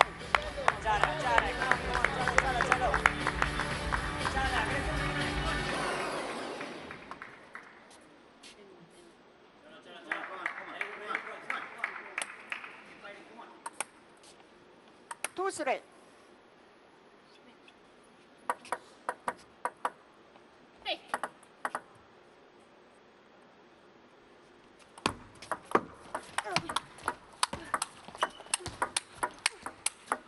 Oh my goodness, that is one of the best rallies of the day for sure, man. 3-1.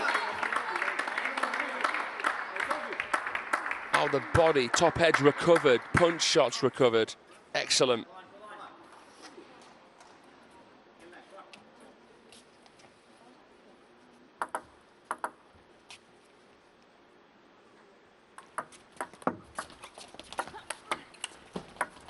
Oh, side spin. Episodios.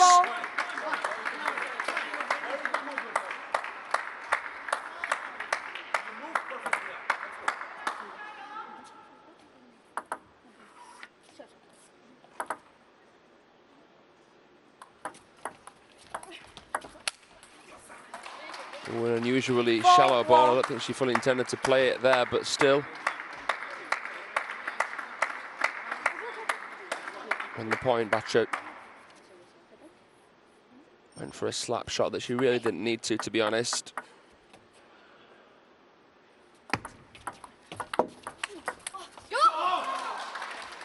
Four, five, change.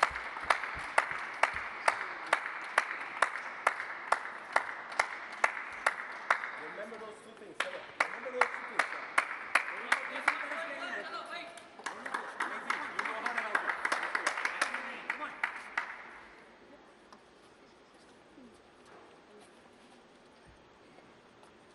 Four, five.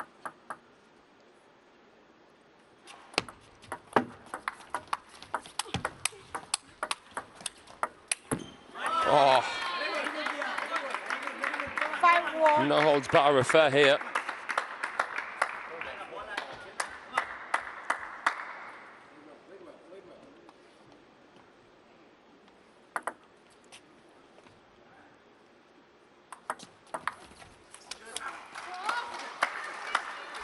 Six, five.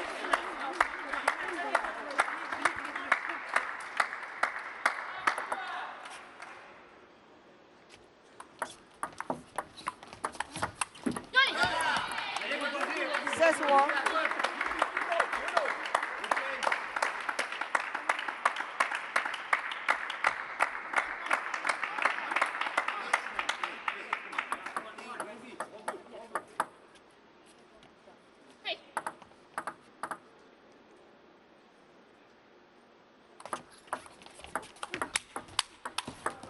Ooh, two slap shots. 6-7.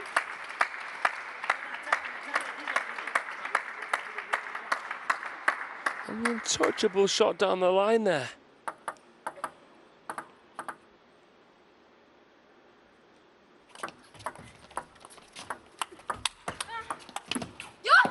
Janselio's backhand is so reliable here. 8-6.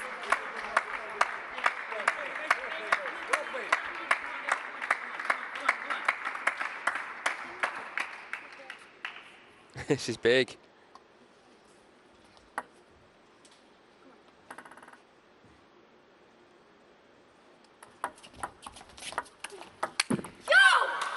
Thatcher again with the slap. 9-6. It's a bit of a half-hearted shot, really. Or maybe it's just nerves.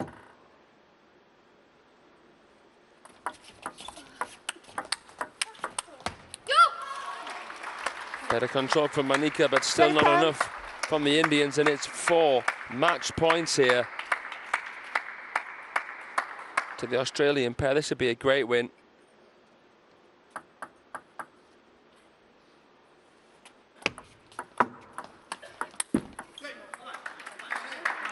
7-10.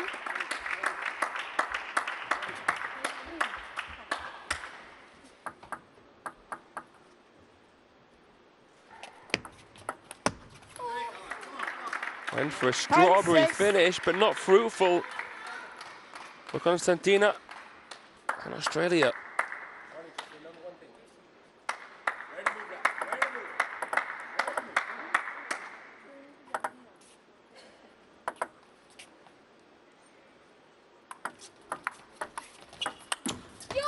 They've won it, they've won the match. 11-8, game in the major tour, Australia. They've beaten the Indians, Batra and Chitale. That's a wonderful result for the Aussies. The dynamic duo setting the apple cart there. I did not expect them to win that one, I'll be honest. But they played out their skin at times, and despite a few nerves jangling at the end, they just did enough. And now Australia are just a game away now. They just need one of 3 games coming up in the men's doubles, if they are, to beat India and finish 3rd in this group. Stay tuned here. The last match of the tie coming up right after this.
Red or blue?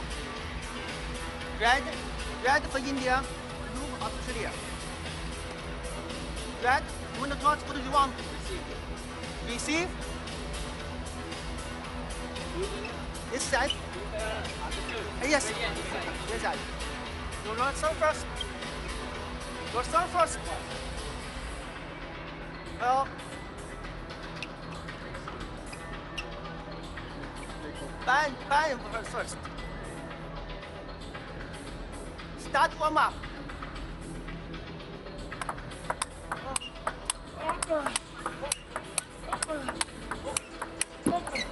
Well, Payash Jain and Akash Pala, 2 very dynamic, athletic and powerful right-handers for India, but the golden question is, could they win all 3 games here in this men's doubles match to steal it for Team India? Well, when you think about their result against Croatia, you wouldn't bet against it. Came back from 7-2 down against Croatia to make it 7-6, so they do have the ability, India, to find that wiggle room. When the going gets tough, they can get going. But what I will say is that Finloo and Hwan Bae are good doubles players. Finloo normally plays with Nicholas Lum, but Hwan Bae is playing such good table tennis right now, they put him with Finn. And are resting Nicholas Lum.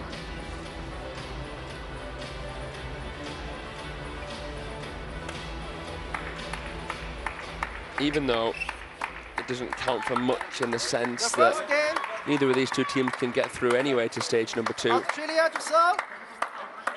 Love. Oh.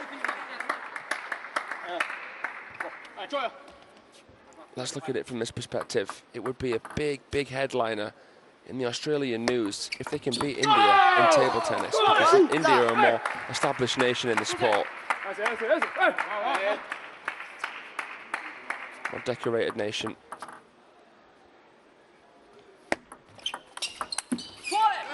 One. Oh.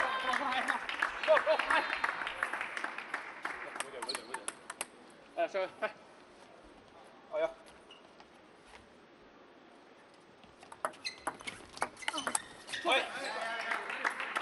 One.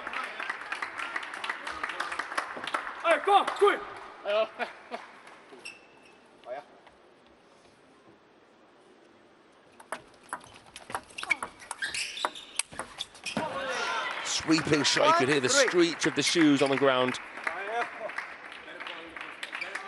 Fade to middle, one by improvs, but gosh, Pal there didn't look like he was fully balanced. Still played a belter.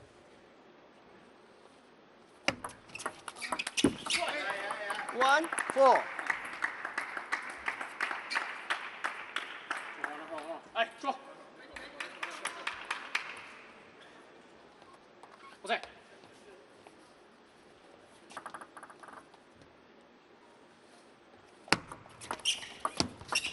Push from Juan. Great spin up there from Pal.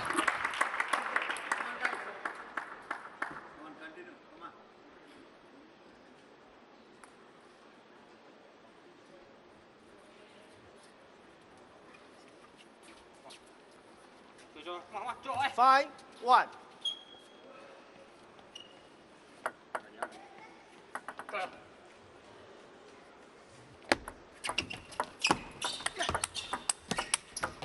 Oh, the body. Five. Electric stuff.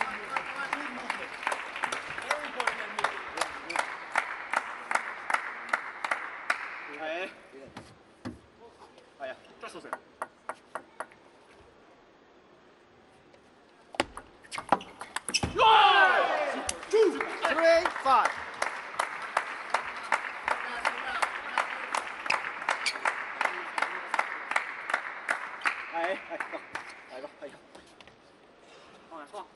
Akash Pal recently had a fantastic win over Satoshi Ada.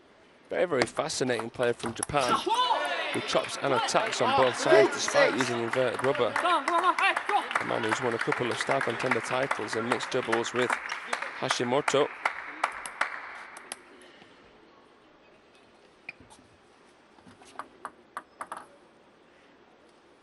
Plays for Mumba in the UTT League.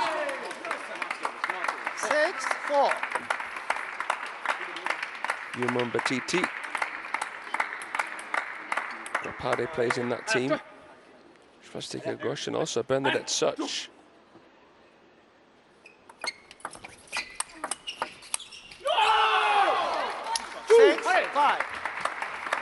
Great energy from the Aussies here. It's the last match. It's the last match that they'll be playing. The final bout that both of these two teams will play in.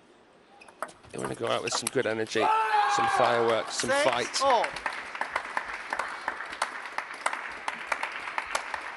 not every day you get a chance to play in China on the main table.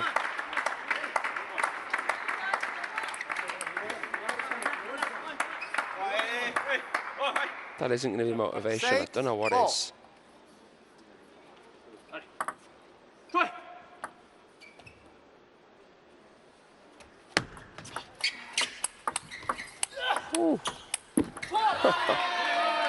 Wambe throwing the kitchen sink at the ball. Great blocking. The Indians are so good at holding the table, aren't they, there? Please play. 6-7.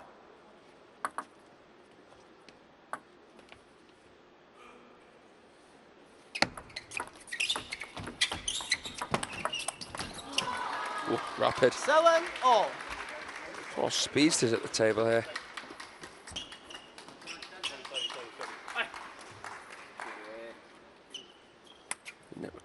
push was impressive.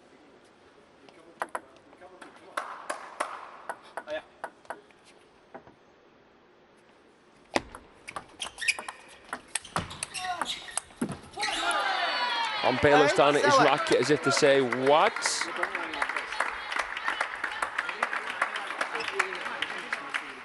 Had lots of time on it, but couldn't quite connect. Well,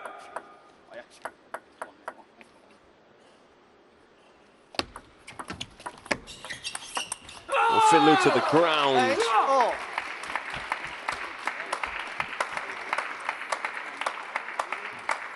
Love this shot here.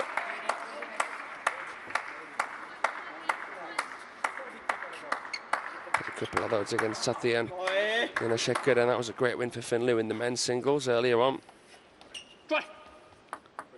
Just 2 matches ago, that one. Give him a lot of confidence. 9-8. I'm out.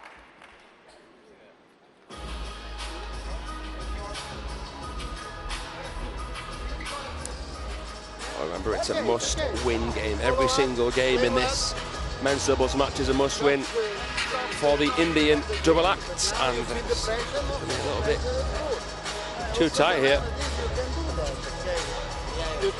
There's been no room to manoeuvre. They need to make their move. They need to win these points. They'll be on receive after this timeout. And the placement, remember the placement. No, let's do this. Let's do it. We will make it. We will make it, okay? Stay cool. Pay attention to your serve, okay? He's normally he will push, but serve not good, he will flick for sure. You are ready for this too, huh? Let's go. Come on.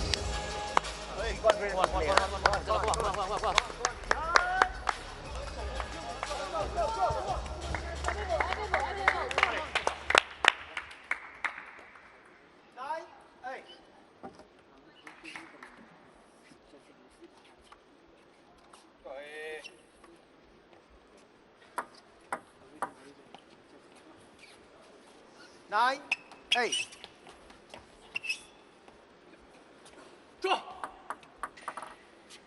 Make it or break it for India here.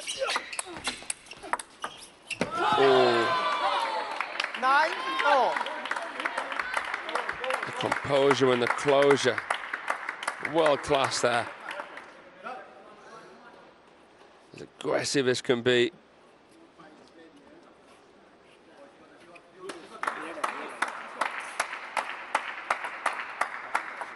Please play. 9-0.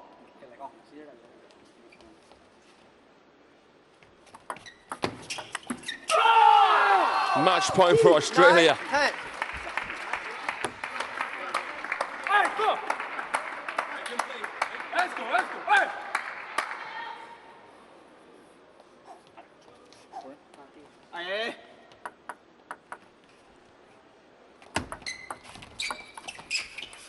They've won it, they've beaten the Indians. They've finished third in the group. That's a great win for Team Australia.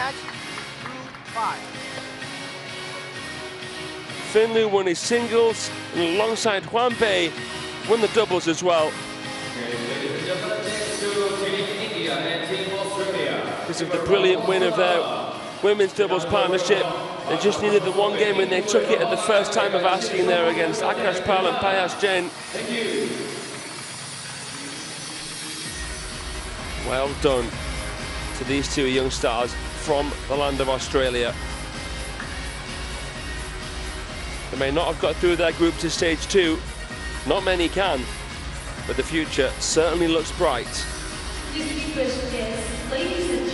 Well, that concludes the action in this first session. Ladies and gentlemen, thank you so much for your company here on table number 1. We're bringing you more action in the second session from 5 p.m. local time. That's basically in about 2.5 hours from now. We'll be getting underway with Chinese Taipei against Sweden. And then we'll have Team China against Chile to round out the day's action here on this table. For myself, Fraser Riley, and the whole team here, we'll see you this afternoon for more world-class table tennis. See you later. Take care for now.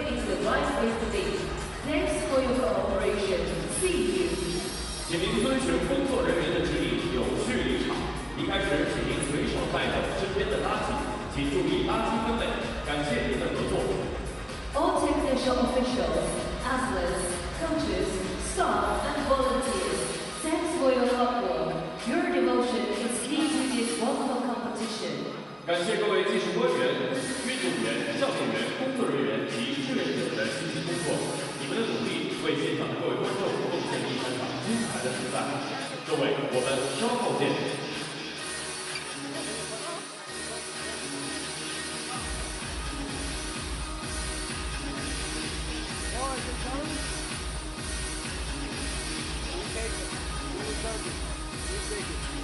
One more.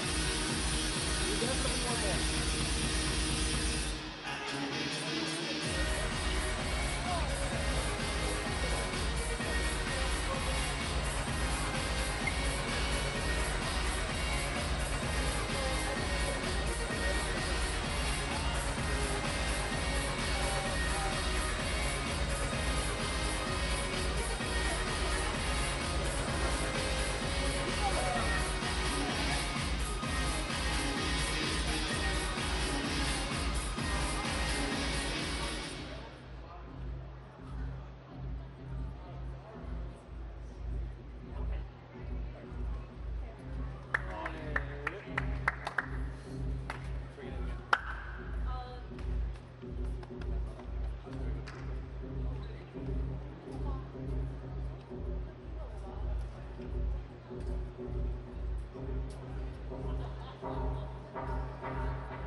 Come.